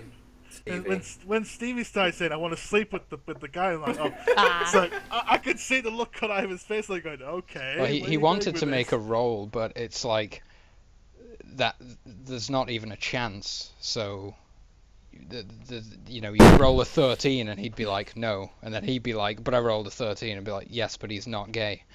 So It's basic. What he's seeing is that he's seeing it being too natural. It's like in the D20 system, everyone thinks that if you roll a natural 20, that's it. It wins. So you're wanting to charm a dragon into sleeping with you. Oh, roll a natural 20. The dragon sleeps with me. It's like yeah, no. it's not quite like that. Yeah. The way that I'm no expert, but the way that I try to approach it is develop a setting, develop a world, and then the players can have free reign within it. So like trying to kill Galdi, he could have tried to kill Thilion, even it would have turned the town against you guys and all of that stuff. But even if it didn't go the way that I was planning, the setting is still robust enough to handle like randomness like that. I'd like to Yeah. think that I know the universe because it's Fallout. Yeah. I'd like to think that I know the universe enough to be able to keep on my toes about it. Yeah. I mean, But also, Matt's an sorry, go on. expert. Matt's an expert is what I was going to say at that. Like, he's just a true professional. Well, again, when it comes to the Fallout universe, you've given yourself free reign to mix serious elements with daft off the wall stuff. So you can just always account to random stuff being like the wild wasteland. So it's like, oh, this character starts doing a tap dance. It's like, what? I did sort of this for the first sort of encounter, the first session, in a way to sort of see how it goes. What I did was basically how it's sorted out is that people are getting annexed out of this area, and basically they have to get past border control, and border control are basically sort of going, yeah, don't care if you're like human, mutant, ghoul, whatever, just get through, get out. But there's a massive queue, and basically you are not going to get out by waiting around. The players actually have to be proactive in it, and either and people are unsettled, people want to get out, and people don't like the people managing the border control. So they could, if they really wanted to, start a fight, or they could sneak past, or they could bribe loads of people. And that's the thing I'm going for anyway. I hope they do cause chaos with it, because it's going to be so much fun. Yeah. Well, again, the way that using the Fallout, you can basically just have random encounters, and have it on a percentage sheet, and just when they're out in the wasteland, roll a percentage dice. I have a table for that. Oh, perfect. There you go. So you're already on the right track there. There you go. We'll just have to see how it goes. I need a first session.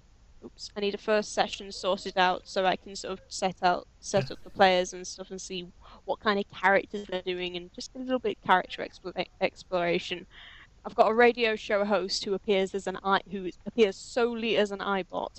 I've got a super mutant who is basically like Krieg from Borderlands 2.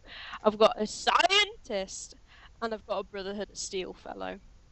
Brotherhood of Steel. Yeah, it's great because the scientist is part of the Followers of the Apocalypse, so I might try and set up some tech things about that, because that should be fun. The Apocalypse. We must use it. We must preserve it. We must use it. We must never ever use this. That's what I love about the Brotherhood of Steel. They're the badasses walking around in power armor and like, no, we must preserve this technology. It's not for use. Why are you wearing a walking tank? This is what annoyed a lot of fans of Fallout in Fallout 3. In fact, they retconned the Brotherhood of Steel to be like knights and paladins. I didn't like how they were goodies. Yeah, well, because in the Fallout universe, so any of you guys who aren't familiar with it, the Brotherhood of Steel are true neutrals. They don't give a shit about what's happening. All they care about is preserving technology to the point where they'll take it off people. It's like, oh, you've got some rare technology, mine now. That's how this guy's playing it, because I think he has played the previous games and he's done his homework, and it makes me happy. Yeah. I just love the wackiness of it all. It's so off the wall. You're gonna have to help me with that, and I'm gonna have to try not to be too serious about it. Oh, don't worry about it. It's you'll be. I don't have the you'll be imagination fine. for it. It's just mixing the daftness with the seriousness, which again we're more than willing to help out with you with that. I mean, for goodness sake, I tried to do. I mean, one of my DMing sessions, I tried to be a bit more serious, and it always ends up being a bit daft. But you have to roll with it to try and not make it derail the situation. But it's always about having there's no harm in having a laugh. That's the thing you gotta think about. I need to sort out an overarching plot. Like, I've got issues and stuff in the game. I'm just not sure how to deal with it. Well, the overarching plot. I mean, what ideas have you got already? Well, basically, it's mostly about following after New Vegas, after NCR. Basically, NCR have won and completely whitewashed everyone. But sort of looking at more conversations with Ulysses and actually looking at the situation, I realised that NCR are actually not as good as they think they are and cannot actually expand that far away. Caesar's Legion are gone because Caesar's dead and stuff. The Courier is a force to be reckoned with, and nobody wants to talk about her because she's flipping terrifying, and because she nuked peoples, and that's just scary and immoral, and oh my god. But basically, I'm trying to set it up so that the players are free to think about whatever they want, but I think they'll probably end up being opposed to the NCR just because of what kind of characters they are. Right. But ultimately, it is versus them. Right. The best way to do this, in the case of if you're going to do a storyline that's as complicated as, not to say that's a bad thing, you're better off having it happen despite the players. So if the players choose to not involve themselves, have plot elements happen, so it feels like the world is happening around them. I would like to do that, because I do want the sense of sort of a military expansion and taking over towns that don't want to be taken over, to be sort of assimilated into the Republic, and they're like, I don't want this. Exactly. I want the players to react to that. Well, what you do is you assume you account for the fact that the players might not want to get involved in certain events. So you have it where say for example, if you want a certain town to be taken over, you wait until the players have gone there, are going to go there, and then they get to decide whether they want to get involved or they don't want to get involved. Okay. If it's I mean, you've hit the nail on the head there. What you do is you have a list of side quests and random encounters that you can handpick whenever you want, or when appropriate, or when randomly rolled. They are forced on the player to do stuff because, of course, do you want to play an RPG or not? So that's the question, really. You know, do you want to play the game or not? Ultimately, it's so it has such an open world element. I'm worried about people losing direction, but you're right. If I do have a sort of a chart or something where I can pick, okay, that's appropriate, or let's do a random roll, I think that would work a lot better because it actually gives me some sort of something to work off as well. Also, because you're in the Fallout universe, this is a technique that I've used quite a lot for problem players who like to derail the derail the plot train, as I call it. Is basically it's the DM's character. In is it called now? The robot who saves the courier and digs him up. Victor. It's like Victor's kind of like that. You could have easily used Victor that way, where you make Victor be the person to bring the characters back on track. So say for example, if it's hard to make him not be a Deus Ex Machina sort of thing. Yeah, that's what I'm worried about. But you have to use him as half a Deus Ex Machina to keep the players on the rails. So say for example, if the players go all the way off the rails, you bring them back into it by having them run into Victor, and Victor go, "Hey, howdy, partner," and he goes, I've heard of some trouble going down in this place that's nearby. I'm pretty sure that they need some heroes. So you use Victor that way. You use him sparingly, but if the players have totally gone, nope, I'm not going that way, I'm doing this way, and then it makes the players think that you've covered all the angles. It's a nice little cheat. Okay. I tend to do through experience. You tend to make these characters become organic. So you don't plan them; they just appear. Like the last time that I had to use a character like that was with my sci-fi campaign, which was like a Cthulhu-esque campaign. And there was a female who got possessed called Alice, and they unwittingly let her go by mistake. But she thought they let her go on purpose, and that's really fucked her over mentally. She's like, "But I've said I'm evil.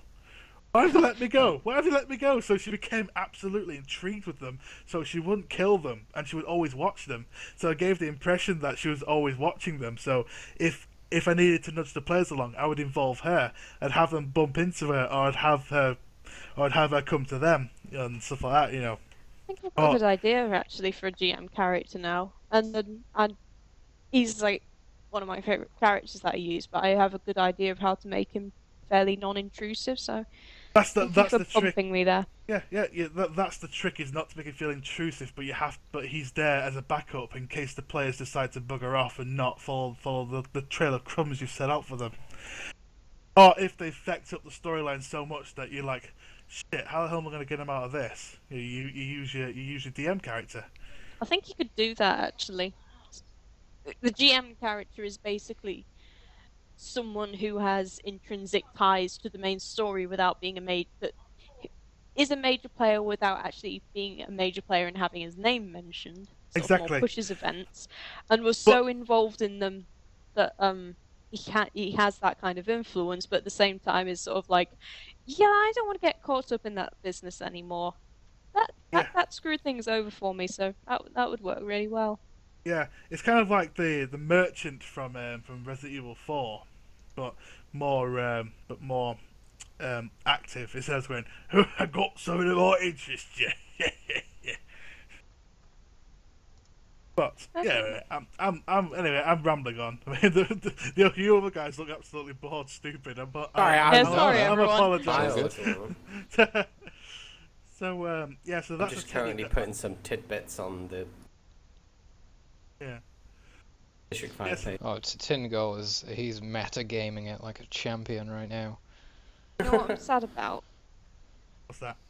My Pip-Boy comes on the 20th of November, on the 10th of November. It's been ordered to my house. Oh no! As in like home, not my uni house. So like all my housemates are going to be showing off their Pip-Boys. I'm going to be like, you bastards, mine's at home, and so's the game, and I'm going to be depressed and cry and steal somebody's Pip-Boy. Oh, well, at least you can still use the app. It just won't be as cool. Oh yeah. Probably the best idea of in-game app. Yeah. How's your Fallout shelter? I've started again because I've got to the point where where every 5 seconds I'm getting attacked by red roaches and mole rats. I thought, fuck it, I'm going to start again. So my fallout shelter is very basic at the moment again. How about yours? It's got 99 vault dwellers in right now, and I keep getting attacked by death claws. And I got my 2 radio presenters with max charisma. I just sort of put them in a room, and I was like, "You'll be safe.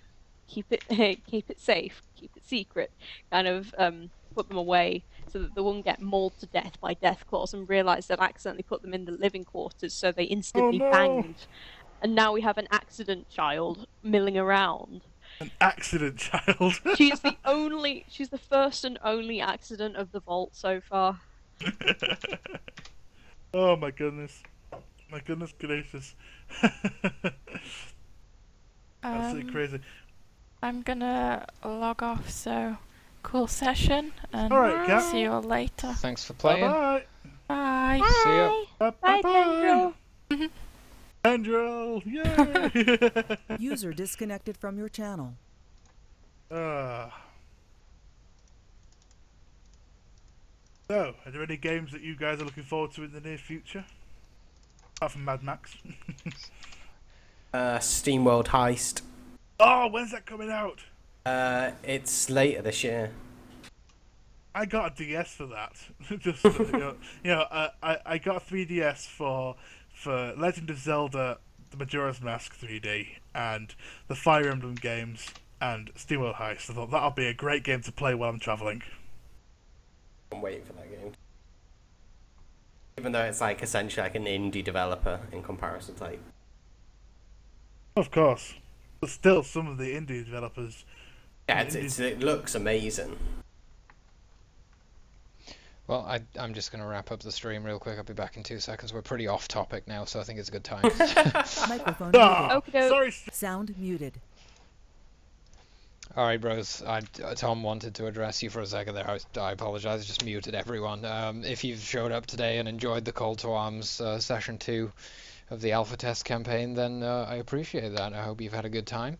We'll be back soon. We're going to arrange the 3rd session soon to get these guys deeper into the mines. It's so funny, the pacing of the game. In my mind, I really expected them to clear this whole instance today and just be done with this quest. But no, it's a much slower process, lots of strategy involved, lots of pre-planning, all of this stuff. So bit of a slower thing, but I had a blast today, and I really feel that the system is playing out just perfectly. So anyway, I'll be back tomorrow with a mapping stream, bros. I'm going to continue working on F14P1. I'm pretty hyped to get back in there after a 2-day break and really try and finish off that main atrium, etc., etc. So I'll see you next time, bros.